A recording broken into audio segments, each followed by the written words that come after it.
ಕರ್ತನಲ್ಲಿ ಪ್ರೀತಿ ಅಂತ ಸಹೋದರ ಸಹೋದರಿಯರೇ, ನಿಮ್ಮೆಲ್ಲರಿಗೂ ತಂದೆಯ ದೇವನಾಮದಲ್ಲೂ ನಮ್ಮ ರಕ್ಷಕನೂ ಒಡೆಯನೂ ಆಗಿರೋಂಥ ಯೇಸು ಕ್ರಿಸ್ತ ನಾಮದಲ್ಲೂ ವಂದನೆಗಳು ಸಲ್ಲಿಸುತ್ತಾ, ದೇವರೊಂದು ಕರುಣೆ ಕೃಪೆ ಪ್ರೀತಿಗಳಿಂದ ನಾವೆಲ್ಲರೂ ಒಟ್ಟಾಗಿ ಸೇರಿ ಆತನ ವಾಕ್ಯಗಳನ್ನ ಧ್ಯಾನ ಮಾಡೋದಕ್ಕೆ ದೇವರು ಕೊಟ್ಟಂಥ ಒಂದು ಮಹಾಕೃಪೆಗಾಗಿ ದೇವರಿಗೆ ಕೊಟ್ಟಂಥ ಸ್ತೋತ್ರಗಳಾಗಿದ್ದೇವೆ. ಎಲ್ಲ ಕರ್ತನಲ್ಲಿ ಪ್ರೀತಿ ಅಂತ ಸಹೋದರ ಸಹೋದರಿಯರೇ, ನಾವು ಏನ್ರಿ ಇವತ್ತು ಒಂದು ವಿಶೇಷವಂತ ದಿನದಲ್ಲಿ ನಾವು ಬಂದು ಸೇರಿದ್ರಿ ಅದರ. ಸೊ ಇವತ್ತು ಏನಪ್ಪ ಅಂತಂದರೆ, ಇವತ್ತು ಒಂದು ಭಾನುವಾರ ಅದರ. ಸೊ ಯಾವ ಭಾನುವಾರ ಸ್ಪೆಷಲ್ ಈ ಭಾನುವಾರ ಅಂತಂದರೆ ಏನಿದೆ ಇವತ್ತು? ವರ್ಷದ ವೆರಿ ಗುಡ್ ಅದರ. ಸೊ ಜ್ಞಾಪನ ಇದೆ ಅಲ್ವರ. ಸೊ ವರ್ಷದ ಕೊನೆ ಒಂದು ವಾರ ಅದರ. ಹಂಗಾರೆ ಇಡೀ ವರ್ಷ ಏನು ಮಾಡೋದು? ದೇವ್ರು ನಮ್ಮನ್ನ ಕಾದು ಕಾಪಾಡಿದ್ದಾರೆ ರೈಟ್ ಅಲ್ವರ. ಸಂರಕ್ಷಿಸಿ ಎಲ್ಲ ರೀತಿ ಕೇಡು ಗಂಡಾಂತರಗಳಿಂದ ನಮಗೇನು ಕೊಂದು ಕೊರತೆಗಳೇನು ಬರೆದ ರೀತಿಯಲ್ಲಿ ಎಲ್ಲ ರೀತಿ ನಮ್ಗೇನು ಮಾಡೋದು? ದೇವ್ರು ನಮ್ಗೆ ಕೃಪೆ ಕೊಟ್ಟು ನಡೆಸಿದ್ದಾರೆ ಅಲ್ವರ. ಆದರೆ ನಾವು ಅದನ್ನು ಪ್ರಶ್ನೆ ಮಾಡಬೇಕು ಅಲ್ವರ. ಸದ್ಯ ನೋಡ್ಬೇಕಾದ್ರೆ ಇವತ್ತೇನಪ್ಪ ಮಾಡೋದೇ, ನಮ್ಮ ಆತ್ಮಿಕ ಜೀವನಕ್ಕೆ ಪ್ರಯೋಜನ ಆಗುವಂತೆ ಅದರ. ಕಳೆದ ವರ್ಷ ನಾವು ಯಾವ ಥರ ಇದ್ರಿ, ಮುಂದಿನ ವರ್ಷ ಯಾವ ಥರ ಇರಬೇಕು, ನಮ್ಮ ಯೋಚನೆಗಳು ಯಾವ ಥರ ಇರಬೇಕು ಅಂತ ನಾವೇನು ಮಾಡೋದು, ನಾವು ಸತ್ಯವೇದ ಮುಖಾಂತರ ಓದೋಣ ಅಲ್ವರ. ಅದಕ್ಕೆ ನೋಡ್ಬೇಕಾದ್ರೆ ಏನಪ್ಪ ಯೋಚನೆ ಇಂಪಾರ್ಟೆಂಟಾ? ನಾವು ಏನು ಯೋಚಿಸ್ತಿರೋ ಆಲೋಚನೆಗಳು ಅಂದರೆ ಇದು ಥಾಟ್ಸ್ ಅಂತ ಏನು ಹೇಳ್ತಾರೋ ಇದು ಇಂಪಾರ್ಟೆಂಟಾ ನಮ್ಮ ಜೀವನದಲ್ಲಿ ಅಂತ ನೋಡಿದ್ರೆ ಎಸ್ ಇಂಪಾರ್ಟೆಂಟು. ಯಾಕಪ್ಪ ಇಂಪಾರ್ಟೆಂಟು ಅಂತಂದರೆ ನೋಡಿ, ಏನೇ ಒಂದು ಕೆಲಸ ಒಂದು ಶುರು ಮಾಡಬೇಕು ಅಂತಂದರೆ ಅದು ಎಲ್ಲಿಂದ ಆರಂಭ ಆಗ್ತದೆ ಅಂದರೆ ಒಂದು ಆಲೋಚನೆ ಏನಾಗ್ತದೆ ಅಲ್ಲಿ ಶುರು ಆಗ್ತದೆ ಅಲ್ವರ. ಉದಾಹರಣೆಗೆ ತೊಗೊಬೇಕಾದ್ರೆ ದೇವರು ಈ ಬ್ರಹ್ಮಾಂಡವನ್ನು ಏನು ಮಾಡೋರೆ? ಸೃಷ್ಟಿ ಮಾಡೋರಲ್ಲ. ಸೂರ್ಯ ಚಂದ್ರ ನಕ್ಷತ್ರಗಳು ಈ ಗ್ರಹಗಳು ಇದನ್ನೆಲ್ಲ ಸೃಷ್ಟಿ ಮಾಡ್ಬೇಕ್ರೆ ದೇವ್ರು ಸುಮ್ಮನೆ ಹಂಗೆ ಸೃಷ್ಟಿ ಮಾಡ್ಬಿಟ್ರ ಅಂತಂದರೆ ಇಲ್ಲ ರೀ. ಇದನ್ನೆಲ್ಲ ದೇವ್ರು ಏನು ಮಾಡಿದ್ರು? ಯೋಚನೆ ಮಾಡಿ ಒಂದು ಥಿಂಕ್ ಅಲ್ಲರ, ಒಂದು ಥಾಟ್ ಅಂತ ಅಂದ್ಬಿಟ್ಟು ಒಂದು ಫಸ್ಟ್ ಒಂದು ಆರಂಭದಲ್ಲಿ ಏನಿದೆ ಒಂದು ಯೋಚನೆ ಅಂತ ಏನಾಗಿದೆ ಅಲ್ಲಿ ಶುರು ಆಗಿದೆ. ಅದರಿಂದ ಏನಾಗಿರುತ್ತೆ ಇವೆಲ್ಲ ಏನಾಗಿರೋದು ಬಂದಿರೋದು ಅಲ್ವರ. ನೋಡ್ರಿ, ಫಸ್ಟ್ ದೇವರು ಸೃಷ್ಟಿ ಮಾಡಿದ್ದು ಯಾರನ್ನ? ದೇವರು ಫಸ್ಟ್ ಸೃಷ್ಟಿ ಮಾಡಿದ್ದು ಯಾರನ್ನ? Jesus Christ. ಜೀಸಸ್ ಕ್ರೈಸ್ಟ್ಗಿಂತ ಮುಂಚೆ ಏನಾರು ಇಂಥ ಸೃಷ್ಟಿ? ಜೀಸಸ್ ಕ್ರೈಸ್ಟ್ಗಿಂತ ಮುಂಚೆ ಯಾವ ಸೃಷ್ಟಿನೂ ಇರಲಿಲ್ಲ. ಅಂದರೆ ಯೋಚನೆ ಮಾಡ್ರಿ, ಏನೋ ಎಷ್ಟೋ ಕೋಟ್ಯಾನಿ ವರ್ಷಗಳ ಮುಂಚೆ ನಮ್ಗೆ ಎಷ್ಟು ಅಂತ ಗೊತ್ತಿಲ್ಲ, ತಂದೆ ದೇವರು ಒಬ್ಬರು ಏನಾಗಿದ್ರು ಇದ್ರು ಅದರ. ಸೊ ಅವರು ಮಗನ್ನ ಸೃಷ್ಟಿ ಮಾಡಬೇಕು ಅಂತ ಹೇಳ್ಬೇಕಾರೆ ಈ ಒಂದು ಯೋಚನೆ ಅವ್ರಿಗೆ ಏನಾಗಿದೆ? ಮನಸ್ಸಿಗೆ ಬಂದಿದೆ ಅಲ್ವರ. ಹಂಗಾರೆ ಅಲ್ಲಿಂದ ಏನಾಗಿದೆ ಎಲ್ಲವೂ ಆರಂಭ ಆಗಿರೋದು ಅದರ. ಸೊ ಅದನ್ನು ಸೃಷ್ಟಿ ಮಾಡ್ಬೇಕಾರೆ ತನ್ನ ಮಗನ ಸೃಷ್ಟಿ ಮಾಡಿದ್ರು. ನೆಕ್ಸ್ಟು ಏನಂತ ಮಾಡ್ತಾರೆ ಅಂದರೆ, ನೆಕ್ಸ್ಟ್ ಇನ್ನೂ ಮಿಕ್ಕಿದೆಲ್ಲ ಸೃಷ್ಟಿಗಳನ್ನ ಮಾಡೋಣ ಅಂತ ಯೋಚನೆ ಮಾಡ್ಬೇಕಾರೆ ಅದನ್ನು ಯಾರ ಮುಖಾಂತರ ಮಾಡಬೇಕು ಅಂತ ಪ್ಲಾನ್ ಮಾಡಿದ್ರು? ಎಸ್, ಕ್ರಿಸ್ತನ ಮುಖಾಂತರ. ಅಂದ್ರೆ ಅದು ಕೂಡ ಏನು ಒಂದು ಥಾಟ್ ಅದರ. ಅದು ಹೀಗಿರಬೇಕು ಹಾಗಿರಬೇಕು ಅದರ. ಸೂರ್ಯಚಂದ್ರ ನಕ್ಷತ್ರಗಳಿರಬೇಕು, ಗ್ರಹಗಳಿರಬೇಕು. ಅದರಲ್ಲಿ 9 ಗ್ರಹಗಳಲ್ಲಿ ಒಂದು ಗ್ರಹ ಏನಾಗಿರಬೇಕು? ಭೂಮಿ ಇರಬೇಕು ಅಂತ ಏನು ಮಾಡೋದು? ದೇವರು ಡಿಸೈಡ್ ಮಾಡೋರಲ್ಲ. ಯೋಚನೆ ಮಾಡಿ, ಇವಾಗ ಭೂಮಿ ಹೆಂಗಿಟ್ಟಿದ್ದಾರೆ ದೇವರು? ಸೋಲಾರ್ ಸಿಸ್ಟಮ್ನಲ್ಲಿ ಎಷ್ಟೇ ಪ್ಲಾನೆಟ್? ಎಷ್ಟಮ್ಮ? ಫಿಫ್ತಾ? ನನಗೆ ಗೊತ್ತಿಲ್ಲ ಹೇಳ್ರಿ, ನಾನು ಮರ್ತೋಗ್ಬಿಟ್ಟಿದ್ದೆ ಅದಕ್ಕೆ. ಫಿಫ್ತಾ ಅದರ. ನೋಡಿ ಹೆಂಗಿಟ್ಟಿದ್ದಾರೆ ಅಂದರೆ ಒಂದು ಸರಿಯಾದ ಪ್ಲೇಸಲ್ಲಿ ಏನು ಮಾಡಿದ್ರೆ ಇಟ್ಟಿದ್ದಾರೆ ಅದರ. ಅದನ್ನೇ ಮರ್ಕ್ಯುರಿ ಜಾಗದಲ್ಲೋ ಅಥವಾ ಕೊನೆ ಗ್ರಹ ಆಗಿರೋಂಥ ಪ್ಲೂಟೋ ಜಾಗದಲ್ಲಿ ಇಟ್ಟಿದ್ರೆ ನಮ್ಗೇನಾಗಿರೋದು ಅಂದರೆ ಏನಿದೆ ಏನಕ್ಕೆ ಆಗ್ತಾಯಿಲ್ಲ. ಇವಾಗ ಚಳಿ ಹೆಂಗಿದೆ? ಸಿಕ್ಕಾಪಟ್ಟೆ ಇತ್ತಲ್ಲ. ಬೆಳಿಗ್ಗೆ 6 ಗಂಟೆಗೆ ಎದ್ದು ಬರೋಕೈತದ? ನಾನು ಎದ್ದು ನೋಡ್ತೀನಿ 6 ಗಂಟೆ ಆಗೈತಿ, ಕತ್ಲೆ ಐತಲ್ಲ ಅಂತ ಆಶ್ಚರ್ಯ. ಆಮೇಲೆ ನೋಡಿದ್ರೆ ಓ ಚಳಿಗಾಲ ಅಲ್ಲ ಅಂತ.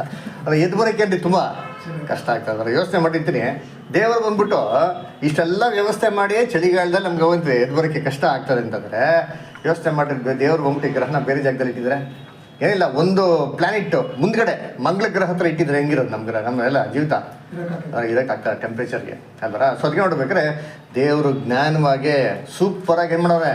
ಸೃಷ್ಟಿ ಮಾಡೋರಲ್ಲ. ಮನುಷ್ಯಗೆ ಏನಿರ್ಬೇಕು? ಎಲ್ಲ ರೀತಿಯ ವ್ಯವಸ್ಥೆಗಳು ಇರಬೇಕು ಅದರ. ಮನುಷ್ಯನ ಸೃಷ್ಟಿ ಮಾಡ್ಬೇಕು. ಹೆಂಗೆ ಸೃಷ್ಟಿ ಮಾಡೋರೆ ಅದರ? ಕಣ್ಣು ಮೂಗು ಬಾಯಿ ಅದರ ಎಷ್ಟು ಚೆನ್ನಾಗಿ ಸೃಷ್ಟಿ ಮಾಡೋರಲ್ಲ. ನಮ್ಮ ದೇಹದಲ್ಲಿ ಏನು ರೀ ಅಂಗಗಳೆಲ್ಲ ಎಷ್ಟು ಸೂಪರಾಗಿಟ್ಟದ. ಈ ಅಂಗಗಳ ವ್ಯಾಲ್ಯೂ ನಮ್ಗೆ ಏನಾಗಲ್ಲ, ಗೊತ್ತಾಗಲ್ಲ. ಯಾವಾಗ ಗೊತ್ತಾಗ್ತದೆ ಗೊತ್ತಾ? ಇದು ಫೇಲ್ಯೂರ್ ಆದಾಗ ನಮ್ಗೆ ಏನಾದ್ರು ವ್ಯಾಲ್ಯೂ ಗೊತ್ತದೆ. ಕಿಡ್ನಿ ಫೇಲ್ಯೂರ್ ಆದರೆ ಹೆಂಗಿರ್ತಾರೆ ಅವ್ರು ಕೇಳಿರ್ತೀನಿ ಪಾಪ. ಬೆಂಗಳೂರಿನ ಒಬ್ಬ ಸಿಸ್ಟರ್ ಇದ್ದಾರೆ, ಹೇಳೋದಲ್ಲ, ಜಾನ್ ಡೋರ್ ಮಿಸಸ್. ಅವ್ರಿಗೆ ಇಲ್ಲಿಂದ ಹಿಡಿದು ಇಲ್ಲಿವರೆಗೂ ಕುಯ್ದುಬಿಟ್ಟಾರೆ. ಫೋಟೋ ಕಳಿಸಿ ನೋಡಿರ್ತೀನಿ. ಇಲ್ಲಿಂದ ಇಲ್ಲಿವರೆಗೂ ಕಬ್ಬಣದ ಕ್ಲಿಪ್ಪೇನ ಹೋಗ್ತಾರೆ ಹಾಕ್ಬಿಟ್ಟಾರೆ ಅದರ. ಇಷ್ಟು ಕೈ ಇಷ್ಟು ದಪ್ಪ ಓದ್ಕೊಂಡ್ಬಿಟ್ಟಿದೆ. ಎಷ್ಟು ಟೆರಿಬಲ್ ಅಂದರೆ ಒಂದಿನ ಬಿಟ್ಟು ಒಂದಿನ ಏನು ಮಾಡ್ಬೇಕು ರೀ ಅಂದರೆ ಯೋಚನೆ ಮಾಡಿರ್ತೀನಿ. ನೆಮ್ಮದಿನೇ ಇಲ್ಲ ರೀ ಅದರ. ಆ ಥರ ಭಯಂಕರ ಏನೋ ಚಿಕ್ಕದು ಇಟ್ಟಿದೆ ಒಂದು ಗುಂಡ್ಕಾಯಿ ಇಟ್ಟೇ ಇರೋದು. ನಮ್ಮ ಕೈ ಎಷ್ಟೂ ಇಲ್ಲ ಅಂತೀನಿ ಅದರ. ಏನ್ರಿ ಅಷ್ಟು ಕಿಡ್ನಿ ಎಷ್ಟು ಫಂಕ್ಷನ್ ಮಾಡ್ತಾರೆ ಯೋಚನೆ ಮಾಡ್ತೀನಿ. ಅದೊಂದು ಫೇಲಿಯರ್ ಆಗಿಬಿಟ್ರೆ ನಮ್ಮ ಎಲ್ಲ ಆರ್ಗ್ಯಾನಿಕ್ ಸಿಸ್ಟಮ್ ಏನಾಗ್ಬಿಡ್ತಾರೆ, ಕೊಲ್ಯಾಪ್ಸ್ ಆಗಿಬಿಡ್ತಾರೆ ಅದರ. ದೇವರು ಮನುಷ್ಯನ ಎಷ್ಟು ಅದ್ಭುತವಾಗಿಯೂ ವಿಚಿತ್ರವಾಗಿ ಮಾಡೋವಂಥ ದಾವಿದ್ ಏನು ಮಾಡ್ತಾನೆ ಅಲ್ಲಿ ಹೇಳ್ತಾನೆ ಅದರ. ಅದು ನೋಡ್ಬೇಕಾದ್ರೆ ದೇವರು ಇವೆಲ್ಲವನ್ನೂ ಸೃಷ್ಟಿ ಮಾಡ್ಬೇಕಾದ್ರೆ ಒಂದು ಯೋಚನೆಯಲ್ಲಿ ಏನಾಗಿದೆ? ಆರಂಭ ಆಗಿದೆ. ಅಂದರೆ ಯೋಚನೆ ತುಂಬ ಇಂಪಾರ್ಟೆಂಟ್. ಈ ಸ್ವಲ್ಪ ಗ್ಲಾಸ್ ಹಾಕ್ಬಿಡ್ಕಂತ ಗಾಳಿ ಜೋರ ಇದೆ ಅಲ್ವಾ? ಸಾಕು ಬಿಡ್ರಿ, ಹಂಗೆ ಇದು ಓಕೆ ಅಲ್ವಾ? ಸರಿ ಬಿಡಿ, ಅಷ್ಟಿರಲಿ. ಅದನ್ನು ನೋಡ್ಬೇಕಾದ್ರೆ ಅಂದರೆ ಯೋಚನೆ ತುಂಬ ಇಂಪಾರ್ಟೆಂಟ್. ಥಾಟ್ಸ್ ಅನ್ಬೇಕಾದ್ರೆ ತುಂಬ ಇಂಪಾರ್ಟೆಂಟ್. ನೋಡಿ ಇವಾಗ ಈ ಈ ಮನೆ ಕಟ್ಟಬೇಕಾದ್ರೆ ಸುಮ್ಮನೆ ಕಟ್ಟಿತಾರಾ? ಇದು ಫೌಂಡೇಶನ್ ಹಿಂಗಿರಬೇಕು, ಈ ಥರ ಪಿಲ್ಲರ್ಗಳು ಹಿಂಗೆ ಬರಬೇಕು, ಗೋಡೆ ಹಿಂಗೆ ಕಟ್ಟಬೇಕು, ಇಲ್ಲ ಹಿಂಗೆ ಕೋಣೆಗಳಿರಬೇಕು, ಇವೆಲ್ಲ ಏನು ಮಾಡೋರೆ ಪ್ಲ್ಯಾನ್ ಮಾಡಿರ್ಬೇಕಾರೆ ಇದು ಕೂಡ ಏನ್ರಿ ಒಂದು ಏನ್ರಿ ಪ್ಲ್ಯಾನ್. ಇನ್ನು ಎಕ್ಸಿಕ್ಯೂಟ್ ಮಾಡ್ಬೇಕಾದ್ರೆ ಇದೆಲ್ಲಿ ಶುರು ಆಗಿದೆ ಅಂದರೆ ಒಂದು ಆಲೋಚನೆ ಏನಾಗಿರೋದಲ್ಲಿ ಅಲ್ಲಿ ಶುರು ಆಗಿದೆ ಅಲ್ವಾ? ಸರಿ, ಹಂಗಾರೆ ಆಲೋಚನೆ ಇಂಪಾರ್ಟೆಂಟು ಅಂತ ಹೇಳ್ಬೇಕಾರೆ ನಮ್ಮ ರಕ್ಷಣೆ ಕೂಡ ಯಾರ ಮೇಲೆ ಡಿಪೆಂಡ್ ಆಗ್ತಾರೆ ಅಂತಂದರೆ ಸತ್ಯವೇದ ಹೇಳ್ತಾರೆ ನಮ್ಮ ಆಲೋಚನೆಗಳೇನಾಗುತ್ತೋ ಅದ್ರ ಮೇಲೆ ಡಿಪೆಂಡ್ ಆಗುತ್ತೆ. ನೋಡಿ ಜ್ಞಾನೋಕ್ತಿ 23:7 ಓದಿ. ಪ್ರಾಬ್ಸ್ 23:7 ಓದ್ರಿ ಯಾರು? ಜ್ಞಾನೋಕ್ತಿ 23:7 ಓದಿ. ಅವನು ತನ್ನ ಒಳಗಿನ ಯೋಚನೆಯಂತೆಯೇ ಇದ್ದಾನೆ. ನೋಡ್ರಿ, ಅವನು ತನ್ನ ಒಳಗಿನ ಯೋಚನೆಯಂತೆ ಏನಾಗಿದ್ದಾನೆ ಇದ್ದಾನೆ ಅಂತ. ಅಂದ್ರೆ ಮನುಷ್ಯ ಅವನ ಕ್ಯಾರೆಕ್ಟರ್ ಯಾರ ಮೇಲೆ ಡಿಪೆಂಡ್ ಆಗ್ತಾರಪ್ಪ ಅಂದ್ರೆ ಅವ್ನು ಏನ್ ಯೋಚಿಸ್ತಾನೋ ಅದ್ರ ಮೇಲೆ ಏನಾಗ್ತದೆ ಇವಾಗ ಡಿಪೆಂಡ್ ಆಗ್ತದೆ ಅಂತ ಹೇಳ್ತಾರೆ. ಅಂದ್ರೆ ನಾವು ಯೋಚನೆ ಮಾಡೋದು ಏನ್ರಿ ತುಂಬಾ ಇಂಪಾರ್ಟೆಂಟ್ ಅಲ್ವರ? ಸರಿಯಪ್ಪ ಬ್ರದರ್, ಏನ್ ಬದ್ರೆ ಯೋಚನೆ ಏನ್ ಬೇಕು ಯೋಚನೆ ಮಾಡ್ಬೋದು ಅಲ್ವರ? ಅದಕ್ಕೆ ನಮ್ಮ ಗುಣಕ್ಕೆ ಹೆಂಗ್ ಸಂಬಂಧ ಆಯ್ತದೆ ಅಲ್ವರ? ಇವಾಗ ಯೋಚನೆ ಮಾಡಿರ್ತೀನಿ ಏನ್ರಿ ನಮ್ಮ ಒಂದು ಕ್ಯಾರೆಕ್ಟರ್ ಈ ವಾಕ್ಯದ ಪ್ರಕಾರ ಹೇಳ್ತಾರೆ, ನಾವು ಯೋಚನೆ ಪ್ರಕಾರ ಅಂತ ಹೇಳ್ತಾರೆ. ಈ ಯೋಚನೆನ ದೇವರು ಪರಿಗಣಿಸ್ತಾರ ಅಥವಾ ಈ ಯೋಚನೆ ಮೇಲೇ ನಮ್ಮ ಕ್ಯಾರೆಕ್ಟರ್ನ ದೇವರು ಡಿಪೆಂಡ್ ಮಾಡ್ಕೊತಾರ ಅಂತಂದರೆ ಎಸ್. ಅದರ ನಮ್ಮ ಯೋಚನೆಗಳನ್ನ ದೇವರು ಏನು ಅದು ಓದ್ಬೋದೋ ಇಲ್ವೋ? ಓದ್ಬೋದು. ಅದರ ವಾಕ್ಯ ಇದೆಯಾ? ಎಸ್, ವಾಕ್ಯ ಇದೆ. ಅದರ ಅದಕ್ಕೊಂದು ಎಕ್ಸಾಂಪಲ್ ನೋಡೋಣ. ಅದರ ಯೇಸು ಕ್ರಿಸ್ತನ ಕಾಲದಲ್ಲಿ ಕೂಡ ಯೇಸು ಕ್ರಿಸ್ತ ಏನು ಮಾಡ್ತಾರೆ, ಎಷ್ಟೋ ವಾಕ್ಯಗಳನ್ನ ಹೇಳ್ತಾರೆ. ಅದರ ಒಂದೇನು ವಾಕ್ಯ ಓದೋಣ ಅದರಲ್ಲಿ ಎಲ್ಲ ಬರ ಲೂಕ 9:47 ಓದ್ರಿ. ಯಾರ್ದು? ಲೂಕ 9:47.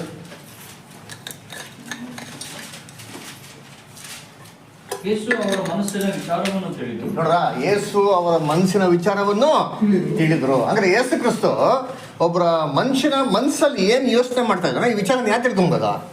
ಏನ್ರಿ ಕರ್ತನ್ಗೆ ಏನಾಗಿದೆ ಗೊತ್ತಿದೆ. ನಮ್ಗೆ ಗೊತ್ತಿದ್ಯಾ? ನಮಗೆಲ್ಲ ಕೆಪಾಸಿಟಿ ಇಲ್ಲ ರೀ. ನಾವು ಒಂದು ಲೆವೆಲ್ವರೆಗೆ ಮಾಡ್ಬೋದು. ಅದ್ರ ಇವಾಗ ಒಬ್ರು ಹಿಂಗೆ ಥಿಂಕ್ ಮಾಡ್ತಾರೆ, ಥಿಂಕ್ ಮಾಡ್ತಾರೆ, ಒಂದು ಲೆವೆಲ್ವರೆಗೆ ಮಾಡ್ಬೋದು, ಹೇಳ್ಬೋದು. 100% ಎಕ್ಸಾಕ್ಟಾಗಿ ಇವ್ರು 100 ಹಿಂಗೆ ಥಿಂಕ್ ಮಾಡಿ ಹೇಳಕ್ಕಾಯ್ತದ? ಹೇಳಕ್ಕೆ ಸಾಧ್ಯನೇ ಇಲ್ಲ. ಆ ಗುಣ ನಮಗೆ ದೇವ್ರು ಏನು ಮಾಡಲಿಲ್ಲ, ಕೊಟ್ಟಿಲ್ಲ. ಹಂಗೆಲ್ಲ ಕೊಟ್ಬಿಟ್ಟಿದ್ರೆ ನಾವೇನಾಗ್ಬಿಡ್ತಿದ್ದೆ ಅಂದ್ರೆ ಗೊತ್ತಿಲ್ಲದ್ರೆ ಇಷ್ಟೆಲ್ಲ ನಾವು ಇದು ಮಾಡ್ತೀವಿ. ಗೊತ್ತಿದ್ಬಿಟ್ಟಿದ್ರೆ ದೇವ್ರ ಥರ ಆಗ್ಬಿಡ್ತಾ ಇದ್ದೆ ನಾವು. ಅದರ ಅದಕ್ಕೆ ನೋಡ್ಬೇಕಾದ್ರೆ ದೇವ್ರು ಈ ಗುಣ ನಮಗೆ ಕೊಡಲಿಲ್ಲ. ಒಂದು ವಾಕ್ಯ ಓದೋಣ, ಇದು ಎಷ್ಟು ಅನುಗುಣವಾಗಿದೆ ನಮ್ಮ ದೇವರಲ್ಲಿ ಅಂತಂದರೆ 1ನೇ ಸಾಮ್ಯದಲ್ಲಿ ಒಂದು ವಾಕ್ಯ ಓದೋಣ. 1ನೇ ಸಾಮ್ಯದಲ್ಲಿ 18ನೇ ಅಧ್ಯಾಯ. ಎಲ್ಲ ಬೈಬಲ್ ತೆಗಿರಿಯಲ್ಲ, 18:25 ಎಲ್ಲ ಬೈಬಲ್ ಇದೆಯಾ? ಬೈಬಲ್ ತಂದಿಲ್ಲ, ಏನು ಮಾಡಿ ಬೈಬಲ್? ಎಲ್ಲ ಮನೆಯಲ್ಲಿ ಪರ್ಸನಲ್ ಬೈಬಲ್ ಇರ್ಬೇಕು. ಐತಾ ಮನೇಲಿ ಪರ್ಸನಲ್ ಐತಾ? ಇಲ್ಲ ಐತಲ್ಲ. ಏನು ಮಾಡಿದೆ? ನೆಕ್ಸ್ಟ್ ವೀಕ್ ಬರ್ಬೇಕು ಕಂಪಲ್ಸರಿ. ಇಷ್ಟ ಆಫೀಸ್ ಮಾಡಿಸಿ ಮಕ್ಳಿಗೆ ಚಿಕ್ಕ ವಯಸ್ಸು ವಾಸ್ತವ ಬೈಬಲ್ ತಂದಿದ್ಯಾ? ನೆಕ್ಸ್ಟ್ ಇವಳು ಆಯ್ತಾ ಇಲ್ವಾ? ಮನೇಲಿ ಐತೆ. ನೆಕ್ಸ್ಟ್ ಟೈಮ್ ಕಂದ ಬರ್ಬೇಕಾದ್ರೆ ತೊಗೊಂಬ. ಹ್ಯಾಬಿಟ್ ಮಾಡ್ಕೋ ಚಿಕ್ಕ ವಯಸ್ಸಿಂದ. ಅರ್ಥ ಆಯ್ತಾ? ನೀನೇನು ಹ್ಯಾಬಿಟ್ ಮಾಡ್ಕೊತೀವೋ ಮುಂದೆ ಹಂಗೆ ಆಗ್ತೀಯ. ಅರ್ಥ ಆಯ್ತಾ? ಏನೇ ಕಾರಣಕ್ಕೂ ಮಮ್ಮಿ ಅಂದರೂ ಸರಿ, ಹೇಳ್ಕೊಂಡ್ರು ಹೇಳಿದ್ರು ಸರಿ, ಹೇಳಿದ್ರು ಸರಿ, ಬೈಬಲ್ ಥರ ನೀನು ಕಲ್ತ್ಕೋ. ಓಕೆನಾ? ಸಾಕ್ಷಿ ಪ್ರಿಯ ಬೈಬಲ್ ಆಯ್ತಾ? ಎಲ್ಲ ಹೇಳೋ ವಾಕ್ಯಗಳು ಬೈಬಲ್ ತೆಗಿಬೇಕು ಆಯ್ತಾ? ತೆಗಿರಿತೀನಿ ಎಲ್ಲ ಮಕ್ಳುಗಳು. ಬೈಬಲ್ ಎಷ್ಟೇ ಗೊತ್ತಿದ್ರು ಸರಿ ಬೈಬಲ್ ಹೇಳೋ ವಾಕ್ಯಗಳು ತೆಗಿರಿ ಬೈಬಲಲ್ಲಿ. 1ನೇ ಸಾಮ್ಯಲ 18:25. ಶ್ರೀಕಾಂತ್ ನಿಮ್ಮ ಹತ್ರ ಐತಲ್ಲ ಬೈಬಲ್? ತೆಗಿರಿ. 1ನೇ ಸಾಮ್ಯಲ 18:25 ಓದ್ರಿ ಇವಾಗ. ನೀವು ಹೋಗಿ ದಾವೀದನಿಗೆ ಅರಸನು ತೆರವನ್ನು ಅಪೇಕ್ಷಿಸುವುದಿಲ್ಲ. ತನ್ನ ಶತ್ರುಗಳಂತ ಫಿಲಿಸ್ಟಿಯರಿಗೆ ಮುಯಿ ತೀರಿಸಿ ಅವರಲ್ಲಿನ 100 ಮಂದಿಯ ಮುಂದೊಗಲನ್ನು ತಂದು ಕೊಡಬೇಕು ಅಂತ ಏನ್ ಮಾಡ್ತಾನೆ ದಾವೀದಗೆ ಹೇಳ್ತಾನೆ. ಯಾರು ಹೇಳ್ತಾರೆ ಅಂದ್ರೆ ಸೌಲ್ ರಾಜ ಹೇಳ್ತಾನೆ. ಅಂದ್ರೆ ಇಲ್ಲಿ ಸನ್ನಿವೇಶ ಏನಪ್ಪ ಅಂದ್ರೆ ದಾವೀದು ಸೌಲ್ ರಾಜನ ಮಗಳೇ ಅಂತ ಮಿಕಾಳನ್ನ ಏನ್ ಮಾಡ್ತಿದ್ದೆ ತುಂಬಾ ಪ್ರೀತಿಸ್ತಾ ಇದ್ದಾನೆ. ಅದಕ್ಕೆ ನೋಡ್ಬೇಕಾದ್ರೆ ಅದನ್ನ ಮದುವೆ ಮಾಡ್ಕೊಂಡ್ಬಂದಿರ್ತಾನೆ. ಈ ನ್ಯೂಸು ಯಾರು ಗೊತ್ತಾಗ್ತಾರೆ ಅಂದರೆ ಸೌಲ್ ರಾಜಂಗೆ ಗೊತ್ತಾಗ್ತಾರೆ. ಸೌಲ್ ರಾಜ ಏನು ಮಾಡ್ತಾನೆ, ಇಡೀ ಇಸ್ರೇಲ್ ರಾಜ್ಯನ ಅಬ್ಸರ್ವ್ ಮಾಡ್ತಾನೆ. ಅಬ್ಸರ್ವ್ ಮಾಡ್ಬೇಕಾದ್ರೆ ಎಲ್ಲರೂ ಅಂದ್ಬಿಟ್ಟು ದಾವೀದನ್ನ ತುಂಬ ಹೆಚ್ಚಾಗಿ ಏನು ಮಾಡ್ತಿದ್ರು, ಪ್ರೀತಿ ಮಾಡ್ತಾಯಿದ್ರು. ಅಂದ್ರೆ ಅವಾಗ ಏನು ಮಾಡ್ತಾನೆ ಅಂತಂದರೆ ಈ ದಾವೀದನ್ನ ಹೆಂಗಾರ ಸಾಯಿಸ್ಬೇಕಲ್ಲ ಅಂತ ಏನು ಮಾಡ್ತಾನೆ, ಪ್ಲ್ಯಾನ್ ಮಾಡ್ತಾನೆ. ಅವಾಗ ಡೈರೆಕ್ಟಾಗಿ ಏನು ಮಾಡೋಕ್ಕಾಗಲ್ಲ, ಅವ್ನು ಸಾಯಿಸೋದಕ್ಕೆ ಸಾಧ್ಯ ಇಲ್ಲ. ಇನ್ನು ಶತ್ರುಗಳು ಸಾಯಿಸೋದಕ್ಕೆ ಆಗ್ತಾ ಅಂದರೆ ಅವ್ನು 10,000 ಜನ ಏನು ಮಾಡ್ತಿದ್ದೆ ಹೊಡೆದ್ಬಿಟ್ಟು ಬಂದ್ಬಿಡ್ತಾ ಇದ್ದ. ಅದರ ಗೋಲಿಯಾತನೇ ಹೊಡೆದ್ಬಿಟ್ಟು. ಹಂಗಿರ್ಬೇಕಾದ್ರೆ ದಾವೀದನ್ನ ಹೊಡೆದು ಸಾಯಿಸೋದಕ್ಕೆ ಯಾರ ಕೈಲಿ ಆಗ್ತಾ ಇರಲಿಲ್ಲ. ಅದಕ್ಕೆ ಏನು ಮಾಡ್ತಾನೆ, ಒಂದು ಹೊಂಚಾಗ್ತಾನೆ. ಏನು ಹೊಂಚಾಗ್ತಾನೆ ಅಂತಂದರೆ, ಸರಿ ದಾವೀದ ನನಗೇನು ಮಾಡ್ತೀನಿ, ನನ್ನ ಮಗಳನ್ನ ನಿನ್ನ ಕೊಟ್ಟು ಮದುವೆ ಮಾಡ್ತೀನಿ, ಆದರೆ ನೀನೇನು ಮಾಡಬೇಕು ಅಂದರೆ 100 ಮಂದಿ ಫಿಲಿಸ್ಟಿಯರ ಮುಂದೋಗ್ಲೇ ಮಾಡಬೇಕು, ತರಬೇಕು. ಏನಿದು ಮುಂದೋಗ್ಲು ಅಂತಂದರೆ, ಈ ಫಿಲಿಸ್ಟಿಯರೆಲ್ಲ ಅನ್ಯ ಜನಾಂಗದವರು, ಅವ್ರು ಸುನ್ನತಿ ಮಾಡಿಸಿರ್ಲಿಲ್ಲ. 100 ಜನ ಹಿಡಿದುಬಿಟ್ಟು ಗಂಡಸರನ್ನ ಅವ್ರನ್ನ ಸಾಯಿಸಿ ಅವ್ರನ್ನ ಸುನ್ನತಿ ಮಾಡಿ ಆ ಮುಂದೋಗ್ಲಿಂತ ತಂದು ಯಾರಿಗೆ ಒಪ್ಪಿಸ್ಬೇಕಂತೆ, ಸೌಲನಿಗೆ ವ್ಯವಸ್ಥೆ ಮಾಡಿ. 100 ಜನ ಸಾಯಿಸೋದು ಈಜಿನಾ? ಈ ಕಾಲದಲ್ಲಿ ಗನ್ ಇಟ್ಕೊಂಡೆ 100 ಜನ ಸಾಯಿಸೋದು ಏನ್ರಿ ಕಷ್ಟ. ಆ ಕಾಲದಲ್ಲಿ ಕತ್ತಿ ಇಟ್ಕೊಂಡು ಸಾಯಿಸ್ಬೇಕಂತ ತುಂಬ ಏನಾಗಿತ್ತು, ಕಷ್ಟವಾಗಿತ್ತು ಅಲ್ವರ. ಇದನ್ನು ದಾವೀದನ್ಗೆ ಹೇಳ್ಬೇಕಾರೆ ದಾವೀದ್ ಏನು ಮಾಡ್ತಾನೆ ಯಥಾರ್ಥಪೂರ್ವಕವಾಗಿ, ಅಯ್ಯೋ ನಮ್ಮ ಏನ್ರಿ ಏನಂತಾರೆ ಮಾವನ ಏನಂತಾರೆ ಮಾವನಂದ್ರೆ ಅವರು ತುಂಬ ಸಿನ್ಸಿಯರಾಗಿ ಏನು ಮಾಡ್ತಾರೆ ಕೇಳ್ತಾರೆ, ಪ್ರೀತಿ ನಾನು ಕೊಡಬೇಕು ಅಂದರೆ ಹುಡುಗರ ಕೇಳ್ತಾರೆ ಅಂತ ಏನು ಮಾಡ್ತಾರೆ ದಾವೀದು ಸಿನ್ಸಿಯರಾಗಿ ಒಪ್ಕೊಂತಾರೆ. ಆದರೆ ಇದರ ಹಿಂದೆ ಆಲೋಚನೆ ಏನಾಗಿತ್ತು, ಸೌಲಿನ ಉದ್ದೇಶ ಏನಾಗಿತ್ತು, ದಾವೀದನ ಸಾಯಿಸ್ಬೇಕು ಅಂತ. ಅದಕ್ಕೆ ಓದಿಸ್ತ ಮುಂದಕ್ಕೆ ಹಂಗೆ ಹೇಳ್ತಾರೆ. ಅನ್ನುತ್ತಾನೆ ಹೇಳಿರಿ ಎಂದು ಆಜ್ಞಾಪಿಸಿದನು. ದಾವೀದನನ್ನು ಫಿಲಿಷ್ಟಿಯರಿಂದ ಕೊಲ್ಲಿಸಬೇಕೆಂಬುದೇ ಇದಕ್ಕೆ ಕಾರಣ. ಇದಕ್ಕೇನು ಕಾರಣ ಅಂತೆ, ದಾವೀದನ್ನ ಫಿಲಿಷ್ಟಿಯರಿಂದ ಸಾಯಿಸ್ಬೇಕಂತ ಏನ್ರಂತೆ ಇದಕ್ಕೆ ಕಾರಣ ಅಂತ. ಇವಾಗ ಯೋಚನೆ ಮಾಡಿರ್ತೀನಿ, ಇದು ಯಾರೋ ಮನಸ್ಸಲ್ಲಿ ಬಂದಂಥ ಆಲೋಚನೆ, ಸೌಲನ ಮನಸ್ಸಲ್ಲಿ ಬಂದಂಥ ಆಲೋಚನೆ. ಸರಿ, ಇದು ಸೌಲನ ಮನಸ್ಸಲ್ಲಿ ಬಂದ ಆಲೋಚನೆ ಅವನ ಸೇವಕರನ್ನ ಕರೆದ್ಬಿಟ್ಟು, ನೋಡ್ರಿ ನಾವು ದಾವೀದನ ಸಾಯಿಸೋಣ, ಅದಕ್ಕೇನು ಮಾಡ್ತಾನೆ ಈ ಥರ ಹೇಳ್ತೀನಿ, ನೀವು ಹೋಗಿ ಇದನ್ನು ಹೇಳಿ ಅಂತಂದ್ಬಿಟ್ಟು ಹೇಳಿತಾನ ಹೇಳಿರಲ್ಲ. ಇವನ್ ಮನಸ್ಸಲ್ಲಿ ಗುಪ್ತವಾಗಿ ಬಂದಿರೋಂಥ ಒಂದು ಕೆಟ್ಟ ಆಲೋಚನೆ. ಅರೆ ಇದು ಯಾರ ಹತ್ರ ಹಂಚ್ಕೊಂಡ, ಸೇವಕರ ಹತ್ರ ಹಂಚ್ಕೊಂಡಿರ್ತಾನ ಇಲ್ಲ, ಯಾರ ಹತ್ರನೂ ಹೇಳಿರಲ್ಲ. ಅದರ ಇದು ಪರ್ಸ್ನಲ್ ಆಗಿ ಇಟ್ಕೊಂಡು ಏನು ಮಾಡ್ತಾನೆ, ಇದು ಕ್ಲೀನಾಗಿ ಕುತಂತ್ರವಾಗಿ ಏನು ಮಾಡ್ತಾನೆ ಅದನ್ನ ಹೊರಗಡೆ ತಂದಿರ್ತಾನೆ. ಸರಿ, ಇದು ಬೈಬಲ್ ಹೆಂಗೆ ಬರೆದ್ರು, ಯಾರು ಬರ್ತಿದ್ರು ಬೈಬಲಲ್ಲಿ? ಇದು ಬೈಬಲ್ ವಾಕ್ಯ ಬರ್ತಾರಲ್ಲ, ಇದು ಸೌಲ ಮನಸ್ಸಿನಲ್ಲಿ ಬಂದಂಥ ಆಲೋಚನೆ. ಇದು ಬೈಬಲಲ್ಲಿ ಬರ್ದಿದ್ಯಾರು? ಸ್ಯಾಮ್ಯಲ್ ಬರ್ತಾರೆ. ಸ್ಯಾಮ್ಯಲ್ ಹೆಂಗೆ ಬರ್ದ? ಸ್ಯಾಮ್ಯಲ್ಗೆ ಬಂದ್ಬಿಟ್ಟು ಸೌಲ್ ಬಂದು ಹೇಳ್ಬಿಟ್ಟು ನನಗೆ ಹೇಳ್ತಾ ಇದ್ದೀನಿ ಇದೆಲ್ಲ ಮನಸ್ಸಲ್ಲಿ ಬಂತು ಬರ್ಕೊಂಬಿಡು ಅಂತ ಯಾರು ಹೇಳಿದ್ದು? ದೇವ್ರು. Very good brother. ಅಂದ್ರೆ ಇದು ಯಾರು ಹೇಳಿದ್ದು ಅಂದರೆ ದೇವ್ರು. ಅಂದರೆ ದೇವ್ರು ನೋಡ್ರಿ ಅಂತೀನಿ, ಯಾವುದೋ ಮನುಷ್ಯ ಯಾವುದೋ ಕೋಣೆಯಲ್ಲಿ ಕೂತ್ಕೊಂಡು ಏನೆಲ್ಲ ಕೆಟ್ಟದ್ದು ಕುತಂತ್ರಗಳು ಯೋಚನೆ ಮಾಡ್ತಾನೋ ಇವೆಲ್ಲವನ್ನು ದೇವರು ಅದನ್ನ ಕೇಳಿ ಅದನ್ನ ಅರ್ಥ ಮಾಡಿಕೊಂಡು ಯಾರಿಗೆ ಹೇಳಿದ್ದಾರೆ ಇವಾಗ? ಸ್ಯಾಮ್ಯಲ್ಗೆ ಹೇಳ್ಬಿಟ್ಟು ಸ್ಯಾಮ್ಯಲ್ಗೆ ಏನು ಮಾಡೋದು ಇದನ್ನೆಲ್ಲ ಬರ್ಸವ್ರೆ. ಇನ್ನೊಂದು ಯೋಚನೆ ಮಾಡಿ ಏನ್ರಿ, ಇದು ಸ್ಯಾಮ್ಯಲ್ಗೆ ಹೇಳಿ ಬರ್ಸ್ಬೇಕಾದ್ರೆ ಸ್ಯಾಮ್ಯಲ್ ಇದನ್ನೆಲ್ಲ ಯಾವ ಬರ್ದಿರ್ತಾನೆ? ಸೌಲ್ ರಾಜ ಜೀವಂತವಾಗಿರ್ಬೇಕಾದ್ರೆ ಇದೆಲ್ಲ ಬುಕ್ಕಲ್ಲಿ ಬರ್ಬಿಟ್ಟು ಒಂದು ಕಡೆ ಪಬ್ಲಿಷ್ ಮಾಡಿ ಅಥವಾ ಸೌಲ್ಗೆ ಹೇಳಕ್ಕೆ ಕೊಟ್ಟಿತ್ತಾನ? ಇಲ್ಲ, ಅದರ ಬರ್ದಿತ್ತಾನೆ. ಆದರೆ ಈ ವಿಚಾರಗಳೆಲ್ಲ ಅನಂತರ ಏನಾಗಿರೋದು ಬಯಲಿಗೆ ಬಂದಿರೋದು. ಯೋಚನೆ ಮಾಡ್ರಿ, ಈ ಥರ ಕೂಡ ದೇವರು ಥಿಂಕ್ ಮಾಡ್ತಾರೆ, ಈ ಥರ ಕೂಡ ದೇವರು ಬೈಬಲಲ್ಲಿ ಬರ್ಸ್ತಾರೆ ಅಂತ ಅಂದ್ಬಿಟ್ಟು ನನ್ನ ಪ್ರಕಾರ ಸೌಲ್ ರಾಜನಿಗೂ ಗೊತ್ತಿರಲ್ಲ. ಕ್ರಿಸ್ತನ ರಾಜ್ಯದಲ್ಲಿ ಇದು ಬಂದರೆ ಇವೆಲ್ಲ ಓದಿದ್ರೆ ಸೌಲ್ ರಾಜಂಗೆ ಏನಾಗ್ಬಿಡ್ತದೆ, ನಾನು ಯೋಚನೆ ಮಾಡಿದ್ದೆಲ್ಲ ಬರ್ಬಿಟ್ಟಲ್ಲ ಅಂತ. ಈಗ ಏನಕ್ಕಪ್ಪ ಹೇಳಿದೆ ಅಂತಂದರೆ ಆಲೋಚನೆಗಳು ಎಷ್ಟು ಇಂಪಾರ್ಟೆಂಟ್ ನೋಡ್ರಿ. ಜ್ಞಾನದಲ್ಲಿ ಏನು ನೋಡಿದ್ರೆ ಒಬ್ಬ ಮನುಷ್ಯ ಯಾವ ಥರ ಯೋಚಿಸ್ತಾನೋ ಅವ್ನು ಏನಾಗಿದ್ದಾನಂತೆ ಅದೇ ಥರ ಇದ್ದಾನಂತ. ಏನು ಮೀನಿಂಗ್ ಅಂದರೆ ಅವನು ಆ ಥರ ಇರಬೇಕು ಅಂತಂದರೆ ಅವನ ಆಲೋಚನೆಗಳು ಏನಾಗಿರ್ಬೇಕು ಅಂದರೆ ಅರ್ಥ ಅದೇ ಥರ ಇರಬೇಕು ಅಂತ ಅರ್ಥ. ಆಲೋಚನೆಗೂ ಗುಣಗಳಿಗೆ ವ್ಯತ್ಯಾಸ ಇರೋಕ್ಕೆ ಸಾಧ್ಯ ಇಲ್ಲ. ಅಂದರೆ ನಮ್ಮ ಕ್ಯಾರೆಕ್ಟರ್ನ ಚೇಂಜ್ ಮಾಡ್ಕೊಬೇಕಂದ್ರೆ ಫಸ್ಟು ನಮ್ಮ ಆಲೋಚನೆ ಏನು ಮಾಡೋದು, ನಾವು ಚೇಂಜ್ ಮಾಡ್ಕೊಬೇಕು. ಆಲೋಚನೆಗಳನ್ನ ದೇವ್ರು ಏನು ಮಾಡ್ತಾ ಇರ್ತಾರೆ, ನೋಡ್ತಾ ಇರ್ತಾರೆ. ಅದರ ಇದನ್ನು ಅರ್ಥ ಮಾಡ್ಕೊಂಡು ನಾವೇನು ಮಾಡೋದು, ಒಂದು ಎಕ್ಸಾಂಪಲ್ ಓದೋಣ. ಎಲ್ಲಪ್ಪ ಅಂದರೆ 1 ಕೊರಿಂಥ 3ನೇ ಅಧ್ಯಾಯ 9ನೇ ವಾಕ್ಯ ಓದ್ರಿ ದಯವಿಟ್ಟು. 1 ಕೊರಿಂಥ 3:9. 1 ಕೊರಿಂಥ 3:9.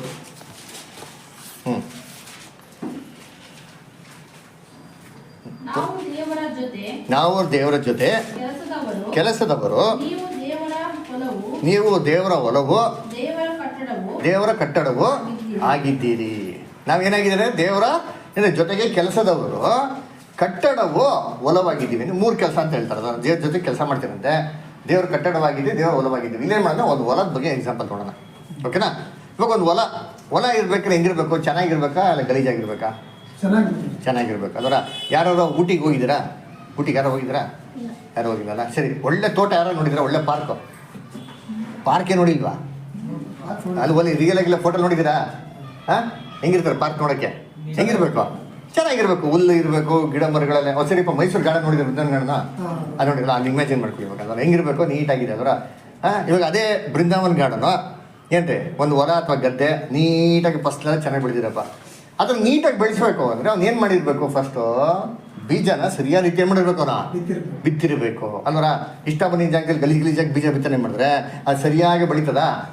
ಸರಿಯಾಗಿ ಬೆಳಕ್ಕೆ ಸಾಧ್ಯ ಇಲ್ಲ. ಇದೇ ಥರ ನಮ್ಮ ಯೋಚನೆಗಳು ಸರಿಯಾದ ರೀತಿಯಲ್ಲಿ ಬಿತ್ತನೆ ಮಾಡಿದ್ರೇನೆ ಅದು ಸರಿಯಾಗಿ ಫಲಗಳು ಕೊಡೋಕೆ ಏನಾಗೋದು. ಆಮೇಲೆ ಅದು ನೋಡೋಕೆ ಹೆಂಗಿರೋದು, ಚೆನ್ನಾಗಿರೋದು. ಅವಾಗೆ ನಮಗೆ ಒಳ್ಳೆ ಪವಿತ್ರ ಆತ್ಮನ ಫಲಗಳು ನಮ್ಮಲ್ಲಿ ಬೆಳೆಯೋದಕ್ಕೆ ಸಾಧ್ಯ.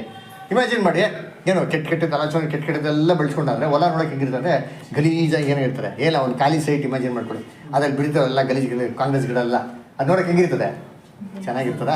ಗಿಡಗಳೈತೆ, ಆದರೆ ಆ ಗಿಡಗಳು ಕಣ್ಣಿಗೇನೋ ಇಲ್ಲ, ರಮ್ಯವಾಗೇ ಇಲ್ಲ. ಇದೇ ಥರ ನಮ್ಮಲ್ಲಿ ಒಂದು ಕೆಟ್ಟ ಆಲೋಚನೆಗಳಿತ್ತು ಅಂತಂದರೆ ಅದೇನಾಗಲ್ಲ, ನಮಗೆ ಪ್ರಯೋಜನ ಆಗಲ್ಲ. ಹಂಗಾದ್ರೆ ಏನಪ್ಪ ಅರ್ಥ ಅಂದರೆ ಬೀಜ ಬಿತ್ತನೆ ಮಾಡೋದು ತುಂಬ ಇಂಪಾರ್ಟೆಂಟ್ ಅಲ್ವರ? ಸರಿ, ಅದಕ್ಕೆ ಅಪೊಸ್ತಲ ಪೌಲ ಒಂದು ಮಾತು ಹೇಳ್ತಾರೆ. ಏನಪ್ಪ ಅಂದರೆ ನೀವು ಏನನ್ನ ಬಿತ್ತಿರೋ ಯೋಚನೆ ಮಾಡಿ ಅಂತ ಹೇಳ್ತಾರೆ. ಗಲಾತ್ಯರಲ್ಲಿ 6ನೇ ಅಧ್ಯಾಯ 7ನೇ ವಾಕ್ಯ ಹೋದ್ರಿ. ಗಲಾತ್ಯರು 6ನೇ ಅಧ್ಯಾಯದಲ್ಲಿ 7ನೇ ವಾಕ್ಯ ಓದ್ರಿ.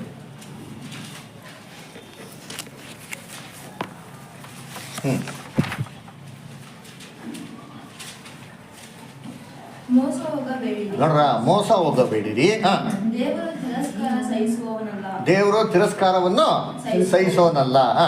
ಮನುಷ್ಯನು ತಾನು ಏನು ಬಿತ್ತುತ್ತಾನೋ ಮನುಷ್ಯನು ತಾನು ಏನು ಬಿತ್ತುತ್ತಾನೋ ಅದನ್ನೇ ಕೊಯ್ಯಬೇಕು. ಅದನ್ನ ಏನ್ ಮಾಡ್ತಾನಂತೆ? ಕೊಯ್ಯಬೇಕು. ಅಲ್ಲರ ಸರಿ, ಇಲ್ಲೇನ್ ಬಂತು? ನೀನು ತಿರಸ್ಕಾರ ಅಂತ ಹೇಳಿದ್ರೆ ನೀನು ತಿರಸ್ಕಾರ, ನೀನು ತಿರಸ್ಕಾರವನ್ನು ಸಹಿಸೋನಲ್ಲ. ತಿರಸ್ಕಾರ ಏನಂತ? ಕೇರ್ಲೆಸ್. ಕೆರ್ಲೆಸ್ ಅಂತ ಬರ್ತಾರ ಅಲ್ಲಿ ಹೇಳ್ರಿ. ಯಾಕಂದರೆ ಎರಡು ಅರ್ಥ ಇದೆ ಇದಕ್ಕೆ. ಆ್ಯಕ್ಚುಲಿ ಕನ್ನಡದಲ್ಲಿ ಬರೋ ಅರ್ಥ, ಇಂಗ್ಲೀಷ್ ಅರ್ಥ ವ್ಯತ್ಯಾಸ ಇದೆ. ಅದಕ್ಕೋಸ್ಕರ ಹೇಳಿದೆ ನಿಮ್ಗೆ ಸರಿ. ತಿರಸ್ಕಾರ ಅಂತಂದರೆ ರಿಜೆಕ್ಟ್ ಮಾಡ್ಬಿಡೋದು, ಕಟ್ಟದ ರಿಜೆಕ್ಟೆಡ್ ಅಂತ ಬಿಟ್ಟು ಅವ್ರು ಆ ಥರ ಅಂತಾನ. ಸರಿ, ಇಲ್ಲಿ ಏನಂತಂದರೆ ಇಂಗ್ಲೀಷಲ್ಲಿ ಬರ್ತಾರೆ. ಇಂಗ್ಲೀಷ್ ಯಾರ ಹತ್ರ ಇಲ್ಲಲ್ಲ? ಇದೆಯಾ? ಓದ್ಕಂತ ಯಾರ ಹತ್ರ ಇದೆ? ಡೈಸಿ ತಾನೆ ನನ್ನ ಹೆಸರು? ಓದಮ್ಮ ಡೈಸಿ. ತಮಿಳು ಯಾರು ಇಲ್ಲಲ್ಲ? ತಮಿಳು ತೆಲುಗು ಯಾರು ಇಲ್ಲ? ರಾಜ ಇದೆ ತಮಿಳು ಓದಿ. ಓದಿ, ಇಂಗ್ಲೀಷ್ ಓದಿ. ಮೋಸ ಹೋಗಬೇಡಿರಿ, ದೇವರು ಪರಿಹಾಸ ಮಾಡುವಾತನಲ್ಲ. ಪರಿಹಾಸ ಮಾಡುವಂತನಲ್ಲ. ಯಾಕೆಂದರೆ ಮನುಷ್ಯನು ತಾನು ಏನು ಬಿತ್ತುತ್ತಾನೋ ಅದನ್ನೇ ಕೊಯ್ಯಬೇಕು. ಸರಿ, ಇಂಗ್ಲೀಷ್ ಓದ ಅಂತೀನಿ. ಗಾಡ್ ಇಸ್ ನಾಟ್ ಮಾಕ್ಡ್ ಅಂತ ಬಂತ ನೋಡಿ. ಇವಾಗ ಕನ್ನಡ, ಅಲ್ಲಿ ಕನ್ನಡ ಚೆನ್ನಾಗಿ ಬಂತು ಅರ್ಥ. ಏನಂದ್ರೆ ದೇವರು ಪರಿಹಾಸ ಮಾಡುವನಲ್ಲ ಅಂತ ಅಂದ್ಬಿಡ್ತು. ಆಕ್ಚುಲಿ ಅರ್ಥ ಹೆಂಗಂದ್ರೆ ದೇವರು ಪರಿಹಾಸನ ಸಹಿಸೋನಲ್ಲ, ಅದರ್ಥ. ಇಂಗ್ಲೀಷ್ ಆಗಿ ಬರ್ತದೆ. ಗಾಡ್ ಇಸ್ ನಾಟ್ ಮಾಕ್ಡ್ ಅಂದ್ರೆ ದೇವ್ರನ್ನ ಯಾಮಾರ್ಸಕ್ಕಾಗಲ್ಲ ಅಂತ ಹೇಳ್ತಾರೆ, ಗೊತ್ತಾ? ಆ ತರ ಪದ ಏನ್ ಮಾಡೋದಲ್ಲಿ ಯೂಸ್ ಮಾಡೋದು. ಮಾಕ್ ಅನ್ನ ಏನ್ ಮಾಡಿ ಅಂದ್ರೆ ಪರಿಹಾಸ ಮಾಡೋದು, ಗೇಲಿ ಮಾಡೋದು. ದೇವ್ರನ್ನ ಗೇಲಿ ಮಾಡ್ತೀರಾ ಅಂದ್ರೆ ದೇವ್ರ ಅದೇನ್ ಮಾಡಲ್ವಂತೆ? ಸಹಿಸಲ್ಲ. ಅಂದ್ರೆ ಏನು? ದೇವ್ರನ್ನ ಪರಿಹಾಸ ಮಾಡೋದು, ಕೇರ್ಲೆಸ್ ಆಗಿ ನೋಡೋದು, ಕೇವಲವಾಗಿ ನೋಡೋದು, ಚೀಪಾಗಿ ನೋಡೋಂಥದ್ದು ಅಲ್ವರ. ಅದೇ ದೇವ್ರಿಗೆ ಮುಖ್ಯತ್ವ ಕೊಡ್ತಿರೋದನ್ನ ಹೇಳೋದು, ಆ ಪದನ ಏನ್ ಮಾಡೋದಲ್ಲಿ ಯೂಸ್ ಮಾಡೋದು. ಇದನ್ನ ದೇವ್ರ ಏನ್ ಮಾಡಲ್ವಂತೆ? ಸಹಿಸಲ್ವಂತೆ. ದೇವ್ರಿಗೆ ಅದು ಇಷ್ಟ ಆಗಲ್ವಂತೆ. ಹಂಗೆ ಹೇಳ್ಬಿಟ್ಟು ಮುಂದಕ್ಕೆ ಏನ್ ಹೇಳ್ತಾರೆ ನೋಡಿ ಅಂತೀನಿ. ಓದಮ್ಮ. ಕಾಣಲ್ ಓದಿ ಸರ್. ಮೋಸ ಹೋಗಬೇಡಿ, ಯಾರು ದೇವರಿಗೆ ಮೋಸ ಮಾಡಕ್ಕಾಗಲ್ಲ. ನೋಡ್ರಿ, ಕರೆಕ್ಟ್ ಆಗ್ಬೇಕು. ಅದೇ ಕಾಣೋಣ ಇಷ್ಟಲ್ಲ? ಸರಿ, ಓಕೆ, ಕಳಿಸಿ ನನಗೆ, ನಾನು ಇಟ್ಕೊಳ್ತೀನಿ ಎಲ್ಲ. ನೋಡಿ, ಚೆನ್ನಾಗಿದೆ ಬೈಬಲ್. ದೇವರು ಮೋಸವನ್ನು ಮೋಸ ಹೋಗಬೇಡ್ರಿ, ಮೋಸ ಕರೆಕ್ಟ್ ಆಗೈತೆ ನೋಡ್ರಿ ಎಲ್ಲರೂ. ಇವಾಗ ಓದಮ್ಮ ಕನ್ನಡದಲ್ಲಿ ಮುಂದಕ್ಕೆ. ಇಲ್ಲ ಗಲಾಟೆ 6:7 ಏನೇನೋ ದೇವರು ತಿರಸ್ಕಾರ ಸಹಿಸುವವನಲ್ಲ. ಮನುಷ್ಯನು ತಾನು ಏನು ಬಿತ್ತುತ್ತಾನೋ ಅದನ್ನೇ ಏನ್ ಬಿತ್ತಾನೋ ಅದನ್ನೇ ಏನ್ ಮಾಡೋದು ಅವನು? ಕೊಯ್ಯೋದು. ಅಂದ್ರೆ ಅದೇನರ್ಥ? ನೀವೇನ್ ಬಿತ್ತನೆ ಮಾಡ್ತಿದ್ರೆ ಕ್ಯಾರೆಕ್ಟರ್, ಅದು ಬಿತ್ತನೆ ಮಾಡ್ತಿಲ್ಲ. ಕ್ಯಾರೆಕ್ಟರ್ ಬಿತ್ತನೆ ಮಾಡೋದು ಎಲ್ಲಿ ಮಾಡ್ತೀರಿ? ಫಸ್ಟ್ ಆಲೋಚನೆಯಲ್ಲಿ ಅಲ್ವಾ? ಮೈಂಡಲ್ಲಿ ಬಿತ್ತನೆ ಮಾಡೋದು ಅಲ್ವ? ಏನಿಲ್ಲಪ್ಪ, ಇವಾಗ ಯಾರೋ ಸಿನಿಮಾ ನೋಡ್ತೀರಾ, ಫಿಲ್ಮ್ ನೋಡ್ತೀರಾ? ಇಲ್ಲ, ಎಲ್ಲ ನೋಡ್ತೀರಾ ಬಿಡ್ತೀರಾ, ಹೇಳ್ತೀರಾ ಒಟ್ಟಲ್ಲಿ ನೋಡ್ತೀರಾ ಅದರ. ನೋಡಿಲ್ಲ ನೋಡಿರೋದು ಜ್ಞಾಪಿಸ್ಕೊಳ್ಳಿ, ಆಯ್ತಾ? ಅದರ ಒಂದು ರಜನಿಕಾಂತ್ ಫಿಲಮ್ ನೋಡ್ಕೊಂಡ್ ಬಂದ್ರೆ ನಮ್ಮಲ್ಲಿ ಆಕ್ಷನ್ಸ್ ಎಲ್ಲ ಹೆಂಗಿರ್ತದೆ ಅದೇ ಥರ ಇಂಪ್ರಿಂಟ್ ಆಗ್ತದೆ. ಇಲ್ಲ, ಇದು ಎಲ್ಲಿ ಬರ್ತದೆ? ಇದು ಆರಂಭ ಎಲ್ಲಿ ಅಂದರೆ ಅದು ನೋಡ್ತಾ ಅದು ಆಲೋಚನೆ ಟಕ್ಕಂತ ಥಾಟ್ಸಲ್ಲಿ ಕೂತ್ಕೊಂತಾರೆ. ಅದರ ಒಂದಲ್ಲ ಒಂದು ರೀತಿಯಲ್ಲಿ ನಮ್ಮ ಬಾಡಿ ಏನಾಗ್ತದೆ ಅಂತ ರಿಯಾಕ್ಟ್ ಆಗೋದಕ್ಕೆ ಏನಾಗ್ತದೆ? ಶುರು ಆಗ್ತದೆ. ಹಂಗೆ ಥಾಟ್ ಪ್ರೊಸೆಸ್ 17ದಲ್ಲಿ ನೋಡಪ್ಪ, ಮೋಸ ಆಗ್ಬೇಡ್ರಿ. ನೀವೇನು ಬಿತ್ತನೆ ಮಾಡ್ತಾ ಇದ್ದೀರೋ ಅದನ್ನ ಏನು ಮಾಡ್ತೀರ? ನಾಳೆ ಕುಯ್ತೀರಿ. ಹಂಗಾರೆ ಏನಪ್ಪ ಅಂದರೆ ನೀವೇನು ಬಿತ್ತನೆ ಮಾಡ್ತಾ ದಯವಿಟ್ಟು ಯೋಚನೆ ಮಾಡ್ಕೊಂಡು ಏನು ಮಾಡಿ, ನೀವು ಬಿತ್ತನೆ ಮಾಡಿ ಅಂತ ಏನು ಮಾಡೋದಲ್ಲಿ ಅಪೊಸ್ತಲ ಪೌಲ ಹೇಳೋದು. ಹಂಗಾರೆ ನಮ್ಮ ಆಲೋಚನೆಗಳು ಹೆಂಗಿರಬೇಕು ಅಂದರೆ, ಒಂದು ಗದ್ದೆ ಆಗಲಿ, ಒಂದು ತೋಟ ಆಗಲಿ, ಎಷ್ಟು ನೀಟಾಗಿ ಒಂದು ಕ್ರಮವಾಗಿ ಕ್ಲೀನಾಗಿ ಹಾಕಿರ್ತಾರೆ ಗೆರೆಗೆರೆಯಾಗಿ, ಆಯ್ತಾರೆ ನೀಟಾಗಿ ಏನು ಮಾಡೋದನ್ನ ಬಿತ್ತನೆ ಮಾಡಬೇಕು ಅಲ್ಲರ. ಸುಮ್ಮನೆ ಏನೇನೋ ಯೋಚನೆ ಮಾಡ್ಕೊಂಡು ಏನೋ ಇತ್ತು ಅಂತಂದರೆ ಅದು ಹೊಲ ದೇವರಿಗೆ ಮಹಿಮೆ ತರತ್ತಲ್ಲಿ ಏನಾಗಲ್ಲ, ಇರಲ್ಲ ಅಲ್ಲರ. ಅದಕ್ಕೆ ಅಪೊಸ್ತಲ ಪೌಲ ಹೇಳಿದ್ರು, ನಾವು ದೇವರು ಏನಾಗಿದ್ದೀವಿ? ಹೊಲವಾಗಿದ್ದೀವಿ ಅದರ. ಅದಕ್ಕೆ ಈ ಒಂದು ಬೀಜ ಅಂತಂದ್ರೆ ಏನಪ್ಪ ಅಂದರೆ ನಮ್ಮ ಆಲೋಚನೆಗಳು ಅದರ. ಯೇಸು ಕ್ರಿಸ್ತು ಕೂಡ ಬಿತ್ತುವನ ಸಮಯದಲ್ಲಿ ಹೇಳಿದ್ರು ಅದರ. ಒಬ್ಬ ಮನುಷ್ಯ ತೊಗೊಂಡಾಗ ಏನು ಮಾಡೋದು? ಮನುಷ್ಯ ಕುಮಾರನು ಏನ್ರೆ ದೇವರ ವಾಕ್ಯವನ್ನು ಏನು ಮಾಡೋದು? ಎಲ್ಲ ಕಡೆ ಬಿತ್ತನೆ ಮಾಡಕ್ಕೆ ಹೋದಂತೆ. ಅದು ಫಸ್ಟ್ ದಾರಿ ಮಗ್ಲಲ್ಲಿ ಬಿತ್ತು. ಆಕಾಶಿ ಪಕ್ಷಿ ಏನು ಮಾಡ್ತಾರೆ? ಒಂದೇ ಏನು ಮಾಡ್ತಾವ ಹೇಳ್ರಿ? ಏನ ಆತ ಎತ್ಕೊಂಡು ಹೋಗ್ಬಿಡ್ತು, ಆರಿಸ್ಕೊಂಡ್ಬಿಡ್ತಾ, ಎತ್ಕೊಂಡು ಹೋಗ್ಬಿಡ್ತು ಅಲ್ವರ. ಆಮೇಲೆ ಎರಡನೇದು ಎಲ್ಲಿ ಬಿತ್ತು? ಮಾಲಿಶ್ ಬಿತ್ತು, ಎಲ್ಲಿ ಬಿತ್ತು? ವೆರಿ ಗುಡ್ ಅಲ್ವರ. ಎಲ್ಲಿ ಬಿತ್ತು? ಬಂಡೆ ಮೇಲೆ ಬಿತ್ತು ಅಲ್ವರ. ಅದು ಬೆಳೀತು ಚೆನ್ನಾಗಿ. ಅರೆ ಅದು ಬೇರೆ ಇಲ್ದಿರೋ ಕಾರಣ ಏನಾಯ್ತಂತೆ? ಅದು ಒಣಗೋಯ್ತು. ಮೂರನೇದು ಎಲ್ಲಿ ಬಿತ್ತು? ಮುಳುಗಲ್ ನಡುವೆ. ವೆರಿ ಗುಡ್ ಅಲ್ಲ, ಮೂರನೇ ಬಿದ್ದು ಮುಳುಗಲ್ ನಡುವೆ ಚೆನ್ನಾಗಿ ಬೆಳೀತಾ ಇತ್ತು. ಅದೇ ತಡೆಗಟ್ಟಿದ್ದು ಏನಂತದಿಗೆ? ಮುಳುಗಳು ತಡೆಗಟ್ಟಿದ್ರಿಂದ ಅದು ಬೆಳೆಯಕ್ಕೆ ಬಿಡಲಿಲ್ಲ. ಅದು ಕೂಡ ಏನಾಯ್ತು? ಒಣಗಾಯ್ತು, ಫ್ರೂಟ್ಸ್ ಕೊಡಲಿಲ್ಲ. ಕೊನೆಯದಾಗಿ 4ನೇದು ಎಲ್ಲಿ ಬಿತ್ತಂತೆ? ಒಳ್ಳೆ ಭೂಮಿ ಫಲಗಳು ಕೊಡ್ತಾವ. ಎಷ್ಟು ಕೊಡ್ತಾವ? ನೂರಕ್ಕೆ ನೂರು. 100 ಆಮೇಲೆ 30, 30, 60 ಸರ್. 100, 60, 30 ಅದರ ಏನಕ್ಕಪ್ಪ 30? ಇವಾಗ ನಮ್ಮ ಗಿಡದಲ್ಲಿ ಬಂದ್ಬಿಟ್ಟು 100% ಗಿಡ ಕೊಡ್ತಿದ್ರೆ ಫಲ ಕೊಡ್ತೀವಿ, ನಾವೇನು ಮಾಡ್ತೀರಿ ಮುಂದಿನ ವರ್ಷ? ಹಾಂ ಬಿಟ್ಬಿಡ್ತೀರಾ? ಇನ್ನೂ 5 ವರ್ಷ ಬಿಡ್ತೀವಿ, 6 ವರ್ಷ ಬಿಡ್ತಾರೆ, ಶ್ರೀಕಾಂತ ನೆಕ್ಸ್ಟ್ ನೋಡಿ ಕುಯ್ದು ಬಿಡ್ತೀವಿ, ಕೋಪ ಬಿಡ್ತದೆ ಅಲ್ವರ. ಇಷ್ಟೆಲ್ಲ ಕಷ್ಟಪಟ್ಟು ಫಲ ಕೊಡಲಿಲ್ಲ ಏನು ಮಾಡ್ತೀವಿ ನಾವು ಅಲ್ವರ? ಏನು ಮಾಡ್ತೀರಿ? ದೇವ್ರು ನೋಡಿ ಎಷ್ಟು ಕರುಣಾಮಯಿ ಅಂದರೆ, ಆಯ್ತು ಬಿಡಪ್ಪ 30% ಕೊಡಪ್ಪ ಅಂತಂದ್ಬಿಟ್ಟು ಏನು ಮಾಡೋದು ದೇವರು ಬಿಟ್ಟವ್ರು ಅದರ. ಸರಿ, ಎಲ್ಲಿ ನೋಡ್ಬೇಕಾದ್ರೆ ಅಲ್ಲಿ ಬೀಜ ಅಂತಂದ್ರೆ ಏನು ನೋಡ್ತೀರಿ? ಯೇಸು ಕ್ರಿಸ್ತ ಹೇಳ್ತಾರೆ ಬಿತ್ತುವನು ಮನುಷ್ಯಕುಮಾರನು, ಬೀಜವೆಂದರೆ ದೇವರ ವಾಕ್ಯ. ವೆರಿ ಗುಡ್ ಅಲ್ವರ. ಸರಿ ಬರ, ಇದು ದೇವ್ರ ವಾಕ್ಯ ಅಂತ ಹೇಳ್ತೀರಾ, ಇಲ್ಲಿ ನೋಡಿದ್ರೆ ಆಲೋಚನೆ ಅಂತ ಹೇಳ್ತಾರೆ. ಹೆಂಗೆ ದೇವ್ರ ವಾಕ್ಯಕ್ಕೂ ಆಲೋಚನೆಗೂ ಒಂದೇನಾ? ದೇವ್ರ ವಾಕ್ಯ ಅಂದರೆ ಆಲೋಚನೆ ಕಂಪೇರ್ ಮಾಡೋದಾ? ಮಾಡ್ಬೋದು. ಹೆಂಗೆ ಕರೆಕ್ಟ್? ಹೆಂಗೆ ಅಂತ ಯೋಚನೆ ಮಾಡಿ. ಇವಾಗ ದೇವ್ರ ವಾಕ್ಯದಲ್ಲಿ ಬೈಬಲ್ ನಮ್ಗೆ 66 ಪುಸ್ತಕ ಕೊಟ್ಟವ್ರಪ್ಪ, ಕರೆಕ್ಟಾ? ಈ 66 ಪುಸ್ತಕದಲ್ಲಿ ಕೊಟ್ಟಿರೋದೆಲ್ಲ ಯಾರ ಬಗ್ಗೆ ಕೊಟ್ಟವ್ರೆ? ದೇವ್ರ ಬಗ್ಗೆ ವೆರಿ ಗುಡ್. ದೇವ್ರ ಬಗ್ಗೆ ಕೊಟ್ಟ. ದೇವ್ರ ಬಗ್ಗೆ ಏನು? ದೇವ್ರ ಯೋಚನೆಗಳು. ಅದ್ರ ನೋಡಿ, ದೇವ್ರು ಏನೆಲ್ಲ ಯೋಚನೆ ಮಾಡಿದಾರೋ ಇದೆಲ್ಲ ಬೈಬಲ್ ನಮ್ಗೇನು ಮಾಡೋರೆ? ಬರ್ಸೋರು ಅಂತ ನೋಡೈತೆ. ಇಲ್ಲಿ ಓದೋಣ. 1 ಕೊರಿಂಥ 2ನೇ ಅಧ್ಯಾಯ, 1 ಕೊರಿಂಥ 2ನೇ ಅಧ್ಯಾಯ 9ನೇ ವಾಕ್ಯ ಅಂತ ಓದಿದ್ರು. 9, 10, 11 ಓದ್ರಿ. ಎಲ್ಲಿ? ಸಾಕ್ಷಿ ಪ್ರಿಯ ಓದ್ರಿ. ಯಾರಾದ್ರ? ಯಾರು ದೊಡ್ಡೋಡು? ಸಾಕ್ಷಿನಾ ಪ್ರಿಯನಾ?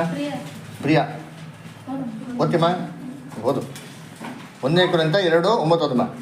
ಆದರೆ ಬರೆದಿರುವ ಪ್ರಕಾರ ಹಾಂ ದೇವರು ಹಾಂ ತನ್ನನ್ನು ಹಾಂ ಪ್ರೀತಿಸುವವರಿಗಾಗಿ ಹಾಂ ಸಿದ್ಧ ಮಾಡಿರುವಂಥದ್ದೆಲ್ಲವನ್ನು ಎಲ್ಲವನ್ನು ಕಣ್ಣು ಏನು ಮಾಡಿಲ್ವಂತೆ? ಕಾಣಲಿಲ್ಲ ಅಂತ ನೋಡಿ. ದೇವರು ಮನುಷ್ಯನಿಗಾಗಿ ಏನೆಲ್ಲ ಸಿದ್ಧ ಮಾಡೋರು, ಇದು ಮನುಷ್ಯ ತನ್ನ ಕಣ್ಣಲ್ಲಿ ಏನು ಮಾಡಿಲ್ವಂತೆ? ಅಂದರೆ ಕಣ್ಣಿಗೆ ಕಾಣಿಸಲ್ಲ ಅಂತದ್ದು. ಎರಡನೇದು. ಆಮೇಲೆ ಕಿವಿ ಕೇಳಲಿಲ್ಲ, ಕಿವಿಗೆ ಕೇಳ್ದಿರೋಂಥ ವಿಚಾರಗಳು. ಆಮೇಲೆ ಆದರೆ ಭಾವನೆಯು ಹಾಂ ಮನುಷ್ಯನ ಹಾಂ ಹೃದಯದಲ್ಲಿ ಹುಟ್ಟಲಿಲ್ಲ. ಅದು ಥಾಟ್ಸ್ ಯಾರಲ್ಲಿ ಹುಟ್ಟಲಿಲ್ವಂತೆ? ಮನುಷ್ಯನಲ್ಲೇ ಹುಟ್ಟಲಿಲ್ವಂತೆ ಅಂದ್ರೆ. ಅಂದರೆ ಇವೆಲ್ಲವನ್ನು ದೇವ್ರು ಯಾರಿಗೋಸ್ಕರ ಇಟ್ಟಿದ್ದಾರೆ? ಮನುಷ್ಯನಿಗೋಸ್ಕರ ಇಟ್ಟು. ಇವೆಲ್ಲ ಯಾರ ಥಾಟ್ಸ್ಗಳು ಅಂದರೆ, ಯಾರ ಯೋಚನೆಗಳಪ್ಪ ಅಂದರೆ ಮನುಷ್ಯನ ಯೋಚನೆಗಳು. ಏನದು? ಮನುಷ್ಯನಿಗೆ ಯೋಚನೆ ಬರ್ದಿರೋಂಥದ್ದು, ಮನುಷ್ಯನ ಕಿವಿಗೆ ಬೀಳ್ದಿರೋಂಥದ್ದು, ಮನುಷ್ಯನ ಕಣ್ಣಿಗೆ ಕಾಣ್ದಿರೋಂಥ ಯೋಚನೆ ಏನು ಗೊತ್ತಾ? ಏನ್ರಿ, ನಾವೆಲ್ಲ ಸತ್ಯಕ್ಕೆ ಬಂದಿರೋದೇ ಅದಕ್ಕಾಗಿ. ಏನು ಗೊತ್ತಾ? ಸತ್ತಿರೋರೆಲ್ಲ ಎಲ್ಲೋರು ಇವತ್ತು ಮಣ್ಣಲ್ಲವ್ರೆ. ಅವರೆಲ್ಲ ತಿರುಗಿ ಏನು ಮಾಡ್ತಾರೆ? ಎದ್ದು ಬರ್ತಾರೆ. ಎಲ್ಲಿಗೆ ಎದ್ದು ಬರ್ತಾರೆ? ಇದೇ ಭೂಮಿಗೆ ಎದ್ದು ಬರ್ತಾರೆ. ಅಲ್ಲಿಂದ ಭೂಮಿಗೆ ಎದ್ದು ಬಂದು ಎಲ್ಲಿಗೆ ಬರ್ತಾರೆ ಅವರು? ನೆಕ್ಸ್ಟ್ ಎಲ್ಲಿ ವಾಸ ಮಾಡ್ತಾರೆ? ಇದೇ ಭೂಲೋಕದಲ್ಲಿ. ಎಲ್ಲಿ ವಾಸ ಮಾಡ್ತಾರೆ? ಅಮೆರಿಕದಲ್ಲಿ ವಾಸ ಮಾಡ್ತಾರೆ. ಇಂಡಿಯಾದಲ್ಲಿರೋ ಅಮೆರಿಕಲ್ಲಿ ವಾಸ ಮಾಡ್ತಾರಾ? ಎಲ್ಲಿ ವಾಸ ಮಾಡ್ತಾರೆ? ಭೂಮಿ ಮೇಲೆ. ಯಾರ ಜೊತೆಗೆ? ಮನುಷ್ಯ ಜೊತೆಗೆ. ಯಾರು ಮನುಷ್ಯ ಜೊತೆಗೆ? ಹಾಂ, ಯಾರ ಜೊತೆಗೆ? ಹಾಂ, ಇವಾಗ ನಮ್ಮಮ್ಮ ಹೋಗ್ಬಿಟ್ಟು ನಿಮ್ಮ ಜೊತೆ ವಾಸ ಮಾಡೋಕ್ಕಾಯ್ತದ? ಎಕ್ಸಾಂಪಲ್ ಹೇಳೋದು, ನಮ್ಮ ಪುನರ್ತನಕ್ಕೆ ಬಂದು ಪ್ರಕಾಶ್ ಬಂದ ಜೊತೆಗೆ ಇರೋಕ್ಕಾಯ್ತದ? ಅವ್ರು ನಮ್ಮ ಮಗ ಅಂತ ಇಟ್ಕೊಳಕ್ಕಾಯ್ತದ? ಎಲ್ಲಿ ಬಂದು ವಾಸ ಮಾಡ್ತಾರೆ? ನಮ್ಮ ಜೊತೆಗೇನೆ. ಯೋಚನೆ ಮಾಡಿರ್ತೀನಿ ಈ ಸತ್ಯ ಹೆಂಗಿದೆ ಅಂತ ನೋಡ್ರಿ. ಸತ್ತೋಗಿರೋಂಥ ಪ್ರತಿಯೊಬ್ಬ ಮನುಷ್ಯನು ವಾಪಸ್ ಇದೇ ಭೂಮಿಗೆ ಎದ್ದು ಬಂದು ಅವ್ರ ಸ್ವಂತ ಕುಟುಂಬದ ಜೊತೆ ವಾಸ ಮಾಡ್ತಾರೆ ಅಂತ ಹೇಳೋದು ಹೆಂಗಿದೆ? ಹಾಂ, ಏನು ಸೂಪರ್ ಅಲ್ವಾ? ಎಲ್ಲರೂ ಏನು ತಿಳ್ಕೊಂಡಿದ್ದಾರೆ? ಸತ್ಯ ತಕ್ಷಣ ಹೋಗ್ಬಿಡ್ತಾರೆ ಮನುಷ್ಯ, ಅಲ್ಲಿ ಹೋಗ್ಬಿಡ್ತಾನೆ, ಇಲ್ಲಿ ಹೋಗ್ಬಿಡ್ತಾನೆ. ಇದೆಲ್ಲ ಭ್ರಮೆಗಳು ಅಲ್ವರ. ಆದರೆ ದೇವ್ರ ಪ್ಲ್ಯಾನ್ನಲ್ಲಿ ಇದಿದೆ ಅಂತ ಅಂದ್ಬಿಟ್ಟು ಯಾವ್ದಾರ ಒಬ್ಬ ಮನುಷ್ಯನಿಗೆ ಯೋಚನೆ ಮಾಡಿದ್ದೀರ? ಯೋಚನೆ ಮಾಡಿ. ನೀವೆಲ್ಲ ಕ್ರಿಶ್ಚಿಯನ್ಸ್ ಆಗಿದ್ದೀರಾ, ನಾನು ಕ್ರಿಶ್ಚಿಯನ್ ಆಗಿದ್ದೆ ಬ್ಯಾಬಿಲೋನಲ್ಲಿ 1 ವರ್ಷ. ಒಂದು ಸತಿಗೂ ಈ ಪದ ನನ್ನ ಕಿವಿಗೆ ಯಾವತ್ತೇನಾಗಿಲ್ಲ, ಬಿದ್ದೇ ಇಲ್ಲ. ಬೈಬಲ್ ಇಷ್ಟೊಂದು ವಾಕ್ಯಗಳಿದೆ. ಸತ್ತವರೆಲ್ಲ ಎದ್ದು ಬರ್ತಾರೆ ಅಂತ ಹೇಳ್ತಾರೆ. ಅದು ಯಾವ ಸಭೆಯಲ್ಲಿ ಒಬ್ಬರು ಕೂಡ ಏನು ಮಾಡಲ್ಲ, ಮಾತಾಡೋದಿಲ್ಲ. ಇದು ಯಾವ್ದಾರ ಮನುಷ್ಯನ ಯೋಚನೆ ಬಂದಿದೆಯಾ? ಪುನರ್ತನ ಅಂತ ಹೇಳ್ತಾರೆ ಅಷ್ಟೇ ಅಲ್ರ. ಏನೋ ಸತ್ಯ ತಕ್ಷಣ ಮನುಷ್ಯ ಪರಲೋಕಕ್ಕೋ ನರಕಕ್ಕೆ ಹೋಗೋದೇ ಪುನರ್ತನ ಅವ್ರ ಲೆಕ್ಕದಲ್ಲಿ. ಆದರೆ ಆ ಅರ್ಥ ಅಲ್ಲ. ಸತ್ತವನ್ನೆಲ್ಲ ಹೆಂಗೆ ಸತ್ತದೋ ಅದೇ ದೇಹದಲ್ಲಿ ಅದೇ ಥರ ಇದೇ ಮಾಂಸ ವಾಪಸ್ ಏನಂತಾರೆ ಎದ್ದು ಬರೋದು. ಹೆಂಗಿದೆ ಇದು ಸತ್ಯ? ಯಾವುದರ ಮನುಷ್ಯನ ಮನಸ್ಸಿಗೆ ಆಲೋಚನೆ ಬಂದಿದೆಯಾ? ಇದು ದೇವರು ಮನುಷ್ಯನ ಆಲೋಚನೆ ನೋಡಿ ಇಟ್ಟರು ನೋಡಿ. ಯಾರಿಗೋಸ್ಕರ? ಮನುಷ್ಯನಿಗಾಗಿ ಒಳ್ಳೆ ಆಲೋಚನೆ. ಆಮೇಲೆ ಕ್ರಿಸ್ತನ ರಾಜ್ಯದಲ್ಲಿ ಎಲ್ಲ ಪ್ರಾಣಿಗಳು ರೋಡಲ್ಲಿ ಹೆಂಗೆ ತಿರುಗಾಡ್ತದೆ? ಅದರ ಝೂ ಥರನೇ ಇರ್ತಾರೆ ಭೂಮಿ. ಅವಾಗ ಸಿಂಹ, ಹುಲಿ, ಚಿತ್ತೆಲ್ಲ ರೋಡಲ್ಲಿ ಹೆಂಗಿರ್ತದೆ? ತಿರುಗಾಡ್ತಿದ್ರೆ. ಇದು ಮನುಷ್ಯನಿಗೆ ಆಲೋಚನೆ ಬಂದಿದೆಯಾ?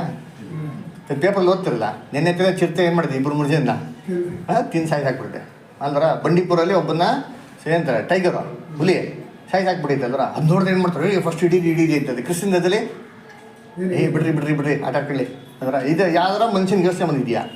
ಯಾವ ಥರ ಮನುಷ್ಯ ಇದನ್ನ ಊಹೆ ಮಾಡಿದ್ನ, ಅದರ ಕೇಳಿದ್ನ, ನೋಡಿದ್ನ?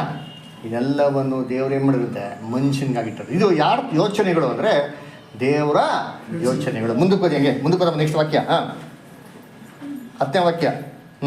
ನಮಗಾದರೂ ದೇವರು ತನ್ನ ಆತ್ಮನ ಮೂಲಕ ಅದನ್ನು ಹಾಂ ಪ್ರಕಟಿಸಿದನು. ಅದನ್ನು ಪ್ರಕಟಿಸಿದ್ದಾರೆ. ಏನದು? ಅದೇನಮ್ಮ ಮುಂದಕ್ಕೆ ಹೋದ ಮಂಗೆ. ಆ ಆತ್ಮನು ಎಲ್ಲ ವಿಷಯಗಳನ್ನು ದೇವರ ಹಾಂ ಅಗಾಧವಾದ ಹ್ಞೂ ವಿಷಯಗಳನ್ನು ಕೂಡ ಹಾ. ಪರಿಶೋಧಿಸಿ ನೋಡ್ರ, ದೇವರ ಅಗಾಧವಾದ ವಿಷಯಗಳು, ಅಂದರೆ ದೇವರು ಅಂತಾರೆ ತುಂಬ ಡೀಪ್ ಆಗಿರೋಂಥ ಥಾಟ್ಸ್ನ ದೇವ್ರ ಪವಿತ್ರಾತ್ಮ ಮುಖಾಂತರ ನಮಗೆ ಮಾಡೋದಂತೆ ರಿಲೀಸ್ ಮಾಡೋದು. ಅದಕ್ಕೆ ನೋಡ್ಬೇಕಾದ್ರೆ ಸತ್ಯವೇದಲ್ಲಿರೋದೆಲ್ಲ ಯಾರ ಯೋಚನೆ, ಯಾರ ಮನಸ್ಸು, ಯಾರ ಮೈಂಡು ಅಂದರೆ ದೇವ್ರ ಮೈಂಡ್, ದೇವರ ಥಾಟ್ಸ್ಗಳು. ಅಲ್ಲರ ಅದಕ್ಕೆ ಏಷ್ಯಾದಲ್ಲಿ ಹೇಳ್ತಾರಲ್ಲ, ನನ್ನ ಆಲೋಚನೆ ನಿಮ್ಮ ಆಲೋಚನೆ ಅಂತಲ್ಲ, ಅಂದ್ರೆ ನಿಮ್ಮ ಆಲೋಚನೆ ನನ್ನ ಆಲೋಚನೆ ಅಂತೆ ಅಲ್ಲ. ಎಲ್ಲ ಪ್ರವಾದಿಗಳ ಮುಖಾಂತರ ದೇವ್ರೇನು ಮಾಡೋರೆ, ಭಾಗ ಭಾಗವಾಗಿಯೋ ವಿಧ ವಿಧವಾಗಿಯೋ ದೇವ್ರೇನು ಮಾಡೋದಿದ್ದಲ್ಲ ತಿಳಿಸಿದ. ಪ್ರವಾದಿಗಳಲ್ಲಿ ಹೆಂಗೆ ಮಾತಾಡಿದ್ರು, ಅವ್ರೇನು ಮಾತಾಡ್ದೋ ಅರ್ಥಗಳೇನಾಗಿಲ್ಲ ಅವ್ರಿಗೆ ಗೊತ್ತಾಗಿಲ್ಲ. ಆದರೆ ದೇವ್ರೇನು ಮಾಡೋದೆ, ದೇವರ ಮನಸ್ಸಿನ ಆಲೋಚನೆಗಳನ್ನ ದೇವರ ಪ್ರವಾದಿಗಳ ಮುಖಾಂತರ ಏನು ಮಾಡೋದು ನಮಗೆ ಅಲ್ಲಿ ಬರೆದಿಟ್ಟು ನಾವೇನು ಮಾಡ್ತೀವಿ ನೋಡ್ತೀವಿ. ಅದು ಅದಕ್ಕೆ ನೋಡ್ಬೇಕಾದ್ರೆ ಏನು ರೀ, ನಮ್ಮ ಒಂದು ಆ್ಯಕ್ಷನ್ಸ್ ಎಲ್ಲ ಯಾವ್ದು ಮೇಲೆ ಡಿಪೆಂಡ್ ಆಗೋದು ಅಂದರೆ ಒಂದು ಥಾಟ್ಸ್ ಮೇಲೆ. ಉದಾಹರಣೆಗೆ ನಾವು ಅಂಗಡಿಗೆ ಹೋಗ್ತೀರಿ, ಏನೋ ಒಂದು ವಸ್ತು ತೊಗೊಳಕ್ಕೆ ಹೋಗ್ತೀರಿ, ಅದು ತೊಗೊಬೇಕು ಅಂತ ಡಿಸಿಷನ್ ಎಲ್ಲಿ ಮಾಡ್ತೀವಿ ನಾವು? ನಮ್ಮ ಮನಸ್ಸಲ್ಲಿ. ಅದರ ಒಂದು ವಸ್ತು ತೊಗೊಂಡೋಗಿ ನಿಮ್ಮ ಮೊಬೈಲ್ ಹಿಂಗೆ ಇರಬೇಕು, ಹಂಗೆ ಇರಬೇಕು, ಫೀಚರ್ಸ್ ಅಂದ್ಬಿಟ್ಟು ಇವೆಲ್ಲ ನಿರ್ಧಾರಗಳು ಎಲ್ಲಿ ಮಾಡ್ತೀರಿ? ನಮ್ಮ ಮನಸ್ಸಲ್ಲೇ ಮಾಡ್ತೀರಿ. ಆದರೆ ಅದೇ ಥರ ಒಂದು ಸ್ಥಳಕ್ಕೆ ಹೋಗಬೇಕು ಅಂತಂದರೆ ನಿರ್ಧಾರ ಮಾಡೋದು ಯಾರು? ಇವರಲ್ಲಿ ಭಾನುವಾರ ನೀವೆಲ್ಲ ಬಂದಿದ್ದಿರಲ್ಲ, ಇಲ್ಲಿ ಬರಬೇಕು ಅಂದರೆ ನೀ ಡಿಸಿಷನ್ಸ್ ಮಾಡಿರೋದು ಯಾರೋ? ಯೋಚನೆ ನಾವು ಮನಸ್ಸಲ್ಲಿ ನಾವೇನು ಮಾಡ್ತೀರಿ? ಯೋಚನೆ ಮಾಡಿದ್ರೆ ಅದರ ಮನಸ್ಸಲ್ಲೇ ಡಿಸೈಡ್ ಮಾಡಿಬಿಟ್ರೆ ಬರಲ್ಲ ಅಂತ ಅವಾಗೇನು ಮೀನಿಂಗ? ಕಾರ್ಯದಲ್ಲಿ ಏನು ಮಾಡೋಕ್ಕಾಗಲ್ಲ, ಅದನ್ನ ಮಾಡೋಕ್ಕಾಗಲ್ಲ. ಅದರ ಅದು ನೋಡ್ಬೇಕಾದ್ರೆ ಮನಸ್ಸು ತುಂಬ ಇಂಪಾರ್ಟೆಂಟ್. ನಾವು ಏನು ಯೋಚನೆ ಮಾಡ್ತೀರಿ ಏನ್ರಿ, ಅದು ವೆರಿ ವೆರಿ ಇಂಪಾರ್ಟೆಂಟ್ ಅಲ್ವರ. ಸರಿ, ಇವಾಗ ಇದ್ರಲ್ಲಿ ಏನು ಮಾಡೋದಂದರೆ ಇದರಲ್ಲಿ ಎರಡು ಥರ ಇದೆಯಪ್ಪ. ಏನಪ್ಪ ಅಂದರೆ ಇವಾಗ ಇವಾಗ ಕೆಲವೊಂದು ಸತಿ ಏನಾಗ್ತದೆ ಅಂದರೆ ನಮ್ಮ ಆಲೋಚನೆಗಳು ಕೆಟ್ಟಾಗಿರ್ತಾರೆ, ಆದರೆ ಆ್ಯಕ್ಷನ್ಸಲ್ಲಿ ಕಾರ್ಯದಲ್ಲಿ ತುಂಬ ಚೆನ್ನಾಗಿ ಇರೋ ಥರ ನಾವು ನಡ್ಕೊಳಕ್ಕೆ ಪ್ರಯತ್ನ ಮಾಡ್ತೀರಿ. ಅಲ್ಲ, ಇದು ಎರಡು ಥರ ಇದೆ. ಒಂದೇನಪ್ಪ ಅಂದರೆ ಇದು ನಾವು ಜಯಿಸೋಂಥ ಮಾರ್ಗದಲ್ಲಿ ನಾವು ಏನು ಮಾಡ್ತಿದ್ವಿ, ಕೆಟ್ಟವರೇ ಎಲ್ಲ ಬಂದಿರೋ ಎಲ್ಲ ಸತ್ಯ ಯಾರು ಒಳ್ಳೆಯವರೆಲ್ಲ ಬಿಟ್ಟು ಇನ್ಕ್ಲೂಡಿಂಗ್ ನಾನು ಅಷ್ಟೇ ಅಲ್ವರ. ಅವಾಗ ನಾವೇನು ಮಾಡ್ತೀರಿ, ಈ ಕೆಟ್ಟ ಗುಣನೆಲ್ಲ ಬಿಟ್ಟು ಒಳ್ಳೆ ಗುಣನೆಲ್ಲ ಬೆಳೆಸ್ಕೊಳಕ್ಕೆ ನಾವು ತುಂಬ ಪ್ರಯಾಸ ಪಡ್ತೀರಿ. ಅವಾಗ ಏನಾಗ್ತಾರೆ ಅಂದರೆ ನಮ್ಮ ಹಳೆ ಮನುಷ್ಯನ ಗುಣಗಳಿಗೂ ಹೊಸದ ಆಲೋಚನೆಗಳಿಗೆ ಏನಾಗಲ್ಲ ಫಿಟ್ಟು ಆಗಲ್ಲ. ಸ್ವಲ್ಪ ಅವಾಗ ಡಿಫಿಕಲ್ಟೀಸ್ ಇತ್ತು, ಪ್ರಯಾಸ ಪಡ್ತಾ ಇದ್ದಾರೆ. ಇದರಲ್ಲಿ ಒಂದು ಹೆಂಗಿದೆ ಅಂದರೆ ಒಂದು ಪ್ರಯಾಸ ಪಡೋ ಥರ ಇದೆ. ಇನ್ನೊಂದು ಹೆಂಗಿರ್ತೀರಿ ಅಂತಂದರೆ ನೋಡೋಕ್ಕೆ ಮಾತ್ರ ಚೆನ್ನಾಗಿ ಕಾಣಿಸ್ಕೊಂಡೋ ರೀತಿಯಲ್ಲಿ ಆ್ಯಕ್ಟಿಂಗ್ ಮಾಡೋಕ್ಕೆ ನಾವೇನು ಮಾಡ್ತೀರಿ, ಶುರು ಮಾಡ್ತೀರಿ. ಆಲೋಚನೆ ನಿಜವಲ್ಲ ಏನಾಗಿರಲ್ಲ, ಇರಲ್ಲ. ಇದರಲ್ಲಿ ಏನು ನಮಗೆ ಇದು ಪ್ರಯೋಜನ ಆಗ್ತದಾ ಅಂತಂದರೆ ಅದು ವಾಕ್ಯದಲ್ಲಿ ಎರಡು ಎಕ್ಸಾಂಪಲ್ ನೋಡೋಣ. ಮೊದಲನೇ ಎಕ್ಸಾಂಪಲ್ ಏನಪ್ಪ ಅಂತಂದರೆ ಲೂಕನ ಬರೆದಂಥ ಸುವಾರ್ತೆ 7ನೇ ಅಧ್ಯಾಯ 39. ಅಂದರೆ ನೋಡ್ರಿ, ನಮ್ಮ ಆಲೋಚನೆಗಳಿಗೂ ನಮ್ಮ ಕ್ಯಾರೆಕ್ಟರ್ಗಳಿಗೂ ಹೊಂದಾಣಿಕೆ ಆಗಬೇಕು. ಹೊಂದಾಣಿಕೆ ಆಗಿಲ್ಲ ಅಂದರೆ ಅದು ನಮಗೆ ಪ್ರಯೋಜನ ಆಗ್ತದಾ ಅಥವಾ ಪ್ರಯೋಜನ ಆಗಲ್ವಾ ಅಂತ ನೋಡೋಣ. ಲೂಕನ ಬರೆದಂಥ ಸುವಾರ್ತೆ 7ನೇ ಅಧ್ಯಾಯ 39ನೇ ವಾಕ್ಯ ಓದಿಂತೀನಿ. ಆದರೆ ಆತನನ್ನು ಊಟಕ್ಕೆ ಕರೆದ ಫರಿಸಾಯನು ನೋಡಿ, ಯೇಸು ಕ್ರಿಸ್ತನ ಊಟಕ್ಕೆ ಕರೆದಂತ ಫರಿಸಾಯನು ಇದನ್ನು ಕಂಡು ಇವಳು ಏನ್ರಿ ದುರಾಚಾರಿ, ಇವನ ಪ್ರವಾದಿಯಾಗಿದ್ದರೆ ತನ್ನನ್ನು ಮುಟ್ಟಿದ ಈ ಹೆಂಗಸು ಇಂಥವಳೆಂದು ತಿಳಿದುಕೊಳ್ಳುತ್ತಿದ್ದನು. ಈಕೆಯನ್ನು ಮುಟ್ಟಿರಂತ ಹೆಂಗಸು ಎಂಥವಳು ಅಂತ ಯೇಸು ಕ್ರಿಸ್ತ ಮಾಡಿದ್ರಂತೆ ತಿಳಿದುಕೊಂಡಿರೋರು ಅಂತ ಅಂದ್ಬಿಟ್ಟು ಆಮೇಲೆ ಅಂದುಕೊಂಡು ಸಾಕ್ಬಿಡಿ ಅಂದುಕೊಂಡನು ಅಂತ ಹೇಳ್ತಾರೆ. ಅದರ ಇದೇನಪ್ಪ ಸನ್ನಿವೇಶ ಅಂತಂದರೆ ಮನೇಲಿ ಹೋಗೋದ್ರಿ ಅಂತೀನಿ. ಯೇಸು ಕ್ರಿಸ್ತನ ಒಬ್ಬ ಫರಿಸೇಯ ಸದಸ್ಯರು ಮಾಡಿದ ಊಟಕ್ಕೆ ಕರೀತಾರ. ಇವಾಗ ನೀವು ಹೇಳ್ರಿ, ಫರಿಸೇಯ ಸದಸ್ಯರಿಗೂ ಯೇಸು ಕ್ರಿಸ್ತಂಗೆ ಆಗ್ತದಾ? ಆಗಲ್ಲ. ಇಬ್ರಿಗೂ ಏನೂ ಆಗಲ್ಲ. ಯಾಕಂದರೆ ಇವ್ರ ಉಪದೇಶಗಳೇ ಬೇರೆ, ಇವ್ರ ಉಪದೇಶಗಳೇ ಬೇರೆ. ಅದರ ಇಬ್ರಿಗೂ ಏನ್ರಿ ಆಗೋದೇ ಇಲ್ಲ. ಅದರ ಇವಾಗ ಅಂಥ ಸಂದರ್ಭದಲ್ಲಿ ಒಬ್ಬ ಫರಿಸೇಯನ ಸದಸ್ಯನು ಯೇಸು ಕ್ರಿಸ್ತನ ಊಟಕ್ಕೆ ಕರೀತಾರೆ. ಏನು ಕರೀತಾರೆ? ಏನು ಊಟಕ್ಕೆ ಏನು ಕರೆದಿರ್ಬೋದು ಹೇಳ್ರಿ? ಇವ್ರಿಗೆ ಆಗೋದೇ ಇಲ್ಲ. ಏನು ಕರೆದವ್ರೆ? ಪರೀಕ್ಷೆ ಮಾಡಿ ಕರೆದವ್ರೆ ಅಲ್ವರ. ಯೇಸು ಕ್ರಿಸ್ತನ ಏನಾರ ಬಂದು ಮನೆಗೆ ಕೂತ್ಕೊಂಡು ಏನೋ ಯೇಸು ಕ್ರಿಸ್ತ ಮಿಸ್ಟೇಕ್ ಮಾಡ್ತಾರ, ಆ ಮಿಸ್ಟೇಕ್ ಮಾಡೋಣ ಯೇಸು ಕ್ರಿಸ್ತನ ಕಂಡಿಡ್ಬಿಟ್ಟು ಲಾಕ್ ಮಾಡ್ಬಿಡೋಣ ಅಂತ ಮಾಡೋರು ಇವಾಗ ಕರೆದವ್ರೆ ಅಲ್ವರ. ಅದಕ್ಕೆ ಇದೇ ಇನ್ಸಿಡೆಂಟು ಬೇರೆ 3 ಸುವಾರ್ತೆಗಳಲ್ಲಿ ಬಿಡ್ತಾರೆ.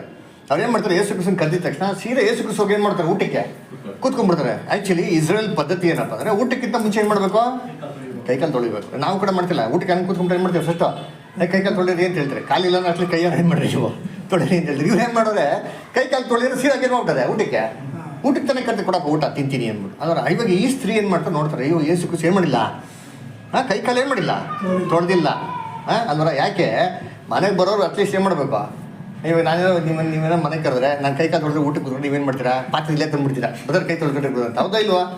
ಹಾಕಲ್ದ್ರು ಹಂಗೆ ಮಾಡೋರು. ಇವ್ರು ಏನು ಮಾಡೋದ್ರೆ ನೀರು ತೊಗೊಂಡೋಗಿಲ್ಲ, ಏನು ಮಾಡಿಲ್ಲ, ಅದಕ್ಕೆ ಏನು ಮಾಡ್ತಿಲ್ಲ ಸ್ತ್ರೀ ಬಂದ್ಬಿಟ್ಟು ಆಕೆ ಹೋಗ್ಬಿಟ್ಟು ವ್ಯಭಿಚಾರ ಸ್ತ್ರೀ. ಅವಾಗ ಏನು ಮಾಡ್ತಾರೆ, ಸೀದಾ ಹೋಗ್ಬಿಟ್ಟು ಆ ಥರ ಇರೋಂಥ ಅಮೂಲ್ಯವಂತ ತೈಲನ ಹಾಕ್ಬಿಟ್ಟು ಯೇಸು ಕ್ರಿಸ್ತ ಕಾಲು ಏನು ಮಾಡ್ತಾರೆ ತೊಳೆಯೋದಕ್ಕೆ ಶುರು ಮಾಡ್ತಾರೆ. ಇದನ್ನ ನೋಡಿದ ತಕ್ಷಣ ಆ ಮನುಷ್ಯ ಏನು ಮಾಡ್ತಾನೆ, ಆ ಮನಸ್ಸಲ್ಲಿ ಅಂದುಕೊಂಡಾಯ್ತು, ಅಯ್ಯೋ ಈಗ ಎಂಥ ಸ್ತ್ರೀ ಅಂತ ಅಂದ್ಬಿಟ್ಟು ಯೇಸು ಕ್ರಿಸ್ತನಿಗೆ ಗೊತ್ತಿಲ್ವಾ, ಪ್ರವಾದಿಯಾಗಿರ್ಬೇಕು, ಆಲೋಚನೆ ಏನು ಮಾಡಬೇಕು, ಓದ್ಬೇಕಲ್ವಾ ಅಂತಂದ್ಬಿಟ್ಟು ಹೇಳ್ದಲ್ಲ. ಇವಾಗ ಯೋಚನೆ ಮಾಡ್ರಿ, ಈ ಒಂದು ಮನಸ್ಸಲ್ಲಿ ಬಂದಿರೋಂಥ ಯೋಚನೆ ಯಾರಿಗೂ ಕಾಣಿಸಿಲ್ಲ, ಯಾರಿಗೇನಾಗಿಲ್ಲ, ಅರ್ಥ ಆಗಿಲ್ಲ. ಯಾರಿಗೆ ಅರ್ಥ ಆಯಿತು ಅದು ನೋಡಿ ಮುಂದಕ್ಕೆ ಓದಿಸ್ತೇವೆ. ಅದಕ್ಕೆ ಯೇಸು ಅಂತ ಮುಂದಕ್ಕೆ ಬರ್ಕೊಂಡಿದ್ದೀನಿ, ಓದಿದ್ದೀನಿ. ಹಾಂ, ಅದಕ್ಕೆ ಯೇಸು ಹಾಂ, ಸೀಮೋನನೇ, ನೋಡ್ರ ಹಂಗಾರೆ ಯೇಸು ಕ್ರಿಸ್ತು ಅವ್ರ ಆಲೋಚನೆ ಏನು ಮಾಡ್ತೀವಿ ಇವಾಗ ಓದಿದ್ರು ಅಲ್ವರ. ಇವಾಗ ಯೋಚನೆ ಮಾಡಿ, ಓದ್ಬಿಟ್ಟು ಸಿಂಹನಿಗೆ ಏನು ಮಾಡ್ತಾರಲ್ಲ ಖಂಡಿಸ್ತಾರೆ ಅದರ. ಇವಾಗ ಅಲ್ಲಿ ನೋಡ್ರಿ, ಅವನು ನಡ್ಕೊಂಡಂಥ ರೀತಿ ಹೊರಗಡೆ ನೋಡಿರೋಂಥ ಮನುಷ್ಯರಿಗೆಲ್ಲ ಹೆಂಗಿದೆ, ತುಂಬ ವಂಡರ್ಫುಲ್. ಒಬ್ಬ ದೇವ್ರ ಪ್ರವಾದಿನ ಮನೆಗೆ ಏನು ಮಾಡ್ತಾವ್ರೆ, ಕರೆದ್ಬಿಟ್ಟು ಸನ್ಮಾನಿಸ್ತಾ ಇದ್ದಾರೆ. ಅದೆಲ್ಲ ದೃಷ್ಟಿಯಲ್ಲಿ ಎಂಥದ್ದು, ತುಂಬ ಶ್ರೇಷ್ಠವಾದಂಥದ್ದು, ಒಳ್ಳೆ ಗೌರವ ಅಂಥದ್ದು, ಒಳ್ಳೆ ದೇವ್ರ ದೃಷ್ಟಿಯಲ್ಲಿ ಮೆಚ್ಚುಗೆ ಆದಂಥದ್ದು. ಆದರೆ ಮನಸ್ಸಲ್ಲಿ ಏನಿಲ್ಲ, ನಿಜವಲ್ಲ, ಒಳ್ಳೇದು ಇಲ್ಲ. ಅದರಿಂದ ಅವನಿಗೆ ಆಶೀರ್ವಾದ ಬರ್ತದ ಹೇಳ್ರಿ, ಬರಲ್ಲ. ಹಂಗಾರೆ ಯೋಚನೆಗೂ ಕ್ಯಾರೆಕ್ಟ್ರಿಗೂ ಡಿಫ್ರೆನ್ಸ್ ಇತ್ತು ಅಂತಂದರೆ, ತೋರಿಕೆಗೆ ಮಾತ್ರ ಈ ಥರ ಇದ್ದರೆ ಅದು ಖಂಡಿತವಾಗಿ ಏನಾಗಲ್ಲ, ಪ್ರಯೋಜನ ಆಗಲ್ಲ. ಇವಾಗ ಇನ್ನೊಂದು ನೋಡೋಣ ಅಂತೀನಿ ಎಕ್ಸಾಂಪಲ್. ಏನಪ್ಪ ಅಂದರೆ ಅದು ಇದೇ ಥರನೇ. ಎಲ್ಲಿ ಅಂದರೆ ಮಾರ್ಕನ ಬರೆದಂಥ ಸುವಾರ್ತೆ 14:72. ಅದ್ರಲ್ಲಿ ನೋಡಿದ್ರೆ ಇದೇ ಥರ ಇದೆ ಇನ್ಸಿಡೆಂಟು. ಆಲೋಚನೆಗೂ ಗುಣಕ್ಕೇನಿಲ್ಲ, ಹೊಂದಾಣಿಕೆನೇ ಇಲ್ಲ. ಅಲ್ಲಿ ನೋಡಿ ಓದೋಣ, ಮಾರ್ಕ್ 14:72. ಮಾರ್ಕ 14:72. ಹಾಂ, ಆಗ ಪೇತ್ರನು ಕೋಳಿ 2 ಸಾರಿ ಕೂಗುವುದಕ್ಕಿಂತ ಮುಂಚೆ 3 ಸಾರಿ ನನ್ನ ವಿಷಯವಾಗಿ ಅವನನ್ನು ಅಳೆಯನೆಂಬುದಾಗಿ ಹೇಳುವಿ ಎಂದು ಯೇಸು ತನಗೆ ಹೇಳಿದ ಮಾತನ್ನು ನೆನಪಿಗೆ ನೋಡ್ರ. ಯೇಸು ಕ್ರಿಸ್ತು ತನಗೆ ಹೇಳಿದಂಥ ಮಾತನ್ನು ಏನು ಮಾಡ್ತೀವಿ, ನೆನಪಿಗೆ ತಂದುಕೊಂಡನು ಅಂತ ಹೇಳ್ತಾರೆ ಅಲ್ವರ. ನೋಡಿ, ಯೇಸು ಕ್ರಿಸ್ತು ಫಸ್ಟ್ ಹೇಳ್ತಾರೆ, ಪೇತ್ರ ನೋಡಪ್ಪ ನೀನು ಕೋಳಿ ಕೂಗು ಮುಂಚೆ ಏನು ಮಾಡ್ತಾರೆ, 3 ಸತಿ ನಿರಾಕರಿಸ್ಬಿಡ್ಕೊಂಡೆ, ಇಲ್ಲ ಇಲ್ಲ ಅಂತ ಹೇಳ್ಬಿಟ್ಟು ಧೈರ್ಯವಾಗಿ ಹೋಗ್ತಾರೆ. ಆದರೆ ಆ ಸಿಚುವೇಶನ್ನಲ್ಲಿ ಏನು ಮಾಡ್ತಾರೆ, ಆ್ಯಕ್ಷನ್ಸಲ್ಲಿ ಏನಾಗಿದ್ರು ಇವರು, ನಾನು ಕ್ರಿಸ್ತನ ಜೊತೆಗಿದ್ದೀನಿ ಅಂತ ಇದ್ದಿದ್ದು. ಆದರೆ ಆ ಸನ್ನಿವೇಶ ಹೆಂಗಾಗೋಯ್ತು ಅಂದರೆ, ಗಾಬ್ರಿಯಲ್ಲಿ ಏನು ಮಾಡ್ಬಿಡ್ತಾರೆ ಇವರು ಕ್ರಿಸ್ತನ್ನ 3 ಸತಿ ಗೊತ್ತಿಲ್ಲ ಅಂತ ಶಾಪ ಹಾಕ್ಬೇಡ ಹೇಳ್ಬಿಡ್ತಾರೆ. ಹಂಗೆ ಹೇಳಿದ ತಕ್ಷಣ, ಕೋಳಿ ಕೂಗಿದ ತಕ್ಷಣ ಇವ್ರ ಮನ್ಸಿಗೆ ಫಸ್ಟ್ ಏನು ಬಂದಂತ ಯೋಚನೆ, ಪೇತ್ರನ ಮನ್ಸಿಗೆ ಏನು ಯೋಚನೆ ಬಂತ, ಯೇಸು ಸ್ವಾಮಿ ಏನು ಯೋಚನೆ ಬಂತ, ಕೇಳಲ್ಲ ವಾಕ್ಯ ಹೇಳ್ರಿ ಎಲ್ಲ ಓದ್ರಿ. ಏನಮ್ಮ ಏನು ಡಿ ಸಿ ಓದ್ಬೇಕಾದ್ರೆ ಕೇಳಿಸ್ಕೊಳ್ಳಿ, ಅದಕ್ಕೆ ಹೇಳಿದ್ ನಾನು. ಅರ್ಥ ಏನ್ರಿ, ಯೇಸು ಕ್ರಿಸ್ತು ಹೇಳಿರೋ ಮಾತು ಯಾರು ಜ್ಞಾಪಕ ಬಂತ, ಪೇತ್ರ ಜ್ಞಾಪಕ ಬಂತು ನೋಡಿ ಐತ್ರಿ, ಫ್ಲಾಶ್ ಆಯ್ತು. ಆಮೇಲೆ ನೋಡಿ ಪೇತ್ರ ಏನು ಮಾಡಿದಂತೆ ಅಷ್ಟೇ ಓದಿ. ತಂದುಕೊಂಡು ಆ ವಿಷಯದಲ್ಲಿ ಯೋಚಿಸಿ ಏನು ಮಾಡ್ದಂತೆ, ಆ ವಿಚಾರದಲ್ಲಿ ಏನು ಮಾಡ್ದಂತೆ ಯೋಚಿಸಿ ಹತ್ತದಂತೆ ನೋಡ್ರಿ ಅಲ್ರ. ಇವಾಗ ಅವ್ನು ನಡ್ಕೊಂಡಂಥ ರೀತಿ ಕ್ರಿಸ್ತನ್ ಏನು ಮಾಡ್ಬಿಟ್ಟ, ಅಲ್ಲಿ ಕಳಿಸ್ಬಿಟ್ಟ ಎಲ್ಲರ ಮುಂದೆ. ಎಷ್ಟು ಅವಮಾನ ಅಲ್ಲ, ಎಲ್ಲ ನೋಡಿದ್ರೆ ಏನು ಮಾಡ್ತಾರೆ, ಇವ್ನು ಏನು ಶಿಷ್ಯನಯ್ಯ, ಈ ಟೈಮಲ್ಲಿ ಯಾರಿಗೆ ಜೊತೆಗೆ ಇರ್ಬೇಕಾಯ್ತಾ, ಇವ್ನು ಬೈದ್ಬಿಟ್ನಲ್ಲ ಅಂತ ಏನು ಮಾಡಿದ್ದಾರೆ, ರಿಯಾಕ್ಟ್ ಮಾಡಿದ್ದಾರೆ. ಆದರೆ ಮನ್ಸೊಳಗೆ ಏನಿಲ್ಲ ಪೇತ್ರನಿಗೆ ಅದಿರಲಿಲ್ಲ. ಕೆಟ್ಟದ್ದು ಮಾಡ್ಬೇಕಂತ ಉದ್ದೇಶ ಏನಿಲ್ಲ ಪೇತ್ರನಿಗೆ ಇಲ್ಲ ನೋಡ್ರಿ ಅಂದ್ರೆ. ಅದಕ್ಕೆ ಇದು ಯೋಚನೆ ಬರೀದ ತಕ್ಷಣ ಅದ್ರ ಬಗ್ಗೆ ಚಿಂತೆ ಮಾಡಿ ಏನು ಮಾಡ್ತಾರೆ, ಬಹಳವಾಗಿ ಅರ್ಥನೋ ಅಂದರೆ ಕ್ಯಾರೆಕ್ಟ್ರಲ್ಲಿ ಅಲ್ಲಿ ನಡ್ಕೊಬೇಕಾದ್ರೆ ಮೋಸವಾಗಿ ನಡ್ಕೊಂಬಿಟ್ಟ. ಆದರೆ ನಿಜವಾಗ್ಲೂ ಮನಸ್ಸಲ್ಲಿ ಅವ್ನಿಗೆ ಏನಿರಲಿಲ್ಲ, ಕಲ್ಮಶ ಇರಲಿಲ್ಲ. ಇವಾಗ ಇದೇಗಿದೆ, ಜನಗಳ ದೃಷ್ಟಿಯಲ್ಲಿ ನೋಡೋಕೆ ಮೋಸವಾಗಿದೆ, ದೇವ್ರ ದೃಷ್ಟಿಯಲ್ಲಿ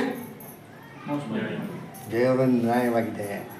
ಅದಕ್ಕೆ ಪೇತ್ರನಿಗೆ ಏನಾಯ್ತು, ಇದು ಪ್ರಯೋಜನ ಆಯಿತಾ, ಎಸ್. ಅದರ ಅಂದರೆ ನೋಡಿ, ಈ ಥರ ನಮ್ಮ ಥಾಟ್ಸ್ಗಳು ಒಳ್ಳೆಯದಾಗಿ ಏನಾಗಿರಬೇಕು ಇರಬೇಕು. ಅದರ ಕೆಟ್ಟದಾಗಿತ್ತು ಅಂದರೆ ಅದ್ರಲ್ಲಿ ನಮ್ಗೇನಾಗಲ್ಲ, ಅದು ಖಂಡಿತವಾಗೋ ಪ್ರಯೋಜನ ತರಲ್ಲ. ನೋಡಿ, ಇವಾಗ ಇನ್ನೊಂದು ಬೀಜ ಬಿತ್ತನೆ ಬಗ್ಗೆ ಹೇಳಿದ್ರಲ್ಲ, ಬೀಜ ಕರೆಕ್ಟಾಗಿ ಮಾಡಬೇಕು, ಬಿತ್ತನೆ ಮಾಡಬೇಕು. ಅದರ ಇನ್ನೊಂದು ಏನಂದರೆ, ಸುಮ್ಮನೆ ಬೀಜ ಬಿತ್ತನೆ ಮಾಡ್ಬೇಕು, ಒಳ್ಳೆ ಬೀಜ ಕರೆಕ್ಟಾಗಿ ಟ್ರ್ಯಾಕ್ ಕ್ಲೀನಾಗಿ ಬಿತ್ತನೆ ಮಾಡ್ಬಿಡ್ತೀವಿ. ಬಿತ್ತನೆ ಮಾಡಿ ಸುಮ್ಮನೆ ಇದ್ಬಿಟ್ರೆ ಆಯ್ತದ, ಏನು ಮಾಡೋಕ್ಕರಿಗೆ ಏನು ಕೊಡ್ಬೇಕು, ಬೇಕಾದಂಥದ್ದು ನೀರು, ಆಮೇಲೆ ಗೊಬ್ಬರ, ಆಮೇಲೆ ಕಳೆಗಳು ತೆಗಿಬೇಕು ನೋಡ್ರಿ ಇರ್ತೀನಿ ಅಲ್ವರ. ಆಮೇಲೆ ಏನು ಮಾಡ್ತಿರ್ಬೇಕು, ಅವಾಗ ಹೋಗ್ಬಿಟ್ಟು ನೋಡ್ತಾನೇ ಇರಬೇಕು ಅಲ್ವರ, ಗಮನಿಸ್ತಾನೆ ಇರಬೇಕು. ಅದೇನು ಔಷಧಿ ಗಿಸಿ ಹೊಡಿಬೇಕಾ, ಹುಳಗಿಳ ಬರ್ತದ, ಅದಕ್ಕೆಲ್ಲ ಕ್ಲೀನಾಗಿ ಏನು ಮಾಡ್ತಾ ಇರಬೇಕು, ಅದು ಕ್ಲೀನಾಗಿ ನೋಡ್ಕೊಬೇಕು. ಅವಾಗ ಏನಾಗೋದು, ಚೆನ್ನಾಗಿ ಬೆಳೆಯೋದು ಅಲ್ವರ. ಇದೇ ಥರ ಆಲೋಚನೆ ಇದೆ ಅಲ್ಲ, ಬಿತ್ತನೆ ಮಾಡಿ ಸುಮ್ಮನೆ ಕೂತ್ಕೊಂಡ್ಬಿಟ್ರೆ ಆಯ್ತಾರೆ, ಕೈ ಕಾಲು ಕಟ್ಕೊಂಡ್ಬಿಟ್ಟು ಅದಕ್ಕೆ ಮಾಡೋದು ಸ್ವಲ್ಪ ಅವಾಗ ಏನು ಮಾಡ್ತಾ ಇರಬೇಕು, ಅಬ್ಸರ್ವ್ ಮಾಡಬೇಕು ಅಲ್ವರ. ಅದಕ್ಕೆ ಎಚ್ಚರಿಕೆ ಇದ್ದೀನಿ, ನೀವು ಪ್ರಾರ್ಥಿಸ್ರಿ. ಏನೋ ಮಿಸ್ಟೇಕ್ಸ್ ಇದೆಯಾ, ಏನೋ ಕಲ್ಮಶಗಳೇನಿದೆಯಾ, ಇದೆಲ್ಲ ಏನು ಮಾಡ್ತೀವಿ ಅವಾಗ ತೆಗೆದಾಕ್ತಾ ಇರ್ತಾರೆ. ಅಂದರೆ ಒಳ್ಳೆ ಆಲೋಚನೆಗಳಿಗೆ ಏನು ರೀ, ತುಂಬ ಒಂದು ಕೆಲಸಗಳೇನಾಗಿದೆ ಇದೆ, ಸುಮ್ಮನೆ ಹಿಂಗೆ ಹಾಕ್ಬಿಟ್ಟು ಬಿಟ್ಬಿಡೋದಲ್ಲ ಅದರ. ಆದರೆ ಅದೇ ನೋಡಿ ಅಂತೀನಿ, ಕೆಟ್ಟ ಆಲೋಚನೆ ಹೆಂಗಿದೆ, ಬೀಜ ಹಾಕ್ಬಿಟ್ಟಿದ್ದೀರಪ್ಪ ಅದರ. ಆ ಬೀಜದ ಸುಮ್ಮನೆ ಹೋಗಿ ಕಾಂಗ್ರೆಸ್ ಗಿಡ ಹಿಂಗೆ ಬಿಸಾಕ್ಬಿಡಿ, ಕಾಂಗ್ರೆಸ್ ಬೀಜಗಳೈತೆ ಹೂವು ಸುಮ್ಮನೆ ಹಂಗೆ ಬಿಸಾಕ್ಬಿಡಿ, ಅದೇನಾಗ್ತದೆ? ಹುಡ್ಕೊತದೆ. ಅದು ಹುಡ್ಕೊಬೇಕಾದ್ರೆ ಅದಕ್ಕೇನೋ ಕ್ಲೀನಾಗಿ ಇದು ಮಾಡ್ಬೇಕಾ, ನೀರು ಹಾಕ್ಬೇಕಾ, ಆಮೇಲೆ ಔಷಧಿ ಹೊಡಿಬೇಕಾ, ಕಳೆಗಳು ತೆಗಿಬೇಕಾ? ಹಾಂ, ಏನೂ ಮಾಡೋದು ಬೇಕಾಗಿಲ್ಲ. ಸುಮ್ಮನೆ ಇಟ್ಬಿಟ್ರೆ ಸಾಕು, ಬುರ್ರಂತ ಏನಾಗೈತದ ಬೆಳೆದ್ಬಿಡ್ತಾರೆ. ಅದ್ರ ಪ್ರಾಬ್ಲಮ್ ಏನಂದ್ರೆ ಅದನ್ನ ಕಂಟ್ರೋಲ್ ಮಾಡೋದೇನ್ರಿ? ಇನ್ನು ಬೆಳೆಸೋದು ಕಷ್ಟ, ಅದನ್ನು ಬೆಳೆದ ರೀತಿಯಲ್ಲಿ ತಡೆಗಟ್ಟೋದೇನ್ರಿ? ಕಷ್ಟ. ಇದೇ ಥರ ನಮ್ಮಲ್ಲಿ ಕೆಟ್ಟ ಆಲೋಚನೆ ಫಾಸ್ಟಾಗಿ ಏನಾಗ್ತದೆ ರೀ, ಇನ್ನು ತಡೆಗಟ್ಟೋದೇನ್ರಿ ತುಂಬ ಕಡೆ. ಇವಾಗ ನೋಡಿ, ಕೆಟ್ಟ ಆಲೋಚನೆ ಎಷ್ಟು ತಡೆಗಟ್ಟೋದು ಕಷ್ಟನೋ, ಒಳ್ಳೆ ಆಲೋಚನೆನ ಬೆಳೆಸೋದು ಕೂಡ ಏನ್ರಿ ಅಷ್ಟೇ ಕಷ್ಟ. ಅದು ನೀವು ಪ್ರಾಕ್ಟಿಕಲ್ ಥಿಂಕ್ ಮಾಡಿದ್ದೀನಿ. ನಾವು ಹೇಳ್ತಾ ಇರ್ತೀರಿ, ನಮ್ಮ ಮನಸ್ಸಲ್ಲಿ ಎಷ್ಟೋ ಸತಿ ಫೈಟ್ ಮಾಡ್ತೈತೆ, ಅದು ಪ್ರಾಕ್ಟಿಕಲ್ ಆಗ್ತದಾ? ಪ್ರಾಕ್ಟಿಕಲ್ ಆಗೋದು ಏನ್ರಿ ತುಂಬ ಕಷ್ಟ. ಅದರ ಅದು ನೋಡ್ಬೇಕಾದ್ರೆ ಇದನ್ನು ಕೂಡ ನಾವೇನು ಮಾಡಬೇಕು, ಮನಸ್ಸಲ್ಲಿ ನಾವು ಜ್ಞಾಪನ ಇಟ್ಕೊಬೇಕು. ಅದರ ಮೂರನೇದು ಏನಪ್ಪ ಪಾಯಿಂಟು ಅಂದರೆ, ಬೀಜ ತೊಗೊಂಡ್ರೆ ಆಯಿತು, ಬಿತ್ತನೆ ಮಾಡಿದ್ದಾಯ್ತು, ಬಿತ್ತನೆ ಮಾಡಿದ್ರೆ ಸುಮ್ಮನೆ ಇದ್ಬಿಟ್ರೆ ಆಗಲ್ಲ ಅಂತ ಕಲ್ತ್ರಿ. ಅದಕ್ಕೆ ನಾವು ಕರೆಕ್ಟಾಗಿ ವ್ಯವಸ್ಥೆಗಳೆಲ್ಲ ಮಾಡಬೇಕು. ಇನ್ನೊಂದು ಏನಪ್ಪ ಅಂದರೆ, ಇಂಪಾರ್ಟೆಂಟ್ ಪಾಯಿಂಟ್ ಏನಂದರೆ, ಆಲೋಚನೆ ಬಂದಿದ ಮೇಲೆ ಏನ್ರಿ ಅದನ್ನು ಥಿಂಕ್ ಮಾಡಬೇಕು. ಕನ್ನಡದಲ್ಲಿ ಇದಕ್ಕೆ ಬೇರೆ ಪದ ಇಲ್ಲ ಅನ್ಸ್ತಾರೆ. ಅದರ ಥಾಟ್ ಮತ್ತು ಥಿಂಕಿಂಗ್ಗೆ ಎರಡು ವ್ಯತ್ಯಾಸ ಇದೆ. ಥಾಟ್ ಅಂದರೆ ಆಲೋಚನೆ ಬರೋಂಥದ್ದು, ಥಿಂಕಿಂಗ್ ಅಂದರೆ ಬಂದಿರೋಂಥ ಆಲೋಚನೆ ಮೇಲೆ ಯೋಚಿಸೋಂಥದ್ದು, ಸಮಾಲೋಚನೆ ಮಾಡೋದು. ಅರ್ಥ ಆಯ್ತಾ? ಆಲೋಚನೆ ಒಳ್ಳೇದಾ ಕೆಟ್ಟದ್ದಾ ಅಂತ ಹಂಗಲ್ಲ. ಉದಾಹರಣೆ ಕೇಳ್ತೀನಿ ಕಡೆ. ಹೆಂಗಪ್ಪ ಅಂತಂದರೆ, ಇವಾಗ ಒಂದು ವಸ್ತು ನೋಡ್ತೀರಪ್ಪ, ಎಕ್ಸಾಂಪಲ್ ಈ ವಾಟರ್ ಬಾಟ್ಲ್ ನೋಡ್ತೀರಿ. ವಾಟರ್ ಬಾಟ್ಲ್ ನೋಡಿದ ತಕ್ಷಣ ನಮ್ಗೆ ಅದು ಯೋಚನೆ ಬಂತು, ನೋಡಿದ್ರೆ ವಾಟರ್ ಬಾಟ್ಲ್ ಅಪ್ಪ ಅಂತ. ಅದ್ರ ಬಗ್ಗೆ ತುಂಬ ಏನು ಮಾಡೋದು, ಯೋಚಿಸೋಂಥದ್ದು ಏನ್ರಿ ಇದು ಎರಡನೇದು. ನೋಡಿ, ಏನೋ ವಸ್ತು ನೋಡಿದ ತಕ್ಷಣ ನಮ್ಗೆ ಆಲೋಚನೆ ಬರ್ತಾರೆ, ಅದೇನಿಲ್ಲ, ರಾಂಗಿಲ್ಲ. ಅದು ಅದ್ರ ಬಗ್ಗೆನೇ ತುಂಬ ಯೋಚನೆ ಮಾಡ್ತೀರಲ್ಲ, ಆವಾಗ ಪ್ರಾಬ್ಲಮ್ ಏನಾಗೋದು ಬರೋದು. ಅರ್ಥ ಆಯ್ತಾ? ಸರಿ, ಇದು ಎಕ್ಸಾಂಪಲ್ ಏನಪ್ಪ ಅಂದರೆ, ನೋಡ್ರಿ, ಆಲೋಚನೆ ಅಂತ ಎಲ್ಲರಿಗೂ ಬರ್ತಾರಪ್ಪ. ಏನೋ ಒಂದು ವಸ್ತು ನೋಡ್ತಾ ಇದ್ದೀರಿ, ನಾವು ಕುರುಡನಲ್ಲ, ಕುರುಡನಾಗಿದೆ, ಏನು ಯೋಚನೆ ಬರಲ್ಲ. ಅದು ನಮಗೆಲ್ಲ ಕಣ್ಣಿಗೆ ಕಾಣಿಸಂತ ಒಂದೊಂದು ವಸ್ತುಗಳು ನೋಡ್ತಾ ಟಕ್ ಟಕ್ ಟಕ್ ಅಂತ ಪಿಕ್ಚರ್ಗೆ ಇರ್ತದಲ್ಲೇ, ಅದರಲ್ಲೇ ಸ್ಕ್ಯಾನ್ ಆಗಿ ಟಕ್ ಟಕ್ ಅಂತ ಇಮೇಜ್ಗಳಿಗೆ ಏನು ಮಾಡ್ತಾರೆ, ಒಂದೊಂದು ಎಲ್ಲ ಬರ್ತಾ ಇರ್ತಾರೆ ಥಾಟ್ಸ್ಗಳು. ಅದರ ಈ ಥಾಟ್ಸ್ನ ಥಿಂಕ್ ಮಾಡೋದು, ಥಿಂಕ್ ಮಾಡಬಾರ್ದಾಗಿರೋ ಜವಾಬ್ದಾರಿ ಯಾರ್ದು? ನಮ್ಮದು. ಅದರ ಹೇಗಪ್ಪ ಅಂತಂದರೆ, ಒಂದು ಎಕ್ಸಾಂಪಲ್ ನೋಡೋಣ. ಯಾರ್ದಪ್ಪ ಅಂದರೆ ನಮ್ಮ ಜೀಸಸ್ ಕ್ರೈಸ್ಟ್. ಓಕೆನಾ? ಮತ್ತೇನೋ ಬರ್ತಾ ಸುವಾರ್ತೆಗೆ ಬನ್ನಿ, 4ನೇ ಅಧ್ಯಾಯಕ್ಕೆ ಬನ್ನಿ. ಅದರ ಅದಕ್ಕಿಂತ ಮುಂಚೆ ಹಿಬ್ರಿಯರ್ ಬರೆದಂಥ ಪತ್ರಿಕೆ ಒಂದು ಓದೋಣ. ಎಲ್ಲಪ್ಪ ಅಂದರೆ 4ನೇ ಅಧ್ಯಾಯ ಬನ್ನಿ. ಹಿಬ್ರಿಯರ್ಗೆ 4ನೇ ಅಧ್ಯಾಯ 15 ಮತ್ತು 16 ಓದ್ರಿ ಯಾರಾದ್ರು. ಏಕೆಂದರೆ ಹಾಂ, ನಮಗಿರೋ ಮಹಾಯಾಜಕನು ನಮ್ಮ ನಿರ್ಬಲಾವಸ್ಥೆಯನ್ನು ಕುರಿತು ಹೇಳುವನಲ್ಲ, ಆತನ ಸರ್ವ ವಿಷಯಗಳಲ್ಲಿ ನಮ್ಮ ಹಾಗೆ ಶೋಧನೆಗೆ ಗುರಿಯಾದ. ನೋಡಿ, ಸರ್ವ ವಿಷಯದಲ್ಲಿ ನಮ್ಮ ಹಾಗೆ ಶೋಧನೆಗೆ ಏನಾದ್ರು ಗುರಿಯಾದ್ರು. ನಮ್ಮ ಥರನೇ ಯೇಸು ಕ್ರಿಸ್ತು ಎಲ್ಲ ವಿಚಾರದಲ್ಲಿ ಶೋಧನೆಗೆ ಏನಾಗೋರೆ ಗುರಿಯವ್ರೆ. ಚೆನ್ನಾಗಿ ಜ್ಞಾಪನ ಇಟ್ಕೊಳ್ಳಿ, ಈ ಪಾಯಿಂಟ್ ಬರೀಲೇಬಿಡ್ರಿ. ನಮ್ಮ ಥರನೇ ಎಲ್ಲ ಅಂಗಲಿ ಟೆಸ್ಟ್ ಆಗಿದೆ ಯೇಸು ಕ್ರಿಸ್ತನಿಗೆ ಅಲ್ವಾ? ಇವಾಗ ನಮಗೆ ಏನ್ರಿ, ಏನಾರೋ ಒಂದು ದೇವ್ರ ಕೆಲಸ ಮಾಡಬೇಕು, ನಮ್ಗೆ ಏನಾಗ್ತದೆ, ಮನ್ಸಿರ್ತದೆ, ಟಕ್ಕಂತ ಇಮ್ಮಿಡಿಯೇಟ್ ಏನು ಮಾಡ್ತಾರೆ, ಒಂದು ಸಮಸ್ಯೆ ಬರ್ತಾರೆ. ನೋಡಿ, ಬರ್ತಾರ ಇಲ್ವಾ? ಇದೇ ಥರ ಕ್ರಿಸ್ತನಿಗೆ ಏನಾಗಿದೆ, ಬಂದಿದೆ. ಬರ್ದಿರೋದು ಇಲ್ವೇ ಇಲ್ಲ ಬಿಡ್ರಿ ಅಂತೀನಿ. ಅದ್ರ ಆಮೇಲೆ ನೆಕ್ಸ್ಟ್ ಏನು ಹೇಳ್ತಾರೆ, ಸರ್ವ ವಿಷಯದಲ್ಲಿ ನಮ್ಮ ಹಾಗೆ ಶೋಧನೆಗೆ ಗುರಿ ಆದನು. ಪಾಪ ಮಾತ್ರ ಮಾಡಲಿಲ್ಲ, ನಾವು ಮಾತ್ರ ಪಾಪ ಮಾಡಿದ್ರೆ ಬಿಡೋದೇ ಇಲ್ಲ. ಏನಂತ ನೆಕ್ಸ್ಟ್ ಎಕ್ಸಾಂಪಲ್ ನೋಡಿಸ್ತೀನಿ. ಓಕೆನಾ? ಸರಿ, ನೆಕ್ಸ್ಟ್ ಏನು ಹೇಳ್ತಾವೆ, ಇಂಪಾರ್ಟೆಂಟ್ ಪಾಯಿಂಟ್. ಆದ್ದರಿಂದ ನಾವು ಕರುಣೆಯನ್ನು ಹೊಂದುವಂತೆಯೂ ಆತನ ದಯೆಯಿಂದ ಸಮಯೋಚಿತವಾದ ಸಹಾಯವು ನಮಗೆ ದೊರೆಯುವಂತೆ. ನೋಡಿ, ಸಮಯೋಚಿತವಾದಂಥ ಸಹಾಯವನ್ನು ದೊರೆಯುವುದಕ್ಕಾಗಿ ಧೈರ್ಯದಿಂದ ಕೃಪಾಸನ ಮುಂದೆ ಮಾಡೋಣ. ಹೋಗೋಣ. ಸರಿ, ಕೃಪಾಸನ ಎಲ್ಲಿತ್ತು? ಕೃಪಾಸನ ಎಲ್ಲಿತ್ತು? ದೇವ್ರ ದರ್ಶನ ಗುಡಾರದಲ್ಲಿ ಇತ್ತಲ್ಲ. ದೇವ್ರ ದರ್ಶನ ಗುಡಾರದಲ್ಲಿ ಎಲ್ಲಿತ್ತು ನೋಡಿ, ಇದೆ ಚಿತ್ರ ಅಲ್ಲರಲ್ಲಿ ನೋಡಿ. ಇಲ್ಲಿ ಪರಿಶುದ್ಧವಾಸ ಯಾವ್ದು ಕೃಪಾಸನ ಇಲ್ಲಿತ್ತಲ್ಲ. ಕೃಪಾಸನ ಯಾವುದು? ಯಾವ್ದು ಕೃಪಾಸನ? ಅಲ್ಲಿ ನೋಡಿ, ದೊಡ್ಡ ಕಾಣಿಸ. Very good. ಅತಿ ಪರಿಶುದ್ಧ ಸ್ಥಳ. ಗುಡ್, ಕರೆಕ್ಟ್ ಅಲ್ವಾ? ಸರಿ, ಯಾರಪ್ಪ ಅಂದ್ರೆ ಕೃಪಾಸನ ಅಂದ್ರೆ ಆ ಮಂಜೂಷ ಪೆಟ್ಟಿ ಮೇಲೆ 2 ಕೆರುಬುಗಳಿತ್ತು ಗೊತ್ತಾ? ಹಾರ್ದಿಕವಾಗಿ ಕೆರುಬು. ಆ ಸೆಂಟ್ರಲ್ಲಿ ಶೆಕಿನ ಗ್ಲೋರಿ ಬರ್ತೈತೆ ಗೊತ್ತಾ? ಅದಕ್ಕೆ ಕೃಪಾಸನ ಅಂತ ಮಾಡೋದು ಹೇಳೋದು. ಆ ಕೃಪಾಸನದ ಮೇಲೆ ಮಹಾಜಕ ರಕ್ತ ಮಾಡೋಣ, ಪ್ರೋಕ್ಷ ಮಾಡೋಣ. ಯಾವಾಗ? ವರ್ಷಕ್ಕೆ ಒಂದ್ಸತಿ. Very good. ಅವರ ಅಯ್ಯೋ ಇವತ್ತು ಬೇಜಾರಾಗ್ಬಿಟ್ಟಿದೆ, ಸ್ವಲ್ಪ ರಕ್ತ ನೋಡ್ಬಿಡೋಣ ಅಂತ ಹೋಗ್ಬೋದಾಯ್ತಾ? ಹೋಗ್ಬೋದಾಗಿತ್ತಾ? ಅದು ಸತ್ತೋಗ್ಬಿಡ್ತಾ ಇದ್ದ. ಹಂಗಾರೆ ಇಷ್ಟ ಬಂದಂಗೆ ಹೋಗಂಗೆ ಇಲ್ಲ. ಬೇಜಾರಾಗ್ಬಿಡ್ತು, ಹೋಗ್ಬೋದಾ? ಹೋಗಂಗಿಲ್ಲ ಅದರ. ಹಂಗಂದ್ರೆ ಇಷ್ಟ ಬಂದಂಗೆ ಹೋಗಂಗಿಲ್ಲ, ಬೇಜಾರಾದ್ರೂ ಹೋಗಂಗಿಲ್ಲ. ಬೇಜಾರಾದ್ರೆ ಏನು ನಿನಗೂ ನಿನ್ನ ಮೈಂಡ್ ಏನಾಗಿದೆ, ಡಿಸ್ಟರ್ಬ್ ಆಗಿದೆ. ಡಿಸ್ಟರ್ಬ್ ಆಗ್ಬಿಡ್ತೀವಿ, ಒಂದು ಹತ್ರಕ್ಕೆ ಹೋಗೋಣ ಅಂದ್ಬಿಟ್ಟು ಓಡೋಗ್ಬೋದಾ? ಹೊಟ್ಟೆ ಪರ್ಮನೆಂಟಿಗೆ ಹಂಗೂ ಹೋಗಂಗಿಲ್ಲ. ಹಂಗಂದ್ರೆ ಅವ್ನು ಇಷ್ಟ ಬಂದಂಗೆಲ್ಲ ಏನು ಮಾಡೋಂಗಿಲ್ಲ, ಹಂಗೆ ಧೈರ್ಯವಾಗಿ ಹೋಗ್ಬೋದು ಅಂತ ಅರ್ಥನಾ? ಇವಾಗ ಅದು ಅರ್ಥ ಏನು ಅಂದರೆ ಧೈರ್ಯವಾಗಿ ಹೋಗ್ಬೋದು ಅವನು, ಇಲ್ಲ ಹೋಗೋಕ್ಕಾಗಲ್ಲ ಅಂತ ಅರ್ಥ. ಅದು ತುಂಬ ಭಯ ಅಲ್ಲ. ವರ್ಷಕ್ಕೆ ಒಂದೇ ಸತಿ ಹೋಗ್ಬೇಕು, ಬರೀ ಕೈನೇನು ಹೋಗಿಲ್ಲ, ರಕ್ತ ಏನು ಮಾಡಬೇಕು, ತಗೊಂಡೋಗ್ಬೇಕು. ನಮ್ಗೆ ಹೆಂಗೆ ಹೇಳೋಣ? ಧೈರ್ಯದಿಂದ ಬರೋಣ. ನಮ್ಗೆ ಹೆಂಗೆ ಧೈರ್ಯದಿಂದ ಇಲ್ಲಿಗೇನು ಮಾಡೋಣ? ಯಾವಾಗ ಯಾವಾಗ ಯಾವಾಗ ಹೋಗೋಣ? ಯಾವಾಗ ಕೊಟ್ಟರು ನೋಡ್ರಿ, ಸಮಯೋಚಿತವಾದಂಥ ಸಹಾಯ. ಏನು ಸಮಯೋಚಿತವಾದ ಸಹಾಯ ಅಂದರೆ ಯಾವ ಸಮಯದಲ್ಲಿ ಸಹಾಯ ಬೇಕೋ ಆ ಟೈಮಲ್ಲಿ ಡೈರೆಕ್ಟಾಗಿ ಏನು ಮಾಡಿ ನೀವು ಹೋಗ್ಬೋದು. ಇಲ್ಲಿ ಬನ್ನಿರಿ, ಎದುರುಬೇಡ್ರಿ, ಭಯ ಪಡಬೇಡ್ರಿ, ಬೇಜಾರಾಗಬೇಡ್ರಿ, ನಿಮ್ಮ ಮೈಂಡ್ ಡಿಸ್ಟರ್ಬ್ ಆಗಿದ್ದೆ ಏನಾದರೂ ಪರವಾಗಿಲ್ಲ, ಡೈರೆಕ್ಟಾಗಿ ಎಲ್ಲಿಗೆ ಬನ್ನಿ ನೀವು. ಎಲ್ಲಿಗೆ ಬನ್ನಿ? ದೇವ್ರ ಕೃಪಾಸನ. ಎಸ್, ಈ ಕೃಪಾಸಂತ ಬನ್ನಿ ಅಂತ. ಯಾವಾಗ ಬನ್ನಿ? ವರ್ಷಕ್ಕೆ ಒಂದೇ ಸತಿ ಬನ್ನಿ, ನ್ಯೂ ಇಯರಿಗೆ ಬನ್ನಿ, ಪಾಸ್ ಅವ್ರಿಗೆ ಬನ್ನಿ. ಹಂಗಂದ್ರ ಹೆಂಗೆ ಹೇಳೋರೆ? ಯಾವ ಟೈಮಲ್ಲಿ ಬೇಕಾದ್ರೆ ಬನ್ನಿ. ನೀವು ಯೋಚನೆ ಮಾಡ್ತಿಂತೀನಿ, ನಮ್ಮ ಆಲೋಚನೆ ಹೆಂಗಿರ್ಬೇಕು? ಇವಾಗ ಇಲ್ಲಿ ವರ್ಷಕ್ಕೊಂದ್ಸತಿ ಅವ್ನು ಹೋಗ್ತಾ ಇರಬೇಕಾದ್ರೆ ಆಲೋಚನೆ ಹಿಂಗಿರ್ಬೇಕಾಯ್ತು. ಎಷ್ಟು ಭಯ ಭಕ್ತಿನ ಹೋಗ್ತಾ ಇದ್ದ. ಆಗ ನಾವು ಯಾವ ಟೈಮಲ್ಲಿ ಹೋಗ್ತೀರಿ ಸರ, ನಮ್ಮ ಆಲೋಚನೆ ಹಿಂಗಿರ್ಬೇಕು ಹಂಗಾರೆ.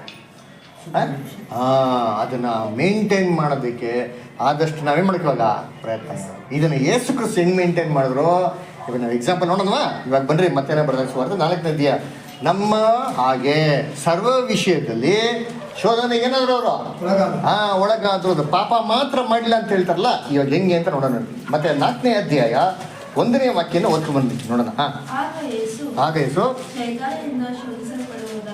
ನೋಡಿ, ಶೇತಾನಿಂದ ಶೋಧಿಸಲ್ಪಡುವುದಕ್ಕಾಗಿ ಆತ್ಮವು ಆತನನ್ನು ಅಡವಿಗೆ ಒಯ್ದಂತೆ.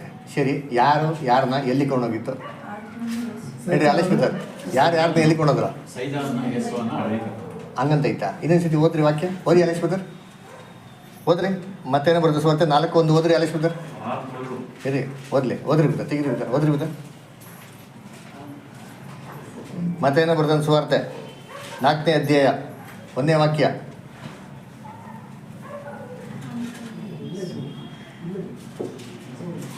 ಇರಿ, ಅವ್ರು ತೆಗಿತಾರೆ, ಓದ್ತಾರ ಕಾಣ, ಓದ್ತಿರಲ್ಲ ಅಂತ ಆಲೋಚಿಸ್ಬೋದ? ಓದ್ರಿ, ಒಂದು ವಾಕ್ಯಗಳೆಲ್ಲ ತೆಗಿಬೇಕು ಕೂತ್ಕೊಂಡು. ನೀವು ಫ್ರೆಂಡ್ ಬೆಂಚಿಗೆ ಬನ್ನಿ ನೆಕ್ಸ್ಟ್ ಟೈಮು, ಓದ್ರಿ. ಮತ್ತೇನೋ ಬರ್ತದೆ ಸುವಾರ್ತೆ 4ನೇ ಅಧ್ಯಾಯ 1ನೇ ವಾಕ್ಯ ಓದ್ರಿ ಬಿಡ್ತಾರೆ. ಆಗ ಯೇಸು ಸೈತಾನದಿಂದ ಶೋಧಿಸಲ್ಪಟ್ಟಕ್ಕಾಗಿ ಆತ್ಮನಿಂದ ಅಡವಿಗೆ ನೋಡ್ರ, ಯಾರು ಹೋಯ್ತಿದ್ದು? ನಡೆಸಲ್ಪಟ್ಟನು. ಪವಿತ್ರ ಆತ್ಮ ಇವನು ಎಲ್ಲಿಗೆ ಹೋಯ್ತಂತೆ? ಅಡವಿಗೆ. ಏನಕ್ಕೆ? ಇವಾಗ ಕರೆಕ್ಟ್, ಶೋಧಿಸಕ್ಕೆ. ಕರೆಕ್ಟಾ? ಹಂಗಾರೆ 40 ದಿನ ಏನಕ್ಕೆ ಹೋಗಿದ್ದು? ಪರ್ಪಸ್ ಏನು? ಶೋಧನೆಗಾಗಿ ಒಯ್ಯಲ್ಪಟ್ಟಿದ್ದು. ಹಂಗೆ 40 ದಿನ ಯೇಸು ಕ್ರಿಸ್ತನಿಗೆ ಏನಾಗಿರ್ಬೇಕು? ಶೋಧನೆ ಇರಬೇಕು ಅಲ್ವಾ? ಶೋಧನೆ ಆಯ್ತಾ? ಮುಂದಿನ ವಾಕ್ಯ ಓದಿ ಬಿಡ್ತಾರೆ. ನಮ್ಮ ಆಲೋಚನೆ ಓದಿ ನೆಕ್ಸ್ಟ್. ಆತನು 40 ದಿವಸ ಹಗಲಿರಲು ಉಪವಾಸವಿದ್ದ ತರುವಾಯ ಹಸಿದನು. ಆಗ ಆ ಶೋಧಕನು ಆತನ ಬಳಿ ಆಗ ಶೋಧಕನು ಬಂದಂತೆ. ಯಾವಾಗ ಬಂದ? 40 ಡೇಸ್ ಏನು ಮಾಡ್ತಾ ಇದ್ರು ಹಂಗಾರೆ ಇವರು? ಶೋಧಕನ ಅಲ್ಲ, ಹೋಗಿದ್ದೆ ದಿಕ್ತಾರೆ. 40 ಡೇಸ್ ಹೋಗಿದ್ದು ಏನಕ್ಕೆ? ಮತ್ತೆ ಎಲ್ಲಿ ಶೋಧಕನೇ ಅಟ್ರಾಸಿಲ್ಲ. ಶೋಧನೆ ನಾವು ಬೈಬಲಲ್ಲಿ ಕೊಟ್ಟಿದ್ರೆ ಹಾಗೇ ಓದ್ಬಿಟ್ರೆ ಎಲ್ಲರೂ ಏನು ತಿಳ್ಕೊಂಡ್ಬಿಡ್ತಾರೆ, ಅಯ್ಯೋ ಶೇತಾನಿಂದ ಶೋಧನೆ ಒಂದಕ್ಕೆ ಯೇಸು ಕ್ರಿಸ್ತ ಸಿಲ್ಗೋಗ್ಬಿಟ್ರು. ಶೇತಾನ್ ಬಂದು ಏನು ಮಾಡ್ತಾ ಇದ್ದ ಅವನ್ನ? 40 ದಿವಸ ಯೇಸು ಕ್ರಿಸ್ತ ಇದ್ದರೆ ಫೈಟಿಂಗ್ ಮಾಡ್ತಾಯಿದ್ರು ಅಂತ. ಇಲ್ಲ, ಕರೆಕ್ಟಾಗಿದೆ, ತಪ್ಪಿಲ್ಲ, ಹೇಳ್ತೀನಿ ಕೇಳ್ರಿ ಏನಂತ. ಇದೇ ವಾರ್ತೆ 3 ಸುವಾರ್ತೆಯಲ್ಲಿ ಬರ್ತದೆ. ದಯವಿಟ್ಟು 3 ಸುವಾರ್ತೆಯಲ್ಲಿ ಓದಿ. ಯೇಸು ಕ್ರಿಸ್ತು 40 ದಿನ ಹಗಲು ರಾತ್ರಿ ಏನಕ್ಕೆ ಒಯ್ಯಲ್ಪಟ್ಟಿದ್ದ? ಅಲ್ಲನ್ನು ಕೊಟ್ಟಿದ್ದು. ಆ್ಯಕ್ಚುಲಿ ಯೇಸು ಕ್ರಿಸ್ತು 40 ದಿನ ಹಗಲು ರಾತ್ರಿ ಏನು ಮಾಡಿದ್ರು? ಪ್ರಾರ್ಥನೆ ಮಾಡಿದ್ರು. ಏನು ಮಾಡಿದ್ರು? ಅಲ್ಲೇನು ನೋಡ್ತೀವಿ ಅಂದರೆ 40 ದಿವಸದ ನಂತರ ಯೇಸು ಕ್ರಿಸ್ತಗೆ ಏನಾಯ್ತಂತೇಳಿ? ಹಸಿವಾಯ್ತು. ಹಾಗೆ 40 ದಿವಸವರೆಗೂ ಏನಾಗಿಲ್ಲ ಅಂತ ಅರ್ಥ? ಹಸಿವಾಗಿಲ್ಲ ಅಂತ ಅರ್ಥ. 40 ದಿವಸ ಏನಪ್ಪ ಮಾಡೋರು ಅಂದರೆ 40 ದಿವಸ ಕೂತ್ಕೊಂಡು ದೇವ್ರ ವಾಕ್ಯನ ಏನು ಮಾಡೋರು? ಕೂತ್ಕೊಂಡವ್ರು ಮೆಡಿಟೇಟ್ ಮಾಡ್ತಾವ್ರೆ. ಆ ಮೆಡಿಟೇಟ್ ಅಂದ್ರೆ ಏನರ್ಥ? ಸುಮ್ಮನೆ ಕೂತ್ಕೊಂಡು ಕೂಡ ಅಂದ್ಕೊಂಡು ಜಮಾ ಮಾಡ್ತಾರಂತಲ್ಲ. ಎಲ್ಲ ಬೈಬಲ್ದಂಥ ವಾಕ್ಯಗಳನ್ನ ಓದಿ, ಇದು ಹಿಂಗಿರಬೇಕು, ಹಿಂಗೆ ಇದು ಅರ್ಥಗಳು ಹಿಂಗಿದೆ, ಈ ಪ್ರಕಾರ ನಡ್ಕೊಬೇಕು ಅಂತ ಏನು ಮಾಡೋರು? ಯೇಸು ಕ್ರಿಸ್ತ ನಾವು ಕೂತ್ಕೊಂಡು ನೀವೆಲ್ಲ ಹೇಳ್ತಾ ಇರ್ಬೇಕಾದ್ರೆ ನೀವೆಲ್ಲ ಕೇಳ್ತಾ ಇರ್ಬೇಕು, ನಿಮ್ಗೆ ಹಿಂಗಿದೆ, ಈ ವಾಕ್ಯದ ಅರ್ಥ ಹಿಂಗಿರ್ಬೇಕಂತ ಯೋಚನೆ ಬರ್ತಾರಲ್ಲ ನಿಮಗೆ. ನಾವು ಕೂಡ ವಾಕ್ಯ ಕೇಳ್ಬೇಕಾದ್ರೆ ನಮ್ಗೆ ಅನಿಸ್ತಾರ ಇಲ್ಲ? ಇದೇ ಥರ ಯೇಸು ಕ್ರಿಸ್ತ ಏನು ಮಾಡೋರು? ಅವ್ರ ಅಪ್ಪನಂತ ಫುಲ್ ಇನ್ಸ್ಟ್ರಕ್ಷನ್ಸ್ ಏನು ಮಾಡೋರು? 40 ಡೇಸ್ 40 ನೈಟ್ಸ್ ಏನು ಮಾಡೋರು? ಪೂರ್ತಿ ಕ್ಲಾಸ್ ಕೂತ್ಕೊಂಡು ಕೇಳ್ಬೇಕಾರೆ 40 ದಿವಸ ಹೋಗಿದ್ದು ಅವ್ರ ಟೈಮ್ ಏನಾಗಿಲ್ಲ, ಗೊತ್ತಾಗಿಲ್ಲ. ಹಸಿವೆ ಏನಾಗಿಲ್ಲ ಅವ್ರಿಗೆ, ಹಸಿವೆ ಫೀಲ್ ಆಗಿಲ್ಲ ಅವ್ರಿಗೆ ಅಲ್ವರ. ಅದರಿಂದ ನೋಡ್ಬೇಕಾರೆ ಯಾವಾಗ ಇದೆಲ್ಲ ಮುಗೀತೋ ಆವಾಗ 40 ಡೇಸ್ 40 ನೈಟ್ಸ್ ಏನಾಗಿತ್ತು? ಆಗೋಗಿತ್ತು. ಕರೆಕ್ಟಾಗಿ ಅವಾಗ ಯೇಸು ಕ್ರಿಸ್ತಗೆ ಏನಾಯ್ತು? ಹಸಿವು ಏನಾಯ್ತಂತೆ? ಹಸಿವು ಉಂಟಾಯಿತು. ಹಸಿವು ಉಂಟಾಗಿದ ತಕ್ಷಣ ಕರೆಕ್ಟಾಗಿ ಯಾರು ಬರ್ತಾರೆ? ಶೇತಾನ್ ಬರ್ತಾರೆ. ಏನಕ್ಕೆ? ಅದೇ ಅವನ ಟೈಮು. ಯಾವಾಗ ಪ್ರಾಬ್ಲಮ್ ಇದೆಯೋ ಆ ಪ್ರಾಬ್ಲಮ್ ಟೈಮಲ್ಲೇ ಅಟ್ಯಾಕ್ ಮಾಡೋಕ್ಕೆ ಬರೋದು ಯಾರು? ಶೇತಾನು ಅಲ್ವರ. ಅದಕ್ಕಿಂತ ಮುಂಚೆ ಅದಕ್ಕಿಂತ ಮುಂಚೆ ಬಂದರೆ ಅವ್ರು ಬೆಳೆಕಾಯಿ ಏನೂ ಬೈಯಲ್ಲ. ಬೈಬಲ್ ಐತೆ ವಾಕ್ಯ ಕರೆಕ್ಟ್. ಅದು ನೋಡ್ಬೇಕಾದ್ರೆ ಏಸು ಕ್ರಿಸ್ತನ್ ಕರೆಕ್ಟಾಗಿ ಒಂದು ಅಟ್ಯಾಕ್ ಮಾಡ್ತಾನೆ. ಹಿಂಗೆ ಅಟ್ಯಾಕ್ ಮಾಡ್ತಾನೆ? ಓದಮ್ಮ ನೀನು ಬೈಬಲ್ ಮತ್ತೆ 4 ಮತ್ತೆ 4ನೇ ಅಧ್ಯಾಯ 3ನೇ ವಾಕ್ಯ ಓದು. ಆಗ ಆ ಶೋಧಕನು ಆತನ ಬಳಿಗೆ ಬಂದು, ನೀನು ದೇವರ ಮಗನಾಗಿದ್ದರೆ ಆ ಕಲ್ಲುಗಳನ್ನು ರೊಟ್ಟಿಯಾಗುವಂತೆ ಅಪ್ಪಣೆ ಕೊಡು. ನೀನು ದೇವ್ರ ಮಗನಾಗಿದ್ರೆ ಕಲ್ಗಳೇನು ಮಾಡೋ? ರೊಟ್ಟಿಯನ್ನಾಗು ಮಾಡ್ಕೋ ಅಂತಂದ್ಬಿಟ್ಟು ಅಪ್ಪಣೆ ಕೊಡು ಅಂತ ಹೇಳ್ತಾರೆ ಅವರ. ಸರಿ, ಇವಾಗ ಇದು ಒಳ್ಳೇದಾ ಕೆಟ್ಟದ? 40 ದಿವಸ ಅವರು ಉಪವಾಸ ಅವರಪ್ಪ ಅವರ. ಪಾಪ ಯೇಸು ಕ್ರಿಸ್ತು 40 ಡೇಸಲ್ಲಿ ಏನೂ ತಿಂದಿಲ್ಲ. ಸ್ವಾಮಿ ದಯವಿಟ್ಟು ನೀವು ಕಲ್ಗಳನ್ನ ರೊಟ್ಟಿ ಮಾಡ್ಬೇಕು, ಆಹಾರ ತಿನ್ನಿ, ಊಟ ಮಾಡಿ ಅಂತ ಹೇಳೋದು ಸರಿನಾ ತಪ್ಪ? ಇವಾಗ ನೀವು ನಮ್ಮ ಮನೆಗೆ ಬಂದರೆ ಅಲ್ವರ, ಅಯ್ಯೋ ಬ್ರದರ್ ದೂರಿಂದ ಪ್ರಯಾಣ ಮಾಡ್ಕೊಂಡಿದ್ರೆ ಫಸ್ಟ್ ಬನ್ನಿ ಕೈಕಾಲು ತೊಳ್ಕೊಳ್ಳಿ ಊಟ ಮಾಡಿ ಅಂತ ಹೇಳೋದು ರಾಂಗ? ಸರಿನೇ. ಆದರೆ ಇವನು ಏನು ಹೇಳ್ದ ಅಂತಂದರೆ, ಹೇಳಿದ್ರೆ ಉದ್ದೇಶ ಏನು ಗೊತ್ತಾ? ನಿನಗೆ ಪವಿತ್ರಾತ್ಮ ಕೊಟ್ಟವರಲ್ಲ ಆ ಕಲ್ಲುಗಳೇನು ನೀನು ಬಟ್ ಯಾಕಪ್ಪ ನಿಂಗೆ ಗೊತ್ತಿದ್ರೆ ನಾವು ಹಸಿವೆ ಅಂತ ಪ್ಯಾಕ್ ಕೊಡ್ಸ್ಕೊಂಡು ಬರೋದು. ಹೌದಾ ಇಲ್ವಾ? ಯೋಚನೆ ಮಾಡಿ. ಈ ಥಾಟ್ ಹೇಳೋ ಬದಲು ಏಸು ಕ್ರಿಸ್ತ ಊಟ ತಂದು ಕೊಡ್ಬೋದಾಗಿತ್ತಲ್ವ? ಹೌದಾ ಇಲ್ವಾ? ಇವನಾಗಿ ನೀನೇ ಮಾಡ್ಕೊ ಅಂತ ಹೇಳ್ಬೇಕಾಯ್ತು ಅಲ್ವರ. ಅದೇನರ್ಥ ಅಂದರೆ ಏಸು ಕ್ರಿಸ್ತ ಮಾಡೋಕ್ಕೆ ಪವರ್ ಇಲ್ವಾ? 2 ರೊಟ್ಟಿ ತೊಗೊಂಡು ಪ್ರಾರ್ಥನೆ ಮಾಡಿದ ತಕ್ಷಣ ಎಷ್ಟು ಜನಕ್ಕೆ ಊಟ ಹಾಕೋರೆ ಅಲ್ವರ. ಮತ್ತು ಮನ್ಸು ಮಾಡಿದರೆ ಏಸು ಕ್ರಿಸ್ತ ಮಾಡ್ಬೋದಾಗಿತ್ತು ಅಲ್ವರ. ಆ ಪವಿತ್ರಾತ್ಮನ ಶಕ್ತಿನ ತನ್ನ ಸ್ವಂತಕ್ಕಾಗಿ ಯೂಸ್ ಮಾಡೋದು ಅದು ದೇವ್ರ ಚಿತ್ತಕ್ಕೆ ಏನಾಗಿದೆ? ವಿರುದ್ಧವಾಗಿದೆ ಅಲ್ವರ. ಅದಕ್ಕೆ ಈ ಕೆಲಸನ ಯೇಸು ಕ್ರಿಸ್ತ ಏನು ಮಾಡೋಕ್ಕೋಗಿಲ್ಲ, ಮಾಡೋಕ್ಕೋಗಿಲ್ಲ. ಸರಿ, ಇವಾಗ ಶೇತಾನ್ ಬಂದ್ಬಿಟ್ಟು ಕ್ರಿಸ್ತನ್ಗೆ ಮಾತು ಹೇಳಿದ್ನಲ್ಲ, ಹೆಂಗೆ ಹೇಳ್ದ? ಯೇಸು ಕ್ರಿಸ್ತು ಅಲ್ಲಿ 40 ದಿವಸ ಉಪವಾಸ ಬಿಟ್ಟು ಕೂತವ್ರೆ, ಅಡವಿಲಿ ಕೂತವ್ರೆ, ಯಾರೂ ಇಲ್ಲ ಮನುಷ್ಯರು. ಪಕ್ಕದಲ್ಲಿ ಇವರು ಯಾರಪ್ಪ ಲೂಸಿಫರ್ ಬಂದ್ಬಿಟ್ಟು ಶೇತಾನ್ ಬಂದ್ಬಿಟ್ಟು, ಅಯ್ಯೋ ಸ್ವಾಮಿ ನೀವು ಟೈರ್ಡ್ ಆಗಿದ್ದೀರಾ, ಉಪವಾಸ ಮಾಡಿದ್ದೀರಾ, ದಯವಿಟ್ಟು ಸ್ವಲ್ಪ ಊಟ ಮಾಡಿ ಅಂತ ಹೇಳಿರ್ತಾನೆ. ಆ ಪಕ್ಕದಲ್ಲಿ ಬಂದ್ಬಿಟ್ಟು ಥಾಟಲ್ಲಿ ಹೆಂಗೆ ಹೇಳ್ಬೋದು? ಥಾಟಲ್ಲಿ ಇದು ಹೆಂಗೆ ಕಂಡಿಡಿದು ಅಂದರೆ ಇನ್ನೊಂದು ವಾಕ್ಯ ಓದೋಣ, ಅವಾಗ ಗೊತ್ತಾಗ್ತಾನೆ ನಮ್ಗೆ ಎಲ್ಲಿಯಪ್ಪ ಅಂತಂದರೆ. ಮತ್ತೇನೋ ಬರ್ತದೆ ಅದಲ್ಲೇ 5ನೇ ವಾಕ್ಯ ಓದಮ್ಮ. ನೀವು ಓದಿ. ಸಾಕ್ಷಿ ಇಲ್ಲ ಪ್ರಿಯಾ, ನೀವು ಓದಮ್ಮ. ನೀನು ಸಾಕ್ಷಿ ತಾನೆ? ನೀನು ಪ್ರಿಯಾ ಕನ್ಫ್ಯೂಸ್ ಅಂತೀಗ, ನೀವು ಓದು. ಆತನು ಆ ಜನರ ಗುಂಪುಗಳನ್ನು ಕಂಡು ಬೆಟ್ಟವನ್ನೇರಿ ಇಲ್ಲ ನೀನು ಯಾವ್ದು ಓದ್ತಾ ಇದೆಯಾ? ಮತ್ತೆ 4:5 ಓದು. ಆಗ ಸೈತಾನನು ಅಂತ ಐತಲ್ಲ, ಅದು ಓದಮ್ಮ. ಆಗ ಸೈತಾನನು ಆತನನ್ನು ಪರಿಶುದ್ಧ ಪಟ್ಟಣಕ್ಕೆ ಕರೆದುಕೊಂಡು ಹೋಗಿ, ನೋಡ್ದ, ಪರಿಶುದ್ಧ ಪಟ್ಟಣಕ್ಕೆ ಕರೆದುಕೊಂಡು ಹೋಗಿ ದೇವರ ಆಲಯದಲ್ಲಿ ಶಿಖರದ ಮೇಲೆ ನಿಲ್ಲಿಸಿ. ವೆಯ್ಟ್ ಮಾಡಿ ಸಾಕು. ಯೇಸು ಕ್ರಿಸ್ತನ ಶೇತಾನ ಎಲ್ಲಿ ಕೊಂಡಂತೆ? ಪರಿಶುದ್ಧ ಪಟ್ಟಣದಿಂದ ಯೆರೂಸಲೇಮಲ್ಲಿ ದೇವರ ಆಲಯದ ಮೇಲೆ ನಿಲ್ಸದಂತೆ.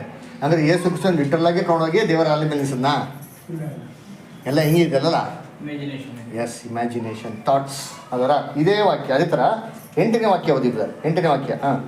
ಬಳಿಕ ಸೈತಾನನು ಆತನನ್ನು ಬಹಳ ಎತ್ತರವಾದ ಬೆಟ್ಟಕ್ಕೆ ಕರೆದುಕೊಂಡು, ನೋಡ್ರ, ಬಹಳ ಎತ್ತರವಾಗಿರೋಂಥ ಬೆಟ್ಟಕ್ಕೆ ಕೊಂಡೋದಂತೆ. ಇಡೀ ವರ್ಲ್ಡ್ನಲ್ಲಿ ಎತ್ತರವಾಗಿರೋ ಬೆಟ್ಟ ಯಾವುದು? Mount Everest. ಅಂದ್ರೆ ನಾನು ಓದೆ ಮೌಂಟ್ ಎವರೆಸ್ಟ್ ಏನು ಕಾಣಿಸಲ್ಲ, ಏನು ಇಲ್ಲ ರೀ, ವೇಸ್ಟ್. ಚೇತನ ಹೇಳ್ಕೊಂಡಂತೆ ಯೇಸು ಕ್ರಿಸ್ತನ ಮೌಂಟ್ ಎವರೆಸ್ಟ್ ಕೊಂಡೋಗಿದಂತೆ. ಕೊಂಡೋಗ್ಬಿಟ್ಟು ಏನು ನೋಡ್ಸಿದಂತೆ? ಮುಂದಕ್ಕೆ ಹೋದ ಮಗಳೆ ಹೋಗಿ ಪ್ರಪಂಚದ ಎಲ್ಲಾ ರಾಜ್ಯಗಳನ್ನು ಅವುಗಳ ವೈಭವವನ್ನು ಆತನಿಗೆ ತೋರಿಸಿದ್ರು. ಹೆಂಗ್ ನೋಡ್ಸಿದ್ರು? ಮೌಂಟ್ ಎವರೆಸ್ಟ್ ಮೇಲೆ ಕೊಂಡೋಗ್ಬಿಟ್ಟು ಯೇಸು ಕ್ರಿಸ್ತ ನೋಡಪ್ಪ, ಇಂಗ್ಲೆಂಡ್ ನೋಡು, ಲಂಡನ್ ನೋಡು, ಪ್ಯಾರಿಸ್ ನೋಡು ನೋಡ್ಸಿರ್ತಾರ. ಎಲ್ಲ ಯೇಸು ಕ್ರಿಸ್ತ ಅಡವಿಯಲ್ಲೇ ಕೂತವ್ರೆ. ಆಲೋಚನೆಯಲ್ಲಿ ಏನು ಮಾಡ್ಬೋದು ಯೇಸು ಕ್ರಿಸ್ತ ಎಲ್ಲ ಕಡೆಗೆ. ನಾವು ಕೂಡ ಇಲ್ಲಿ ಕೂತಿದ್ದಾರಪ್ಪ, ಮನಸ್ಸಲ್ಲಿ ಇಮ್ಯಾಜಿನ್ ಮಾಡ್ಕೊಳ್ಳಿ. ತಕ್ಕಂತ ಲಂಡನ್ ಬ್ರಿಡ್ಜ್ ನೋಡ್ಕೊಂಡು ಬರ್ಬೋದೇ ಇಲ್ಲ? 2 ಸೆಕೆಂಡಲ್ಲಿ ಏನು ಮಾಡೋದು? ಹೋಗ್ಬಿಟ್ಟು ಸೆಲ್ಫಿ ಹೊಡ್ಕೊಂಡು ಬರ್ಬಿಡೋದು.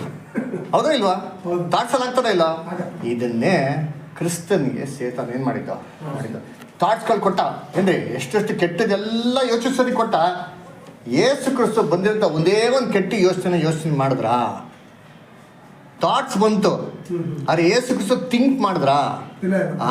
ಅರ್ಥ ಆಯ್ತಾ ಡಿಫ್ರೆನ್ಸ್? ಇವಾಗ ಥಾಟ್ಸ್ ಬರೋದಕ್ಕೂ ಥಿಂಕ್ ಮಾಡೋದಕ್ಕೇನಿದೆ ವ್ಯತ್ಯಾಸ ಇದೆ ನೋಡಿ. ಶೇತಾನ್ ಮುಟ್ಟು ಯೇಸು ಕ್ರಿಸ್ತನ ಬರೀ ಕೆಟ್ಟದ್ದು ಹೇಳ್ಕೊಟ್ಟ, ಇದು ಮಾಡು, ಬಿದ್ದೋಗ್ಬಿಡು, ಅಡ್ಡ ಬಿದ್ದುಬಿಡು ಅಂತಂದ್ಬಿಟ್ಟು. ಯೇಸು ಕ್ರಿಸ್ತ ಇದೆಲ್ಲ ಯಾವ್ದಾರ ಮಾಡಿದ್ರ? ಅದೇ ಡಿಫ್ರೆನ್ಸ್ ರೀ. ಎಸ್, ಸ್ಥಳ ಕೊಡಲಿಲ್ಲ ನೋಡಿ, ವೆರಿ ಇಂಪಾರ್ಟೆಂಟ್. ಇದೇ ನಮಗೂ ಕ್ರಿಸ್ತನ್ಗಿರೋಂಥ ಡಿಫ್ರೆನ್ಸ್. ನಮಗೂ ಕೆಟ್ಟ ಆಲೋಚನೆ ಬರ್ತದೆ, ಸಜೆಷನ್ಸ್ ಎಲ್ಲ ಬರ್ತದೆ. ಬರೋದೆಲ್ಲ ನೀವು ದಯವಿಟ್ಟು ಎಲ್ಲ ಮನಸ್ಸಲ್ಲಿ ಇಟ್ಕೊಳ್ಳಿ. ನಮಗೆ ದೇವ್ರ ವಿರುದ್ಧವಾಗಿ ಬರೋಂಥ ಪ್ರತಿಯೊಂದು ಆಲೋಚನೆ ಯಾವುದೇ ಇರ್ಬೋದು ರೀ, ಇವನ್ ಸಹೋದರ ಸಹೋದರಿಗಳಲ್ಲಿ ಅಪ್ಪ ಅಮ್ಮ ಅಕ್ಕ ತಂಗಿ ನಮ್ಗೆ ಯಾರ ಬಗ್ಗೆ ಹೇಳಿ ನಮ್ಮ ಸ್ವಂತ ಮನಸ್ಸಲ್ಲಿ ಅವ್ರ ಭಾವನೆ ಹುಟ್ಟಿದ್ರು ಅದು ಬೈಬಲ್ ವಿರುದ್ಧವಾಗಿತ್ತು ಅಂದರೆ ಅದು ಖಂಡಿತವಾಗಿ ಯಾರು ಯೋಚನೆ ಶೇತಾನ್ ಯೋಚನೆ ಅವರ. ಅವಾಗ ನಾವು ಹೆಂಗೆ ಟ್ಯಾಕಲ್ ಮಾಡಬೇಕು ಅಂದರೆ ಯೇಸು ಕ್ರಿಸ್ತ ಹೆಂಗೆ ಟ್ಯಾಕಲ್ ಮಾಡೋದು? ಎಸ್, ಬರ್ದಿದ್ಯಲ್ಲ ಅಂತ ಒಂದೊಂದು ಸತಿ ಹೇಳ್ತಾರೆ. ಎಲ್ಲಿ ಬರ್ದಿದೆ ಅಂತ ಅರ್ಥ? ಸತ್ಯವೇದದಲ್ಲಿ ಬರ್ದಿದೆ ತೆಗೆದು ಓದ್ಕೊಂತಾನ? ಖಂಡಿತ ಒಂದು ಸತ್ಯವೇದದಲ್ಲಿ ಬಂದಿದೆ. ಆದರೆ ಆ ವಾಕ್ಯ ಯೇಸು ಕ್ರಿಸ್ತು ಮನಸ್ಸಲ್ಲಿ ಮಾಡಿದ್ರು, ಬರ್ದಿಟ್ಕೊಂಡ್ಬಿಡಿದ್ರು, ಮಂದಟ್ಟು ಮಾಡಿ ಇಟ್ಕೊಂಡ್ಬಿಟ್ಟಿದ್ರು. ಯೇಸು ಕ್ರಿಸ್ತು ಮನಸ್ಸಲ್ಲಿ ಮಂದಟ್ಟು ಮಾಡ್ಕೊಂಡಿರೋದ್ರಿಂದ ಇದನ್ನು ಅಳ್ಸೋಕ್ಕೆ ಯಾರ ಕೈಲೂ ಆಗ್ತಾ ಇಲ್ಲ. ಅದನ್ನೇ ಯೇಸು ಕ್ರಿಸ್ತು ಏನು ಮಾಡಿದ್ದು? ಜಯಿಸಿದ್ದು. ಇದೇ ಥರ ನಮಗೆ ಲೌಕಿಕವಾಗಿರೋಂಥ ವಿಚಾರಗಳು ಯಾವ್ದಾರ ಬಂದವಾಗ ಇದನ್ನ ಹೆಂಗಪ್ಪ ಜಯಿಸ್ಬೇಕು ಅಂದರೆ ಸತ್ಯವೇದದ ಒಂದು ಅಡಿಪಡಿಯಲ್ಲಿ ನಾವು ಏನು ಮಾಡೋಕ್ಕಿನ್ನಲ್ಲ ಜಯಿಸ್ಬೇಕು. ಈ ಆಲೋಚನೆಗಳು ನಮ್ಮ ಮನಸ್ಸಲ್ಲಿ ಇತ್ತು ಅಂದರೆ ನಾವು ತೊಗೊಳಂಥ ಒಂದೊಂದು ನಿರ್ಧಾರಗಳು ಹೆಂಗಿರ್ತಾರೆ ಹೇಳಿ? ಕ್ರಿಸ್ತನ್ ಥರ ಇರ್ತಾರೆ. ಅವರ ಲೋಕಕ್ಕೆ ಮುಖ್ಯತ್ವ ಕೊಡೋಣ, ದೇವ್ರ ಮುಖ್ಯತ್ವ ಕೊಡೋಣ, ಅದೇ ರೊಟ್ಟಿ ಮಾಡೋಣ ಅಥವಾ ಏನ್ರಿ ದೇವರ ಒಂದು ವಾಕ್ಯ ಪಕ್ಕ ನಡ್ಕೊಳೋಣ ಅಂದಾಗ ಯೇಸು ಯಾವುದು ಕೊಟ್ಟರು ಇಂಪಾರ್ಟೆನ್ಸ್? ದೇವ್ರ ವಾಕ್ಯಕ್ಕೆ. ನಾವೇನು ಮಾಡ್ತೀವಿ? ಹೊಟ್ಟೆಪಾಟಿಗೆ ಇಂಪಾರ್ಟೆನ್ಸ್ ಕೊಡ್ತೀರಾ, ದೇವ್ರಿಗೆ ಇಂಪಾರ್ಟೆನ್ಸ್ ಕೊಡ್ತೀರಾ? ಒಬ್ಬರು ಉಸಿರು ಬಿಡಲ್ಲ.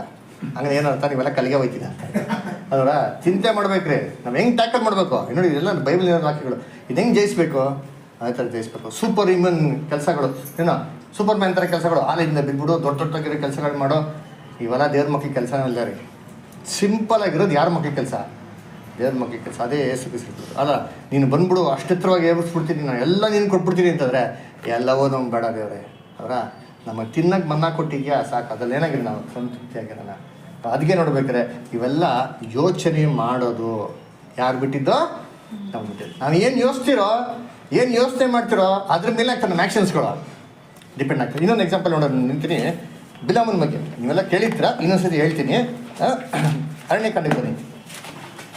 ಅರಣ್ಯಕಾಂಡ 22ನೇ ಅಧ್ಯಾಯ. ಅರಣ್ಯಕಾಂಡ 22ನೇ ಅಧ್ಯಾಯ 12ರಿಂದ ಓದಿಂತೀನಿ. 12ನೇ ವಾಕ್ಯದ ಓದಿ. ಅದಕ್ಕೆ ದೇವರು, ನೀನು ಅವರ ಜೊತೆಯಲ್ಲಿ ಹೋಗಬಾರದು, ಆ ಜನಾಂಗದವರು ನನ್ನ ಆಶೀರ್ವಾದವನ್ನು ಹೊಂದಿದವರು, ಅವರನ್ನು ಶಪಿಸಬಾರದು ಎಂದು ಹೇಳಿದರು. ಇದು ಬಿಲಾಮನ್ಗೆ ದೇವರು ಹೇಳಂತ ಮಾತು. ಬಲಾಕ್ ರಾಜ ಏನು ಮಾಡ್ತಾನೆ? ಬಲಾಕ್ ರಾಜ ಕರೆದು ಬಿಡ್ತಾನೆ ಬಲಾಮ್ನ, ನೀನು ದೇವ್ರ ಪ್ರವಾದಿ, ಈ ಇಸ್ರೇಲ್ ಜನಗಳು ಏನು ಮಾಡಿ ನೀನು ಶಪಿಸು ಅಂತ ಅಂದ್ಬಿಟ್ಟು ಹೇಳ್ತಾನೆ. ಆವಾಗ ಬಿಲಾಮನ್ ಏನು ಮಾಡ್ತಾನೆ? ಆಯ್ತಪ್ಪ ದೇವ್ರನ್ನ ಕೇಳ್ತೀನಿ ಅಂತ. ದೇವ್ರನ್ನ ಹೇಳ್ತಾರೆ, ಇಲ್ಲ ಹೋಗ್ಬಾರ್ದು, ಯಾಕಂದರೆ ಅವ್ರು ಯಾರ ಮಕ್ಕಳು? ದೇವ್ರ ಮಕ್ಕಳು. ದೇವ್ರ ಮಕ್ಳು ಏನು ಮಾಡ್ಕೊಬಿಡ್ತೀನೋ? ಶಪಿಸ್ಬಾರ್ದು ಅಂತಂತ ಹೇಳ್ತಾರೆ. ಕರೆಕ್ಟಾ? ಸರಿ, ದೇವ್ರು ಏನು ಡಿಸಿಷನ್ ಹೇಳಿದರೆ? ಕರೆದ್ರೆ ಏನು ಮಾಡ್ಬಿಡ್ದು? ಹೋಗ್ಬಾರ್ದು. ಇವನು ಏನು ಮಾಡ್ತಾನೆ? ಅದರಲ್ಲೇ ಓದೋಣ. ಎಲ್ಲಿ ಅಂತಂದರೆ 18ನೇ ವಾಕ್ಯ, ಅದರಲ್ಲೇ ಓದಿ. 18 ಓದ್ರೈತ್ರಿ.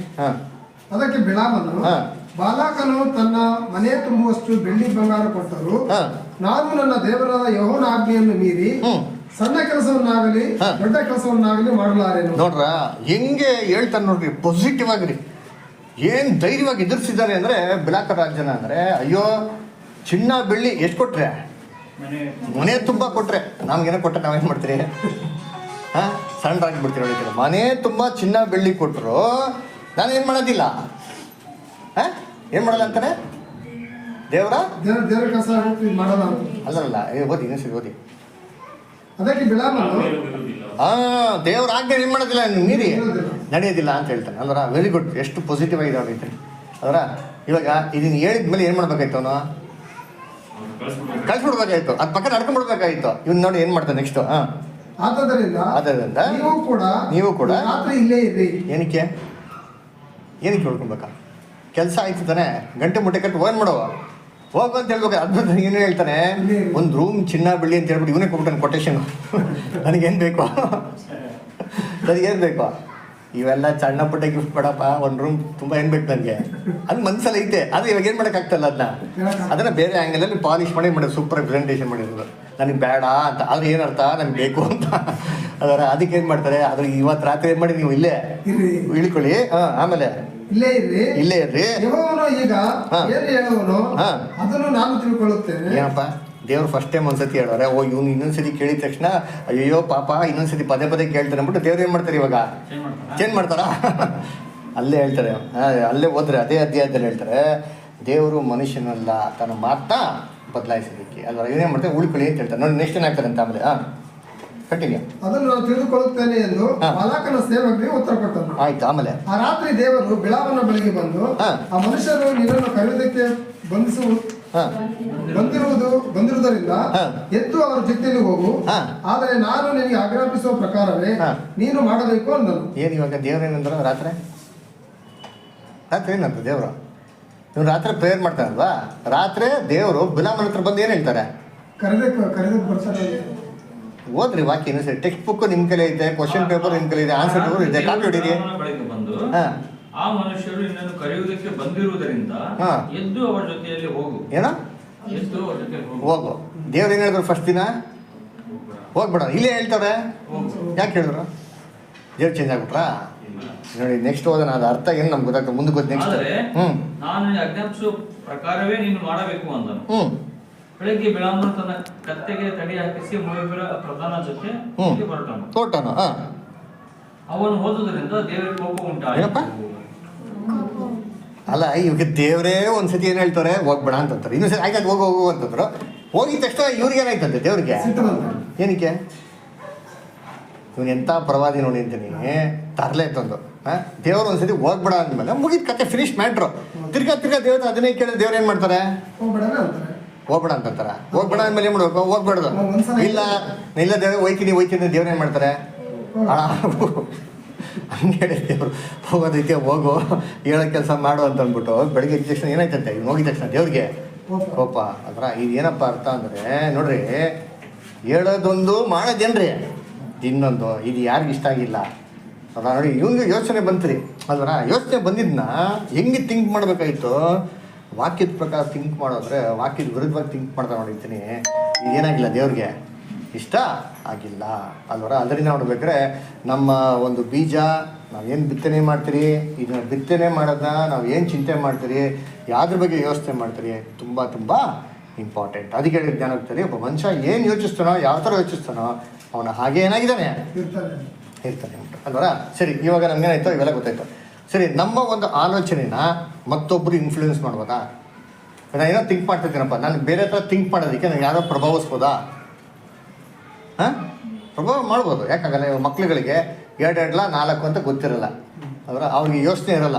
ಅದನ್ನು ಸ್ಕೂಲಲ್ಲಿ ಮಕ್ಳಿಗೆ ಏನು ಮಾಡ್ತಾರೆ ಟೀಚರು? ಅವ್ರ ಆಲೋಚನೆ ಏನಾಗ್ತದೆ? ಚೇಂಜ್ ಆಗ್ತದೆ ಇಲ್ಲ ಅಲ್ವರ? ಚೇಂಜ್ ಆಗ್ತಾರ ಇಲ್ವಾ? ಚಿಕ್ಕ ವಯಸ್ಸಲ್ಲಿ ಏನು ಮಾಡ್ತಿರ್ತಾರೆ ಮಕ್ಕಳು? ಪ್ಯಾಂಪರ್ ಹಾಕೊಂಡು ಹೋಗ್ತಿರ್ತಾರೆ, ಸ್ಕೂಲಲ್ಲಿ ಪ್ಯಾಂಪರ್ ಹಾಕೊಂಡು ಹೋಗ್ತಾರೆ. ಆಲೋಚನೆ ಚೇಂಜ್ ಆಗ್ತಾರೋ ಇಲ್ಲೋ? ಮೋಟಿವೇಟ್ ಆಗ್ತಾರೋ ಇಲ್ಲೋ? ಹೆಂಗೆ ಯಾರು ಮೋಟಿವೇಟ್ ಮಾಡೋದು? ಮತ್ತೊಬ್ರು ಏನು ಮಾಡೋದು? ಇನ್ಫ್ಲೂಯೆನ್ಸ್ ಮಾಡೋದು. ಅದಕ್ಕೆ ನಮ್ಮ ಆಲೋಚನೆನ ಮತ್ತೊಬ್ಬರು ಎಷ್ಟು ಇನ್ಫ್ಲೂಯೆನ್ಸ್ ಮಾಡ್ತಾರೆ ಅದನ್ನು ಕಂಟ್ರೋಲಲ್ಲಿ ಇಟ್ಕೊಳೋದು ಯಾರ ಜವಾಬ್ದಾರಿ? ನಮ್ಮ ಜವಾಬ್ದಾರಿ. ಹೌದಾ ಇಲ್ವಾ? ಓದೋಣ ಕೆಲವೊಂದು ವಾಕ್ಯಗಳನ್ನ. ಎಲ್ಲಪ್ಪ ಅಂದರೆ ಏಷಯ 42:19 ಓದ್ರಿ ಯಾರಾದ್ರೂ? ಏಷಯ 42:19 ಓದಿ.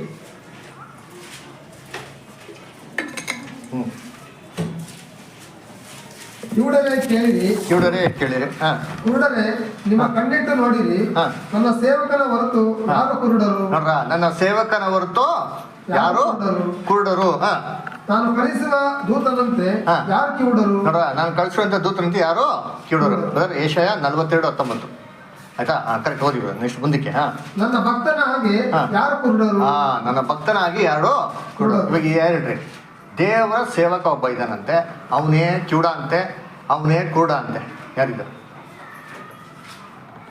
ಯಾರು ಹೇಳಿ? ದೇವ್ರ ಸೇವಕ ಅವರೇ ಸೂಪರ್ ಅಂತೀರಿ, ಅವರು ಕಿವುಡ ಅಂತೆ, ಅವ್ರು ಕುರುಡ ಅಂತೆ. ಯೇಸು ಈ ಕಿವುಡ ಕುರುಡ ಯಾರು? ಯೇಸು ಎಂಬುದಾರೆ. ಯೇಸು ಕ್ರಿಸ್ತು ಕಿವುಡ ಕುರುಡಲ್ಲ ಅಂತೀರ, ಆದರೆ ಹೌದು, ಯೇಸು ಕ್ರಿಸ್ತು ಕಿವುಡ, ಯೇಸು ಕ್ರಿಸ್ತು ಕುರುಡ. ಅದು ಯಾವ ವಿಚಾರದಲ್ಲಿ? ಅಲ್ಲಿ ಹೇಳ್ತಾರೆ, ಮುಂದಕ್ಕೆ ಓದಿ ನೆಕ್ಸ್ಟ್. ನನ್ನ ಭಕ್ತನ ಹಾಗೆ ಯಾರು ಕುರುಡರು? ಯೆಹೋವನ ಸೇವಕರ ಪ್ರಕಾರ ಅಂಧಕರು ಯಾರು? ಯೆಹೋವನ ಸೇವಕರ ಪ್ರಕಾರ ಅಂಧಕರು ಯಾರು? ನೀನು ಬಹು ವಿಷಯಗಳನ್ನು ಕಂಡಿದ್ದರು ನಿನಗೆ ಗಮನವಿಲ್ಲ. ಏನಿಲ್ವಂತದ್ಲಿ ಗಮನವಿಲ್ಲ. ಹೇಳುದು ಯೇಸು ಕ್ರಿಸ್ತ ಹೆಂಗಿದಂತೆ, ಬಹು ವಿಷಯಗಳನ್ನೆಲ್ಲ ಕಂಡ್ರು. ಚೇತನ ಯೇಸು ಕ್ರಿಸ್ತನ್ ಎಲ್ಲಿ ಕರ್ಕೊಂಡೋದ? ಎತ್ತರವಾಗಿರೋಂಥ ಶಿಖರ ಮೇಲೆ ಕರ್ಕೊಂಡೋಗಿ, ಬೆಟ್ಟ ಮೇಲೆ ಕರ್ಕೊಂಡೋಗಿ ಏನು ನೋಡ್ತದಂತೆ? ದೇಶದ ವೈಭವ. ಅದನ್ನ ನೋಡ್ಸ್ಬಿಟ್ಟು ಏನಂತೆ, ಇವೆಲ್ಲ ಯಾರು ಕೊಡ್ತೀನಿ? ನಿನಗೆ ಕೊಡ್ತೀನಿ, ನೀ ಏನು ಅಡ್ಡ ಬಿದ್ಬಿಟ್ಟು ನಮಸ್ಕರಿಸು ಅಂತ ಹೇಳ್ತಾರೆ. ಯೇಸು ಕ್ರಿಸ್ತು ನೋಡಿದ್ರು, ಎಲ್ಲ ನೋಡಿದ್ರು. ಏನು ನೋಡಿತಾರೆ? ಯೇಸು ಕ್ರಿಸ್ತು ದೇಶದ ವೈಭವ. ಯೋಚನೆ ಮಾಡಿ, ದೇಶದ ವೈಭವ ಹೆಂಗಿದೆ?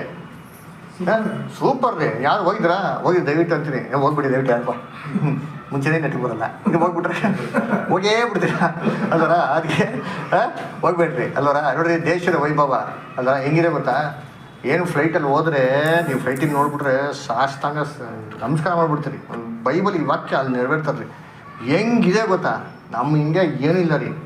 ನೀವು ಯುರೋಪ್ ಫಾರಿನ್ ಎಲ್ಲ ನೋಡ್ಬಿಟ್ರೆ ಸಖತ್ ಸೂಪರ್ ರೀ. ರೋಡಲ್ಲಿ ಒಂದು ಧೂಳಿಲ್ಲ, ಕೂತ್ಕೊಂಡು ನೆಲ್ಲಲ್ಲಿ ಕೂತ್ಕೊಂಡು ರೋಡ್ ಹಾಕೊಂಡು ಊಟ ಮಾಡ್ಬೋದು, ಅಷ್ಟು ಕ್ಲೀನಾಗಿದೆ. ಒಂದು ಕೆಟ್ಟದಿಲ್ಲ, ಒಂದು ಗಲೀಜು ಯೋಚನೆ ಇಲ್ಲ, ಒಬ್ಬೊಬ್ರು ಕಿತ್ತಾಡಲ್ಲ, ಒದ್ದಾಡಲ್ಲ, ಎಂತ ಇಲ್ಲ ರೀ. ಅಷ್ಟು ಬ್ಯೂಟಿಫುಲ್, ಅಷ್ಟೊಂದು ಸುಂದರವಾಗಿದೆ. ನಾನು ಹೇಳ್ತಾರೆ ಯಾವುದೋ ಒಂದು ಊರ ಬಗ್ಗೆ ಹೇಳ್ತಾ ಇರೋದು. ಅಮೇರಿಕನೆಲ್ಲ ಎಕ್ಸ್ಪ್ರೆಸ್ ವೇವ್ ಹೆಂಗಿದೆ ಅಂದರೆ, ನಮ್ದೇನೋ ಒಂದು 4 ರೋಡು, ಅಲ್ಲಿ ಒಂದು ಕಡೆಗೆ 10 ರೋಡ್ ಐತೆ. ಹೋಗ್ತಾರೆ ಫಾಸ್ಟಾಗೆ. ಮಿನಿಮಮ್ ಸ್ಪೀಡು ಎಷ್ಟಂತೆ 250 ಕಡೆ ಹೋಗ್ಬಾರ್ದಂತೆ. ಕಮ್ಮಿ ಹೋದರೆ ಒದ್ದಾಡ್ತಾರೆ. ಇಲ್ಲಿ ನಮ್ಗೆ ಏನಂತಾರೆ ಜಾಸ್ತಿ ಹೋದ್ರೆ ಅಲ್ಲೆಲ್ಲ ಉಲ್ಟಾ. ಅದರ ಅಲ್ಲೆಲ್ಲ ಅಷ್ಟು ಸೂಪರಾಗಿದೆ, ಸಫಿಸ್ಟಿಕೇಟೆಡು. ಕಳ್ತನ ಮಾಡಿದ್ರೆ ನಮ್ಮನೆಗೆ ಪೊಲೀಸರು ಫೋನ್ ಮಾಡಬೇಕು. ಫೋನ್ ಮಾಡಿದ್ರೆ ಅವನ ಅರ್ಧ ಗಂಟೆ 4 ಗಂಟೆ ಇರೀ ಸರ್ ಎಲ್ಲ ಹೋಗಿದ್ದೀನಿ ಬರ್ತೀನಿ ಅಂತ ಹೇಳ್ತಾನೆ. ಅಲ್ಲೆಲ್ಲ ಹಂಗೆಲ್ಲ ಫೋನ್ ಮಾಡಿದ್ದು 2 ನಿಮಿಷಕ್ಕೆ ಹೇಳ್ತಾರೆ. ಹೆಲಿಕಾಪ್ಟರ್ಲ್ಲ ಬಂದ್ಬಿಡ್ತಾರೆ ಕ್ಲೀನಾಗಿ ಮನೆ ಮೇಲೆ ಎಲ್ಲ ಲೈಟ್ ಗಿಟ್ ಹಾಕಿ ಪಡ್ಬಿಡಂತ. ಅಷ್ಟೊಂದು ಬ್ಯೂಟಿಫುಲ್ ಆಗಿದೆ. ಒಂದೊಂದು ಮನೆ ಮುಂದೆ ಲಾನ್ಗಳು, ಅವ್ರದ್ದೇ ಪ್ರತ್ಯೇಕವಾಗಿರೋಂಥ ಸ್ವಿಮ್ಮಿಂಗ್ ಪೂಲ್ಗಳು, ಅಷ್ಟೊಂದು ಬ್ಯೂಟಿಫುಲ್. ನಾನು ಹೇಳ್ತಾರೆ ಒಬ್ಬೊಬ್ಬರು ಮನೆಗೆ ಹಂಗಿದೆ ಬರ. ಇದು ದೇಶದ ವೈಭವ. ನಾವು ಸಿಂಪಲಾಗಿ ಹೇಳ್ತಿರೋದು. ನಾವೇನೋ ಅದೆಲ್ಲ ನೋಡ್ಬಿಟ್ಟ ಅಂತಂದರೆ ನಮ್ಗೇನಾರು ಅಲ್ಲಿ ಕೆಲಸ ಮಾಡೋ ಆಫರ್ ಸಿಕ್ಕರೆ ನಾವೇನು ಮಾಡ್ತೀರಿ? ಅಯ್ಯೋ ಯಾವ ಕೆಲಸ ಬಿಡ್ತಾರೆ, ಆನ್ಲೈನ್ ಬಂದ್ಬಿಟ್ಟಿದ್ದಾರೆ, ಆನ್ಲೈನ್ ಕೊಟ್ಬಿಟ್ಟು ಆನ್ಲೈನ್ ಜಾಯ್ನ್ ಬಿಡ್ತೀರಿ. ಅದ್ರ ಇವಾಗೆಲ್ಲ ಫ್ರೀ ಆಫರ್ ಆಗ್ಬಿಟ್ಟಿತ್ತಲ್ಲ ಆನ್ಲೈನ್ ಜಾಯ್ನ್ ಆಗೋದು.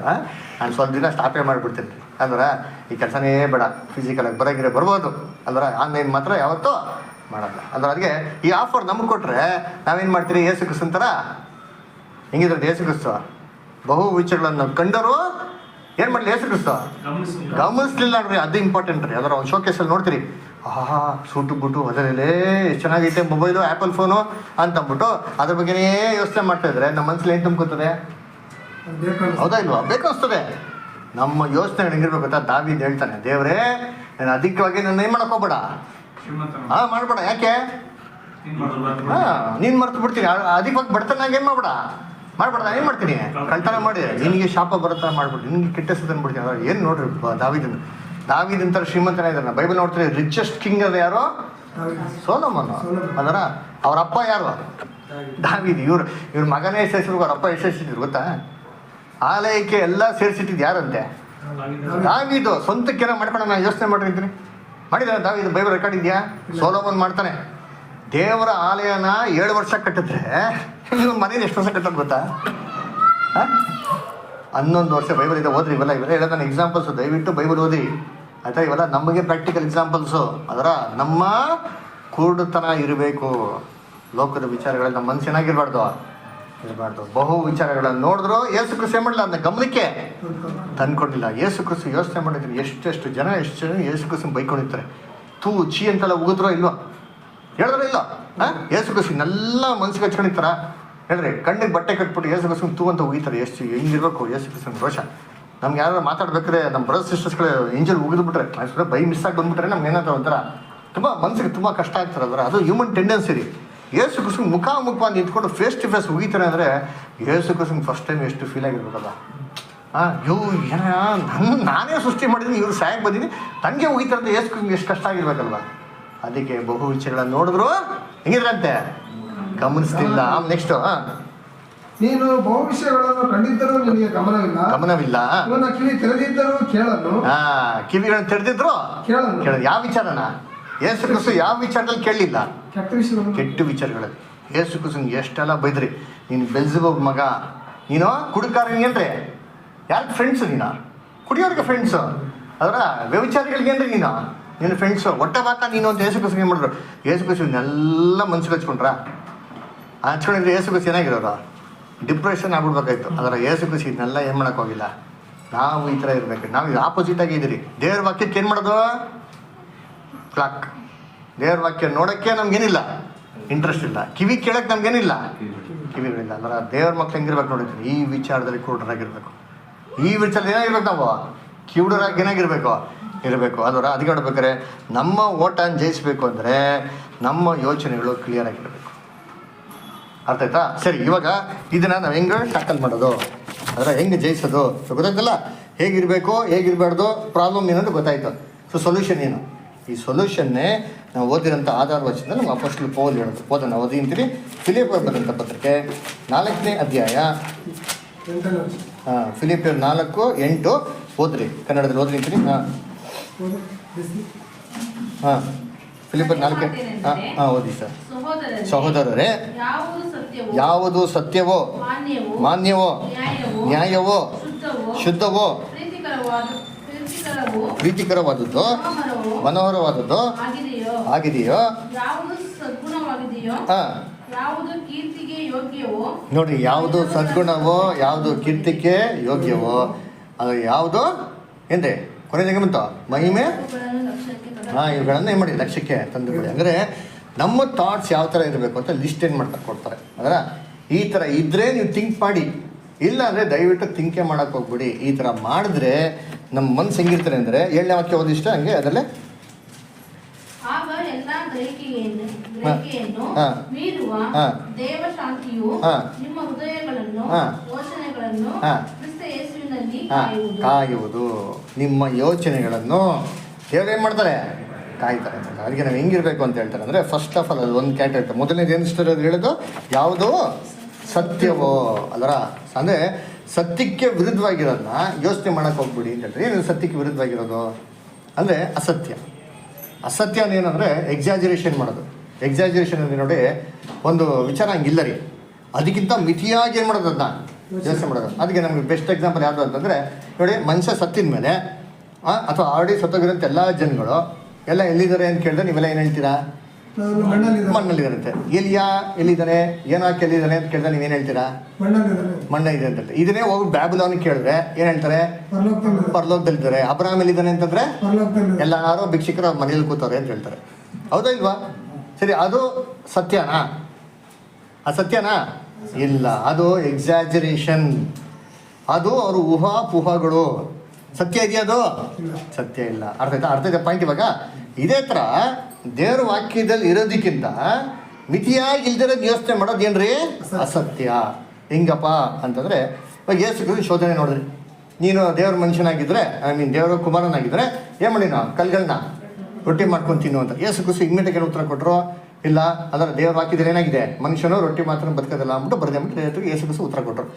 ಅದು ಬದಲಾಗಿ ಯೇಸು ಕ್ರಿಸ್ತ ಈ ಥರ ಉತ್ತರ ಕೊಡ್ದಿರಾ ಬೇರೆ ಯಾವ ಥರ ಉತ್ತರ ಕೊಟ್ಟಿದ್ರೆ ಏನಾಗಿರೋದು ಅಂತ ಸ್ವಲ್ಪ ಎಕ್ಸಾಂಪಲ್ ನೋಡೋಣ. ಅದರ ಯೇಸು ಕ್ರಿಸ್ತ ಮನಸ್ಸಲ್ಲಿ ಹೌದು ಶೇತಾನ್ ಹೇಳ್ತಾ ತಪ್ಪೇನಿಲ್ಲ, ಚೆನ್ನಾಗಿದೆ, ಆದರೂ ಕೂಡ ದೇವ್ರ ವಾಕ್ಯ ಹೇಳ್ಬಿಟ್ಟಾರೆ, ಅಯ್ಯೋ ನಾವು ಮಾಡೋಕ್ಕೆ ಹೋಗ್ಬಾರ್ದು, ಆದರೂ ಕೂಡ ಹೊಟ್ಟೆ ಹಸಿತಾ ಇದೆ, ಇಷ್ಟೊತ್ತಲ್ಲಿ ಎಲ್ಲೋಗೋಣ, ಸುಮ್ಮನೆ ಏನೋ ಒಂದು ಸಿಂಪಲ್ ಲೈಟಾಗಿ ಏನೋ ತಿಂದಿದ್ರೆ ಏನಾಗಿರೋದು, ಚೆನ್ನಾಗಿರೋದು, ಆಮೇಲೆ ಬೇಕಾದ್ರೆ ಸ್ವಲ್ಪ ದೇವ್ರು ಹೇಳ್ದಂಗೆ ನಾನು ತಿಂದಿದ್ರೆ ನಡೀತದಲ್ಲ ಅಂದ್ಬಿಟ್ಟು ಈ ಥರ ಯೇಸು ಕ್ರಿಸ್ತು ಈಗ ನೆಗೆಟಿವ್ ಪಾಸಿಟಿವ್ ಥಿಂಕ್ ಮಾಡಿದ್ರೆ ಏನಾಗಿರೋದು? ಏನಾಗಿರೋದು ಅಂದರೆ ಶೇತಾನ್ ಒಂದೊಂದಕ್ಕೆ ಜೋಡಿಸಿ ಏನು ಮಾಡೋದಲ್ಲ ಪಾಪಕ್ಕೆ. ಏವಾಳಿಗೆ ಇದೇ ಥರ ಮಾಡಿದ್ದು, ಹಣ್ಣ ತಿನ್ಬೇಡ ಅಂತಂದ್ರು. ಏವಾಳು ಏನು ಮಾಡಿದ್ಲು? ಯಾಕೆ ತಿನ್ಬಾರ್ದು? ತಿನ್ಬೇಡ ಅಂದಮೇಲೆ ಏನು ಮಾಡ್ಬಿಡ್ದು? ತಿನ್ಬಾರ್ದು. ಯಾಕೆ ತಿನ್ಬೇಡ ಅಂತಂದರೆ ಅದು ಪ್ರಶ್ನೆ ಕೇಳಿದ್ಲಲ್ಲ, ಅದಕ್ಕೆ ಅಂತ ಅಯ್ಯೋ ನೀನು ತಿಂದರೆ ಏನಾಗ್ಬಿಡ್ತೀಯಾ? ದೇವ್ರ ಥರ ಆಗ್ಬಿಡ್ತೀನಿ ಅಂತ. ಅಯ್ಯೋ ದೇವ್ರ ಥರ ಆಗ್ಬಿಡ್ತೀನಾ? ಹೌದು ತಗೋ ಏನು ನೀನು ತಿಂದು ಏನಾಗಲ್ಲ ಸಾಯಿಲ್ಲ ಅಂಬಿಟ್ಟದ್ರ. ಇದೇ ಎಂತಾರೆ ನಮ್ಮ ಮಿತಿ ಇಲ್ದಿರೋಂಥ ಯೋಚನೆ, ಅಸತ್ಯವಾಗಿರೋದು. ಅದರ ಅಂದರೆ ಸುಮ್ಮನೆ ಇಲ್ದಿರೋದೆಲ್ಲ ಯೋಚನೆ ಮಾಡ್ತಾ ಕೂತ್ಕೊಂಡು ಏನಾಗ್ತದೆ ಅಂದರೆ ಅಸತ್ಯವಾಗಿ ನಮ್ಮ ಪಾಪಕ್ಕೆ ಏನಾಗ್ತಾರೆ, ಒಳಗಾಗ್ತದೆ. ಅದು ನೋಡ್ಬೇಕಾದ್ರೆ ಈ ಡೇಂಜರಸ್ ಥಾಟ್ಸ್ನ ಎಂಟರ್ಟೈನ್ ಮಾಡೋಕ್ಕೆ ಹೋಗ್ಬಾರ್ದು. ಮೊದಲನೇ ಪಾಯಿಂಟು. ಅದರ ಎರಡನೇ ಪಾಯಿಂಟ್ ಏನು ಹೇಳ್ತಷ್ಟೇ, ಫಿಲಿಪಿಯರ್ ಅಂತಷ್ಟೇ ಒಂದು ಸತ್ಯವಾದದ್ದು, ನೆಕ್ಸ್ಟು ಮಾನ್ಯವಾದದ್ದು. ಮಾನ್ಯವೋ ಅಂತ ಹೇಳ್ಬೇಕಾದ್ರೆ ಇಂಗ್ಲೀಷಲ್ಲಿ ಆನೆಸ್ಟ್ ಅಂತ ಬರ್ತಾರೆ. ಅದರ ಆನೆಸ್ಟ್ ಅಂದರೆ ಏನಪ್ಪ ಅಂದರೆ ಯಥಾರ್ಥವಾಗಿರೋದು, ನೇರವಾಗಿರೋದು ಅಂತ. ಅದಕ್ಕೆ ಎಕ್ಸಾಂಪಲ್ ಏನಪ್ಪ ಅಂದರೆ, ಇವಾಗ ಯಾರು ಲೋಕದಲ್ಲಿ ಏನ್ರಿ ಪಾಸು 500 ರೂಪಾಯಿ ಕೊಡ್ತಾರೆ, ಹೋಗಪ್ಪ 500 ರೂಪಾಯಿಗೆ ಹೋಗ್ಬಿಟ್ಟು ಪೆಟ್ರೋಲ್ ಹಾಕೊಂಬ ಅಂತ ಕೊಟ್ಟರೆ ಅವನೇನು ಮಾಡ್ತಾನೆ? 500 ರೂಪಾಯಿ ಪೆಟ್ರೋಲ್ ಹಾಕೊಂಡು ಕೊಟ್ಟರೆ ಗಾಡಿಗೆ ಅವನೇನು ಮಾಡ್ತಾನೆ?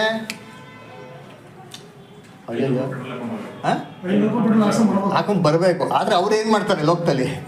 200 ರೂಪಾಯಿ ಅವ್ನಿಗೆ ಹಾಕಂತಾನೆ ಪೆಟ್ರೋಲ್. ಹೌದಾ ಇಲ್ವಾ? ಇವಾಗ ಅದು ನಿಷ್ಠಾವಂತಿಕೆನಾ? ಅದು ಆನೆಸ್ಟಿನಾ? ಆನೆಸ್ಟಿ ಆಗಿರಬೇಕು. ಅಲ್ವ? ಭಾಳ ಕರೆಕ್ಟ್ ಅಂತ ಪ್ರಾಮಾಣಿಕವಾಗಿರ್ಬೇಕು ರೀ. ಅದೇನು ಅದಲ್ಲಿ ಮೋಸ ಮಾಡೋದು ಇರಬಾರ್ದು. ಹೆಂಗೆ? ಕೀರ್ತನೆ 1ನೇ ಅಧ್ಯಾಯ 1ರಿಂದ ಓದ್ಕೊಂಬನಿ ಸಿಸ್ಟರ್ ಹೇಳಿದ್ರ.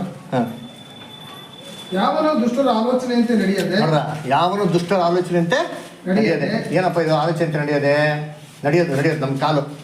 ಇವಾಗ ನಮ್ಮ ಕಾಲುಗಳನ್ನೆಲ್ಲ ಯಾರಿಗೂ ಒಪ್ಪಿಸ್ಕೊಟ್ಟಿದ್ರಿ? ನಾವು ಕಳಿಸಿ ಬರ್ಬೇಕು ಆ ಸಬ್ಜೆಕ್ಟ್ ನೋಡಿದ್ದೇ ಇಲ್ಲ. ಅದರ ನಮ್ಮ ಕೈ ಕಾಲು ಎಲ್ಲ ನಮ್ಮ ಸರ್ವಾಂಗ ಹೋಮವಾಗಿ ನಾವೇ ದೇವ್ರಿಗೆ ಏನು ಮಾಡಿದ್ವಿ? ಅರ್ಪಿಸಿದ್ರಿ. ನಮ್ಮ ಕೈ ಕಾಲೆಲ್ಲ ಯಾರು ಕೆಲಸಗಳು ಮಾಡಬೇಕು? ಲೋಕದ ಕೆಲಸ ಮಾಡಬೇಕು. ಅದಕ್ಕೆ 6 ದಿನ ಕೊಟ್ಟ ದೇವ್ರು ಇಲ್ಲ ಅಂತಿಲ್ಲ ಬಿಡ್ರಿ. 6 ದಿನ 7ನೇ ದಿನ ಯಾರು ಡೆಡಿಕೇಟ್ ಆಗಿರ್ಬೇಕು? ದೇವ್ರಿಗೋಸ್ಕರ ಡೆಡಿಕೇಟ್ ಆಗಿರ್ಬೇಕು. ಅದರ ಸರಿ, ಇವೆಲ್ಲ ದೇವ್ರಿಗೆ ಒಪ್ಪಿಸ್ಕೊಡ್ತೀವಿ ಅಂತ ಹೇಳ್ಬಿಟ್ಟು ಇದನ್ನೆಲ್ಲ ತೆಗೆದುಬಿಟ್ಟು ದೇವರಿಂದ ಒಪ್ಪಿಸ್ಕೊಡ್ತಾರೆ ಇದ್ದರೆ ಅವಾಗ ನಾವು ಏನು ಮಾಡ್ದಂಗೆ? 500 ರೂಪಾಯಿನಲ್ಲಿ 300 ರೂಪಾಯಿ ತೆಗೆದು ಏನು ಮಾಡ್ದಂಗೆ? ಕೊಟ್ಟಂಗೆ ಲೆಕ್ಕ. ಅದಾಯ್ತಾ? ಆನೆಸ್ಟಿ ಡಿಸಾನೆಸ್ಟಿ ಗೊತ್ತಾಯ್ತಾ? ಪ್ರಾಮಾಣಿಕವಾಗಿರೋದು ಏನ್ರಿ, ವಂಚಿಕವಾಗಿರೋದು ಅರ್ಥ ಆಯ್ತಾರ? ಅದೇ ಥರ ಅಲ್ದ್ರ. ಇವಾಗ ಓದಿಂತೀನಿ ಇಲ್ಲಿ ಕೀರ್ತನೆ 1:1, ದುಷ್ಟರ ಆಲೋಚನೆ ನಡೆಯದೆ ನಮ್ಮ ಕಾಲ್ಗಳನ್ನ ಏನ್ರಿ ಅದಕ್ಕೆ ದೇಶಕ್ಕಿಸ್ತು. ನಿಮ್ಮ ಕಾಲು ಪಾಪ ಮಾಡೋದಾದ್ರೆ ಕಾಲು ಏನು ಮಾಡಕ್ಕೆ? ನೀವು ಕತ್ತರಿಸಾಕಿ. ನೀವು ಹೋಗೋಂಥ ಸ್ಥಳ ಅದು ನಿನ್ನ ಪಾಪಕ್ಕೆ ಸೆಳಿತಾ ಇದೆಯಾ? ಸತ್ಯನ ದೂರ ಕೆಳಿತಾ ಇದೆಯಾ? ನಿನ್ನ ಕಾಲು ಥರ ಇದ್ರು ಸರಿ, ಫಸ್ಟ್ ಏನು ಮಾಡಿ ಕಟ್ ಮಾಡಿ ಬಿಸಾಕಿ. ಅದರ ಯಾಕೆ ಇವಾಗ ಗ್ಯಾಂಗ್ರೀನ್ ಬಂದರೆ ಏನು ಮಾಡ್ತಾರೆ ಗೊತ್ತಾ? ಗ್ಯಾಂಗ್ರೀನ್ ಗೊತ್ತಾ? ರೋಗ ಶುಗರ್ ಬಂದರೆ ಏನು ಮಾಡ್ತಾರೆ ಗೊತ್ತಾ? ಕಾಲಿಗೆ ಕಿರುಬೆಳ್ಳನ್ನು ಕತ್ತರಿಸ್ಬಿಡ್ತಾರೆ. ಏನಕ್ಕೆ ಅಂತ ಗೊತ್ತಾ? ಹೋಗ್ಲಿ ಏನಕ್ಕೆ ಯಾಕೆ ಆ ಅಂಗನೇ ಕತ್ತರಿಸ್ಬೇಕು? ಇಲ್ಲಿ ಕತ್ತರಿಸ್ಬೇಕು. ಏನು ಗೊತ್ತಾ? ನಮ್ಮ ಹೃದಯದಲ್ಲಿ ಆರ್ಟರಿ ಮತ್ತು ವೇನ್ಸ್ ಅಂತಿದೆ ಅವರ. ಇದು ಡೈರೆಕ್ಟಾಗಿ ಒಂದು ನರ ಇಲ್ಲಿಂದ ಇಲ್ಲಿಗೇನಾಗ್ತದೆ? ಕನೆಕ್ಟ್ ಆಗ್ತದೆ. ಮನುಷ್ಯನಿಗೆ ಬೈಪಾಸ್ ಸರ್ಜರಿ ಮಾಡಿದ್ರೆ ಇಲ್ಲಿಂದ ನರ ತೆಗೆದುಬಿಟ್ಟು ಏನು ಮಾಡೋದು? ಇಲ್ಲಿ ಹಾಕೋದು. ಅರ್ಥ? ಈ ನರ ವೆರಿ ಇಂಪಾರ್ಟೆಂಟು. ಡೈರೆಕ್ಟು ಹೆಂಗೆ ಅಂದರೆ ಒಂದು ಟ್ರಂಕ್ ರೋಡ್ ಇದ್ದಂಗೆ. ಈ ಸೆಂಟ್ರಲ್ ಬ್ರಾಂಚ್ ರೋಡ್ಗಳಿರ್ತಾವಲ್ಲ ಅದೆಲ್ಲ ನರಗಳಿಂದ ಬೇರೆ ಬೇರೆ ಅಂದ್ರೆ ಇದರಲ್ಲಿ ಫುಲ್ಲು ಹೈ ಪ್ರೆಷರಿಂದ ಬ್ಲಡ್ ಏನಾಗ್ತಿರ್ತಾರೆ? ಫ್ಲೋ ಆಗ್ತಿರ್ತಾರೆ. ಶುಗರ್ ಆದರೆ ಏನಾಗ್ತಾರೆ ಅಂದರೆ ಬ್ಲಡ್ ಗಟ್ಟಿಯಾಗಿ ಹೋಗ್ತಾರೆ. ರಕ್ತ ಏನಾಗ್ತದೆ? ಗಟ್ಟಿ. ರಕ್ತ ಯಾವಾಗ ಗಟ್ಟಿ ಆಗ್ತಾರೋ ರಕ್ತ ಚಳಾವಣೆ ನಿಧಾನ ಆಗ್ತದೆ. ಯಾವಾಗ ಚಳಾವಣೆ ನಿಧಾನ ಆಗ್ತಾರೋ ಮನುಷ್ಯನಿಗೆ ನಿದ್ದೆ ಬರೋದು, ಸೋಂಬೇರಿತನ ಬರೋದು, ತುಗುಡ್ಕಿ ಆಗೋದು, ಕೆಲಸ ಮಾಡೋದು, ಆಲಸ್ಯ ಬರೋದು, ಇವೆಲ್ಲ ಏನಾಗೋದು? ಅವಾಗ ಮನುಷ್ಯ ಕುದಿಯೋ ಬಾಡಿ ಇರೋಲ್ಲ. ಯವನ ಸಂಗೀತ ಕುದಿತಾ ಇರ್ತಾನೆ. ರೋಷ ಆವೇಶ ಅದೆಲ್ಲ ಏನಾಗಿರಲ್ಲ, ತುಸ್ಸಾಗಿರೋದು, ಮೈ ಬುಲ್ಜಾಗೋದು ಅವೆಲ್ಲ ಅದಕ್ಕಾಗೋದು. ಅದರ ಅವಾಗೇನು ಅರ್ಥ ಅಂದರೆ ರಕ್ತ ಏನಾಗ್ತದೆ? ಒಂದೇ ಜಾಗದಲ್ಲಿ ಏನಾಗ್ತದೆ? ಅಲ್ಲಿ ಶೇಖರಣೆ ಆಗ್ತದೆ, ಚಲಾವಣೆ ಏನಾಗ್ತಾ ಇಲ್ಲ, ಆಗ್ತಿಲ್ಲ. ಗ್ಯಾಂಗ್ರೀನ್ ಆದವ್ರಿಗೆ ಏನಾಗ್ತದೆ ಅಂದರೆ ಆ ಸ್ಪಾಟಲ್ಲಿ ರಕ್ತ ಬಂದು ಹೆಬ್ಬು ಕಟ್ಕೊಂಡ್ಬಿಡ್ತದೆ, ಬ್ಲಾಕ್ ಆಗಿಬಿಡ್ತದೆ ಅಲ್ವರ. ಆ ಬ್ಲಾಕ್ ಆದರೆ ಏನಾಯ್ತದೆ? ಪ್ರಾಬ್ಲಮ್ ಆಗ್ತದೆ. ಅದಕ್ಕೆ ಏನು ಮಾಡೋದು? ಆ ಜಾಗನ ಕಟ್ ಮಾಡೋದು. ಅರ್ಥ ಆಯ್ತಾರ? ಇದೇ ಥರ ಏನು ಹೇಳಿದೆ ಅಂದರೆ ನೋಡ್ರಿ, ನಮಗೆ ಬಂದ್ಬಿಟ್ಟು ಏನ್ರಿ ನಾವು ಕೆಲವು ವಿಚಾರಗಳನ್ನ ಪಾಪಕ್ಕೆ ಸೆಳೆದಂದರೆ ಅದನ್ನೇನು ಮಾಡೋದು? ಕಟ್ ಆಫ್ ಮಾಡಿ ಬಿಸಾಕಿಲ್ಲ ಅಂದರೆ ನಾವೇ ಅಸತ್ಯದಿಂದ ಏನಾಗ್ಬೋದು? ಸತ್ಯದಿಂದ ದೂರಕ್ಕೆ ಹೋಗೋ ಸಾಧ್ಯತೆಗಳು ತುಂಬ ಏನಾಗಿದೆ ಇದೆ. ಆಮೇಲೆ ಯಾವನ ದುಷ್ಟ ಆಚರಣೆ ನಡೆಯದೆ, ಆಮೇಲೆ ಪಾಪಾತ್ಮನ ಮಾರ್ಗದಲ್ಲಿ ನಿಂತುಕೊಳ್ಳದೆ, ಧರ್ಮನಿಂದಕರೊಡನೆ ಕೂತ್ಕೊಳ್ಳದೆ, ಯೆಹೋವನ ಧರ್ಮಶಾಸ್ತ್ರದಲ್ಲಿ ಆನಂದ ಪಡುವವನಾಗಿ ಅದನ್ನೇ ಹಗಲಿರುಳು ಧ್ಯಾನಿಸುತ್ತಿರುವನು ಅವನು ಎಷ್ಟೋ ಧನ್ಯನು. ಹಗಲಿರುಳು ಏನ್ರಿ ಮಾಡಬೇಕು? ಧ್ಯಾನನ ದೇವ್ರ ವಾಕ್ಯ ಧ್ಯಾನ ಕೊಡೋದು. ಅಂದ್ರೆ ದುಷ್ಟ ಆಲೋಚನೆ ಅಂತ ಏನು ಮಾಡ್ಕೊಬಿಡೋದು? ನಡ್ಕೊಬಿಡೋದು. ಲೋಕದಲ್ಲಿ ಸಿಕ್ಕಾಪಟ್ಟೆ ಇದೆ ಐಡಿಯಾಸ್ಗಳು, ಆಲೋಚನೆಗಳೆಲ್ಲ ಕೊಡ್ತಾರೆ. ಆದರೆ ಅದರಲ್ಲೂ ನಾವು ಫಾಲೋ ಮಾಡೋಕ್ಕೆ ಹೋದರೆ ಸತ್ಯದಿಂದ ಏನಾಗ್ತದೆ? ತುಂಬ ದೂರ ಹೋಗೋ ಸತ್ಯಗಳು. ಇನ್ನೊಂದು ವಾಕ್ಯ ಓದೋಣಂತೀನಿ. ಕೀರ್ತನೆ 91 ಬಂದಿದೆ. ಸಾಮ್ಸ್ 91 ಬರೋದು. ಕೀರ್ತನೆ 91ರಲ್ಲಿ ಬರೋದು 14 ಓದಿ ಬರೋದು. ಅವನು ನನ್ನಲ್ಲಿ ಆಸಕ್ತನಾಗಿರೋದ್ರಿಂದ ಅವನೇನು ಮಾಡ್ತೀನಿ? ನಾನು ರಕ್ಷಿಸ್ತೀನಿ. ಅದರ ದೇವರಲ್ಲಿ ನಾವು ಆಸಕ್ತರಾಗಿದ್ರೆ ದೇವ್ರು ಎಂಥ ತೊಂದರೆ ಇಲ್ಲ ರೀ, ಎಂಥ ವಿಪತ್ತಿರಲಿ, ನಮ್ಮನ್ನೇನು ಮಾಡ್ತಾರೆ ದೇವರು? ನೋಡಿ, ಬೈಬಲ್ ವಾಕ್ಯ ಇದೆ, ಅದು ಅಭಯವಾಗಿರೋಂಥ ಒಂದು ವಾಗ್ದಾನ. ಅದು ಸುಳ್ಳಾಗೋದಕ್ಕೆ ಸಾಧ್ಯನಾ? ದೇವ್ರು ಸುಳ್ಳಾಗೋದಕ್ಕೆ ಸಾಧ್ಯ ಇಲ್ಲ ರೀ. ಯಾವತ್ತೂ ದೇವ್ರು ನಮ್ಗೆ ಕೈ ಬಿಡೋಲ್ಲ. ಆದರೆ ಅದ್ರ ಮೇಲೆ ನಮಗೇನಾಗಿ ನಂಬಿಕೆ? ಪರೀಕ್ಷೆಗೆ ಹಾಕ್ಬೇಕ್ರಿ. ನಾವು ಇದನ್ನ ಇಂಪ್ಲಿಮೆಂಟ್ ಮಾಡೋಕೆ ಲೈಫಲ್ಲಿ ದೇವ್ರನ್ನ ಟೆಸ್ಟ್ ಮಾಡಿ ನೋಡಿದ್ರೆ ದೇವ್ರು ಖಂಡಿತವಾಗಿ ಏನ್ರಿ ಮಾಡ್ತಾರೆ? ನನ್ನ ಪರೀಕ್ಷೆಗೆ ಪಾಸ್ ಮಾಡೇ ಮಾಡ್ತಾರೆ ನೋಡ್ತೀನಿ. ಆಮೇಲೆ ನನ್ನ ನಾಮವನ್ನು ಅರಿತವನಾಗಿರೋದ್ರಿಂದ ಅವನೇನು ಮಾಡ್ತೀನಿ? ಉದ್ಧರಿಸಿ ನಾವು. ಆಮೇಲೆ ಅವನು ನನಗೆ ಮೊರೆಯಿಡುವಾಗ ನೋಡ್ರ ಸದುತ್ತರವನ್ನು ದಯಪಾಲಿಸುವೇನು. ನೋಡ್ರ ಇಕ್ಕಟ್ಟಿನಲ್ಲಿ ಹತ್ತಿರವಿದ್ದು ಅವನನ್ನು ತಪ್ಪಿಸಿ ಗಣಪಡಿಸಂತೆ. ಇದು ನಾವು ಸಿನ್ಸಿಯರ್ ಆಗಿದ್ರೆ ಇವೆಲ್ಲವನ್ನು ದೇವ ಮಾಡ್ತಾನೆ ಜೀವಿತದಲ್ಲಿ ನೆರವೇರಿಸ್ತಾರೆ. ಇದು 2ನೇದು. 3ನೇದು ಏನಂತ ಕನ್ನಡದಲ್ಲಿ ಫಿಲಿಪಿಯರಲ್ಲಿ ಬಂತು ಯಾವುದು? ಸತ್ಯವೂ ಮಾನ್ಯವೂ. ಏನು ಬದ? ಸತ್ಯವೂ ಮಾನ್ಯವೂ ಏನೋ ಏನು ಬಂತ? ನ್ಯಾಯವು. ಕರೆಕ್ಟ್. ಓಕೆ. ಶುದ್ಧ ಅಂತ ಬರ್ತಾರೆ. ಇಂಗ್ಲೀಷ್ ಜಸ್ಟ್ ಅಂತ ಬರ್ತದೆ. ನ್ಯಾಯವು. ಕರೆಕ್ಟ್. ನ್ಯಾಯ ಕರೆಕ್ಟ್ ಅಲ್ವರ. ನ್ಯಾಯ ಅಂತಂದರೆ ಜಸ್ಟ್ ಆಗಿರೋಂಥದ್ದು. ಏನಪ್ಪ ಜಸ್ಟು ಅಂತಂದರೆ ಯೇಸು ಕ್ರಿಸ್ತ ಹೇಳ್ತಾರೆ, ನೀವು ಯಾರನ್ನ ಯಾವ ತಕ್ಕಡಿಯಲ್ಲಿ ಅಳಿತೀರೋ ಅದೇ ತಕ್ಕಡಿಯಲ್ಲಿ ದೇವ್ರು ಏನು ಮಾಡ್ತಾರೆ ನಿಮ್ಮನ್ನ ಅಳಿತೀರಿ. ಅಳಿತಾರೆ. ಬೇರೆಯವ್ರನ್ನ ತೀರ್ಪು ಮಾಡಕ್ಕೆ ಹೋಗ್ಬಿಟ್ರೆ ನಿಮ್ಮನ್ನ ಏನು ಮಾಡೋದು ದೇವರು ತೀರ್ಪು ಮಾಡೋದಿಲ್ಲ. ಅದರ ಇದಕ್ಕೆ ಬೆಸ್ಟ್ ಪಾಲಿಸಿ ಏನು ಗೊತ್ತಾ, ಏನು ಯೇಸು ಕ್ರಿಸ್ತ ಹೇಳ್ತಾರೆ ಗೊತ್ತಾ, ನಾ ಮತ್ತೊಬ್ಬರು ನನಗೆ ಏನು ಮಾಡಬೇಕು ಅದು ಎದುರು ನೋಡ್ತೀನೋ, ನೀವು ದಯವಿಟ್ಟು ಮತ್ತೊಬ್ರಿಗೆ ಏನು ಮಾಡಿ ಅದನ್ನು ಮಾಡಿ.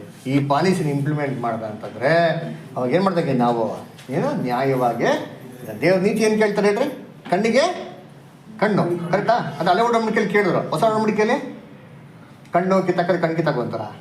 ಹಾಂ ಏನಂತಂದ್ರು, ಕ್ರಿಸ್ತನಲ್ಲಿ ದೇವರು ನಿಮ್ಮನ್ನ ಕ್ಷಮಿಸಿರೋಂಥ ರೀತಿಯಲ್ಲಿ ನೀವು ಮತ್ತೊಬ್ಬರಿಗೆ ಏನು ಮಾಡಿ ನೀವು ಕ್ಷಮಿಸಿ. ಅಲ್ಲ ಒರ್ಸೋದಕ್ಕೆ ನಿಮ್ಮನ್ನ ತಪ್ಪೊರ್ಸೋದಕ್ಕೆ ಆಸ್ಪದ ಇದ್ರು ಕಾರಣವಿದ್ರು ಏನು ಮಾಡಿ ನೀವು ಕ್ಷಮಿಸಿ ಅಂತ ಹೇಳ್ತಾರೆ. ಇದು ನೀತಿ ರೀ, ಇದು ದೇವ್ರು ನಮ್ಗೆ ಕೊಟ್ಟ ನೀತಿ. ಕರುಣೆ ನೋಡಿಸ್ತವ್ನಿಗೆ ಏನು ಸಿಗ್ತದೆ, ದೇವ್ರು ಹೇಳ್ತಾರೆ ಬೈಬಲಲ್ಲಿ, ಯಾಕೊಬ್ಬರು ಹೇಳ್ತಾರೆ ಕರುಣೆ ನೋಡಿಸ್ತವ್ಗೆ ಏನು ಸಿಗ್ತದೆ, ಕರುಣೆ ಅಲ್ಲ ತೀರ್ಪಿನ ಮೇಲೆ ಕರುಣೆ ಏನು ಮಾಡ್ತಾರೆ, ಹಿಗ್ತದೆ. ಸಂತೋಷಪಡ್ತ ವಾಕ್ಯ ಇದ್ದಾರೆ. ಈ ಒಂದು ನೀತಿ ನಾವೇ ಮಾಡಿ ಕೈಗೊಂಡು ನಡಿಬೇಕು. ಅದರ ಇದು ಮೂರನೇದು. ನಾಲ್ಕನೇದು ಯಾವುದು, ಶುದ್ಧವು ಅಲ್ವರ. ಏನು ಶುದ್ಧವು ಅಂತಂದರೆ ಕ್ಲೀನ್ ಆಗಿರೋಂಥದ್ದು, ನೀಟಾಗಿರೋಂಥದ್ದು, ಪ್ಯೂರ್ ಆಗಿರೋಂಥದ್ದು ಅಲ್ವರ. ಅಶುದ್ಧವಾಗಿರೋಂಥ ಯಾವುದೇ ಆಲೋಚನೆ ಬಂತು ಅಂದರೆ ಇದು ನಾವೇನು ಮಾಡಬೇಕು, ತೆಗೆದಾಕ್ಬೇಕು. ಅಲ್ವರ ಅಶುದ್ಧವಾಗಿರೋದಂಥದ್ದು ಏನೋ ನಮಗೆಲ್ಲ ಚೆನ್ನಾಗಿ ಗೊತ್ತು ಅಲ್ವರ. ಇವಾಗೆಲ್ಲ ಟೆಕ್ನಾಲಜಿ ತುಂಬ ಬಂದ್ಬಿಟ್ಟಿದೆ ಅದರ. ಫೋನಲ್ಲಿ ಏನಾಗ್ತದೆ ಇವಾಗೆಲ್ಲ ಎಲ್ಲ ಬಂದ್ಬಿಡ್ತಂತ್ರಿ. ಯಾರಿಗೂ ಅಶುದ್ಧವಾಗಿರೋದು ಯಾರ ಬಗ್ಗೆ ಇನ್ಫಾರ್ಮೇಷನ್ ಹೇಳೋದೇ ಬೇಕಾಗಿಲ್ಲ. ಚಿಕ್ಕ ಚಿಕ್ಕ ಮಕ್ಳಿಗೆ ಏನಾಗಿದೆಲ್ಲ ಎಲ್ಲ ಗೊತ್ತಾಗ್ಬಿಡ್ತವ್ರಿ. ನಾವೇನು ಮಾಡಬೇಕು ಅಂದರೆ ಅಂಥ ಆ್ಯಕ್ಟಿವಿಟೀಸ್ನ ಏನು ಮಾಡಬೇಕು, ಟೋಟ್ಲಾಗೆ ಕಟ್ ಆಫ್ ಮಾಡಬೇಕು. ಅಶುದ್ಧವಾಗಿರೋದು ಯಾವುದೇ ಇದ್ರೂ ಸರಿ ಇದಕ್ಕೆ ಏನು ಮಾಡ್ಕೊಬಿಡ್ದು, ನಮ್ಮಲ್ಲಿ ವಾಸ ಮಾಡೋಕ್ಕೆ ಆಸ್ಪದ ಕೊಡ್ಕೊಬಿಡ್ದು. ನೆಕ್ಸ್ಟ್ ಸ್ಟಾರ್ ಇನ್ನೊಂದು ಹೇಳ್ತಾ, ಐದನೇದು ಪ್ರೀತಿಕರವು. ಏನು ಪ್ರೀತಿಕರವು, ಇಂಗ್ಲೀಷಲ್ಲಿ ಲವ್ಲಿ ಅಂತ ಬರ್ತಾರೆ. ಇದನ್ನು ಅವರು ಬ್ರದರ್ ಸಬ್ಜೆಕ್ಟ್ ಬರೀತಾರೆ. ಬರೀಬೇಕೇನು ಹೇಳ್ತಾರೆ ಅಂದರೆ, ಇದು ಒಂದು ಎಕ್ಸಾಂಪಲ್ ಕೊಡ್ತಾರೆ, ತುಂಬ ಚೆನ್ನಾಗಿದೆ. ಏನಂಗಪ್ಪ ಅಂದರೆ, ನಮ್ಮ ಬುರ್ಡೆ ಏನಾಗಿದೆ, ಇವಾಗ ನಮಗೆ ತಲೆ ಬುರ್ಡೆ ಇದೆ, ಅದರೊಳಗೆ ಮೆದ್ಲಿದೆ. ಆ ಬುರ್ಡೆ ಟ್ರಾನ್ಸ್ಪರೆಂಟಾಗಿ ಇಲ್ಲ, ಅದರಿಂದ ಮತ್ತೊಬ್ಬರ ಆಲೋಚನೆ ಓದೋಕ್ಕೆ ನಮ್ಗೆ ಏನಾಗಲ್ಲ, ಆಗಲ್ಲ. ಇಮ್ಯಾಜಿನ್ ಮಾಡಿ, ಇದೇ ಬುರ್ಡೆನ ದೇವರು ಗಾಜಿನ ಥರ ಮಾಡಿ ಪ್ರತಿಯೊಬ್ಬರ ಆಲೋಚನೆನ ಓದೋ ರೀತಿಲಿ ಕ್ಲೀನಾಗಿ ಹಂಗೆ ಅವ್ರು ಏನು ಯೋಚಿಸ್ತಾರೋ ಹಂಗೇ ನಮಗೆ ಗೊತ್ತಾಗೋ ಥರ ಇದ್ದಿದ್ರೆ ನಾವು ಹಿಂಗಿರ್ತಾ ಇದ್ದೀರಿ ಅಂತ ಹೇಳ್ತಾರೆ. ಇದಕ್ಕೆ ಅರ್ಥ ಮಾಡ್ಕೊಬೇಕಾದ್ರೆ ಇಮ್ಯಾಜಿನ್ ಮಾಡಿ, ನಾವು ಕಾರಲ್ಲಿ ಹೋಗ್ತಾ ಇದ್ದೀರಪ್ಪ, ಅದರ 18 ಜನ ಅವ್ರಿಗೆ ಕಾರಲ್ಲಿ ಹೋಗ್ತಾ ಇದ್ದೀರಿ. ಅದರ ಅವ್ರು ಒಬ್ಬೊಬ್ಬರು ಯಾವ ಥರ ಯೋಚನೆ ಮಾಡ್ತಾರೆ ಅಂದ್ಬಿಟ್ಟು ಇದೆಲ್ಲ ನಮಗೆ ಗೊತ್ತಾಗ್ತಾ ಇದ್ರೆ ನಮ್ಗೆ ಹಿಂಗಿರ್ತದೆ ಭಾರಿ ಕಷ್ಟ ಆಗ್ಬಿಡ್ತಾರೆ ಅವರ. ನಮ್ಮ ತಲೆ ಕೆಟ್ಟೋಗ್ಬಿಡ್ತಾರೆ. ಆಮೇಲೆ ನಾವೇನು ಮಾಡ್ತೀರಿ, ಏನೋ ಒಂದು ಕೆಟ್ಟಿದ್ದು ಯೋಚನೆ ಮಾಡೋಕ್ಕೂ ಮುಂಚೆ 1000 ಸತಿ ಏನು ಮಾಡ್ತೀರಿ, ಇನ್ನೊಂದು ಸತಿ ಯೋಚನೆ ಮಾಡ್ತೀರಿ. ನಾನು ಯೋಚನೆ ಮಾಡೋದು ಗೊತ್ತಾಗ್ಬಿಡ್ತೇವೆ ಅಂತ ಏನು ಮಾಡ್ತೀರಿ, ಆದಷ್ಟು ನಾವು ತಡೆಗಟ್ಟೋದಕ್ಕೆ ಪ್ರಯತ್ನ ಮಾಡ್ತಿರಲ್ವ. ಅದೇ ಥರ ಏನ್ರಿ ಪ್ರೀತಿಮಯ ಅಂತ ಲವ್ಲಿ ಅಂತ ಬರೀ. ಮತ್ತು ಕನ್ನಡದಲ್ಲಿ ಆ ಪ್ರೀತಿಕರವು ಅಂದರೆ ಏನ್ರಿ ಪ್ರೀತಿಕರವರು ಅಂದ್ರೆ ಲವ್ಲಿ ಆಗಿರೋಂಥದ್ದು ಮಾತ್ರ ಏನು ಮಾಡಿ ನೀವು ಜಾಸ್ತಿ ಸರಿ ಅಲ್ವರ. ಅಂದರೆ ಇದು ಚೆನ್ನಾಗಿಲ್ದಿರೋದು ಏನು ಮಾಡಕ್ಕೆ ಹೋಗ್ಬಿಡಿ, ನೀವು ಯೋಚನೆ ಮಾಡಕ್ಕೆ ಹೋಗ್ಬೇಡಿ ಅಂತ ಹೇಳ್ತಾರೆ. ಮಲಾಕಿ 3ನೇ ಅಧ್ಯಾಯ 17ನೇ ವಾಕ್ಯ ಓದಿ ನೋಡೋಣ. Malachi 3:17.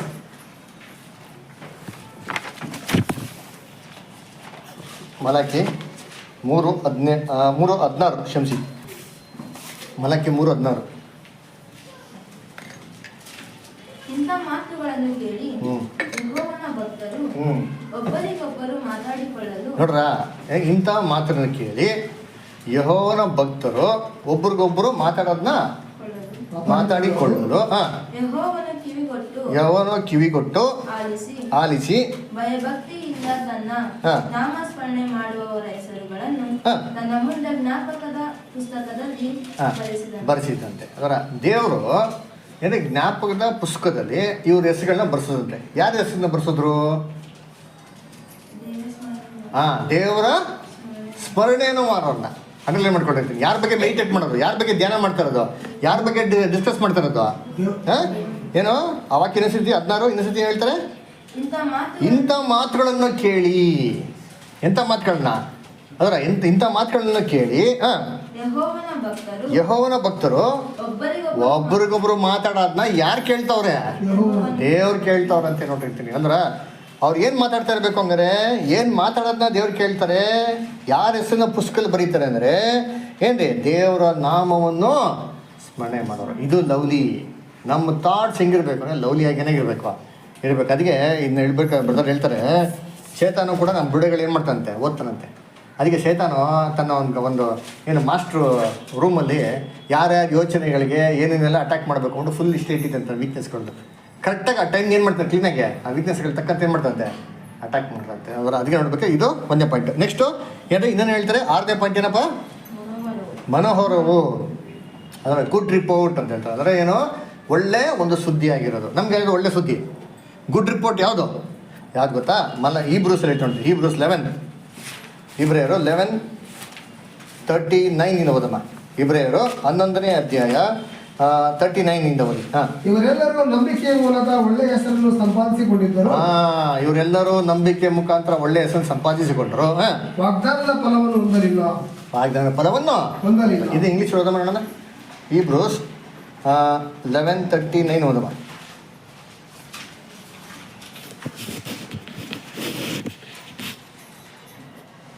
And these all, having obtained a good report through faith.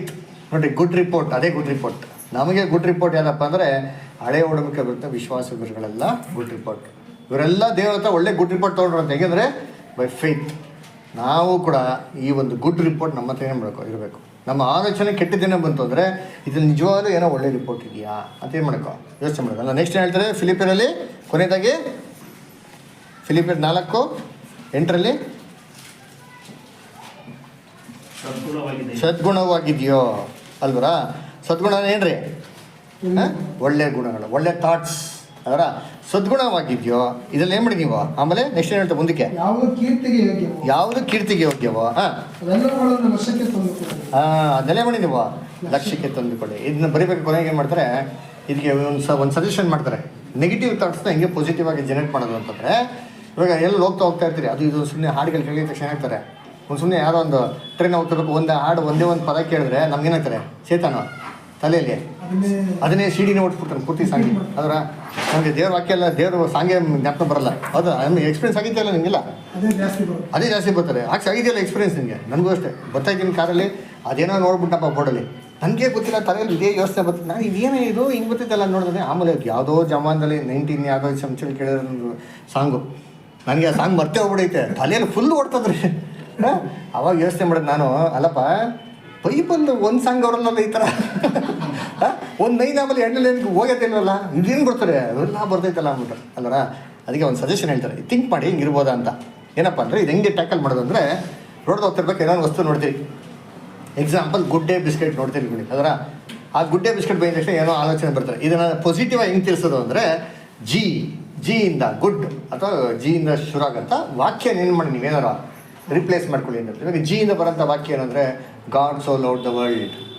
ಅಲ್ಲ, ದೇವ್ರ ಲೋಕವನ್ನು ಎಷ್ಟೋ ಪ್ರೀತಿ ಮಾಡ್ತಾರೆ, ಒಬ್ಬನೇ ಮಗನೇ ಮಾಡಿದ್ರು ಕೊಟ್ಟರು ಅಲ್ವರ. ಸೊ ಆ ಥರ ಒಂದು ಥಾಟ್ಸ್ ಬಂದವಾಗ ಅದನ್ನು ನೆಗೆಟಿವ್ ಆಗಿರೋಲ್ಲ ಪಾಸಿಟಿವ್ ಆಗಿ ಮಾಡಿ ಈ ಥರ ನೀವು ರಿಪ್ಲೇಸ್ ಮಾಡೋಕ್ಕೆ ನೀವೇನು ಮಾಡಿ, ನೀವು ಪ್ರಯತ್ನ ಮಾಡಿ. ಆ ಥರ ಗೋಲ್ಡ್ ಲೋನ್ಗಳು ಜಾಸ್ತಿ ಬೆಂಗಳೂರು ಬಂದರೆ ಎಲ್ಲ ಬಸ್ ಮೇಲೆ ಗೋಲ್ಡ್ ಕೊಡಿ, ದುಡ್ಡು ತೊಗೊಳ್ಳಿ, ಗೋಲ್ಡ್ ತೊಗೊಳ್ಳಿ, ಏನು ಮಾಡಿ ನೀವು ಇದೇ ಥರ ಅಲ್ವರ. ಹಂಗೆ ಆ ಟೈಮ್ ಬಂದಾಗ ಏನು ಮಾಡೋಕ್ಕೋ ಆ ಥರ god is good at all the time ವಾಕ್ಯ ಐತಲ್ವಾ. ಈ ಥರ ಏನು ಮಾಡೋಕ್ಕೋ ಅದು ಸಂಬಂಧಪಟ್ಟಂಥ ಒಂದು ಅಂತಾಕ್ಷರಿ ಅಂತ ಹೇಳ್ತಿರುತ್ತೆ, ವರ್ಲ್ಡ್ ಬಿಲ್ಡಿಂಗ್ ಅಂತ ಹೇಳ್ತಿರುತ್ತೆ, ವಾಕ್ಯದ ಮುಖಾಂತರ ಆರಂಭ ಅಂತದ್ದು ಅಥವಾ ಸಂಗೀತ ಕೀರ್ತನೆಗಳು ಆ ಥರದ್ದು ಆಗ್ದವಾಗ ನಮ್ಮ ಮೈಂಡಲ್ಲಿ ಈ ಕೆಟ್ಟ ಆಲೋಚನೆಗಳನ್ನ ಜಯಿಸೋದಕ್ಕೆ ನಾವೇನು ಮಾಡೋದು, ಪ್ರಯತ್ನ ಮಾಡ್ಬೋದು. ಈ ಥರ ಪ್ರಯತ್ನ ಮಾಡಿದವಾಗ ನಮಗೆ ನಿಜವಾಗ್ಲೂ ಏನಾಗಿರ್ತಾರದು ಆಶೀರ್ವಾದವಾಗಿ ಇರ್ತಾರೆ ಅಂತ ಹೇಳ್ತಾರೆ. ಅದನ್ನ ಕರ್ತನಲ್ಲಿ ಪ್ರೀತಿಯ ಸೊರಸುಗಳೇ ಏನ್ರಿ, ಈ ವರ್ಷ ಅಂತೂ ಆಗೋಯ್ತು. ಮುಂದಿನ ಬರೋಂಥ ವರ್ಷದಲ್ಲಿ ನಮ್ಮ ಕೆಟ್ಟ ಆಲೋಚನೆಗಳನ್ನ ನಾವು ಆದಷ್ಟು ತೆಗೆದಿಟ್ಟು ಇದನ್ನು ಒಳ್ಳೆಯ ಆಲೋಚನೆಗಳಾಗಿ ಮಾರ್ಪಾಡು ಮಾಡೋಕ್ಕೆ ನಾವೇನು ಮಾಡೋದು ಆದಷ್ಟು ಪ್ರಯತ್ನ ಮಾಡೋಣ. ಅಲ್ಲ, ದೇವರ ವಾಕ್ಯಗಳನ್ನ ಆಶೀರ್ವಿಸಲಿ, ದೇವ ಕೃಪೆ ಕೊಟ್ಟು ದಯ ಕೊಟ್ಟು ನಿಮ್ಮ ನಡೆಸಲಿ ಅಂತ ನಾವು ಹಾರೈಸಲಾಗಿದ್ರಿ. Thank you. God bless.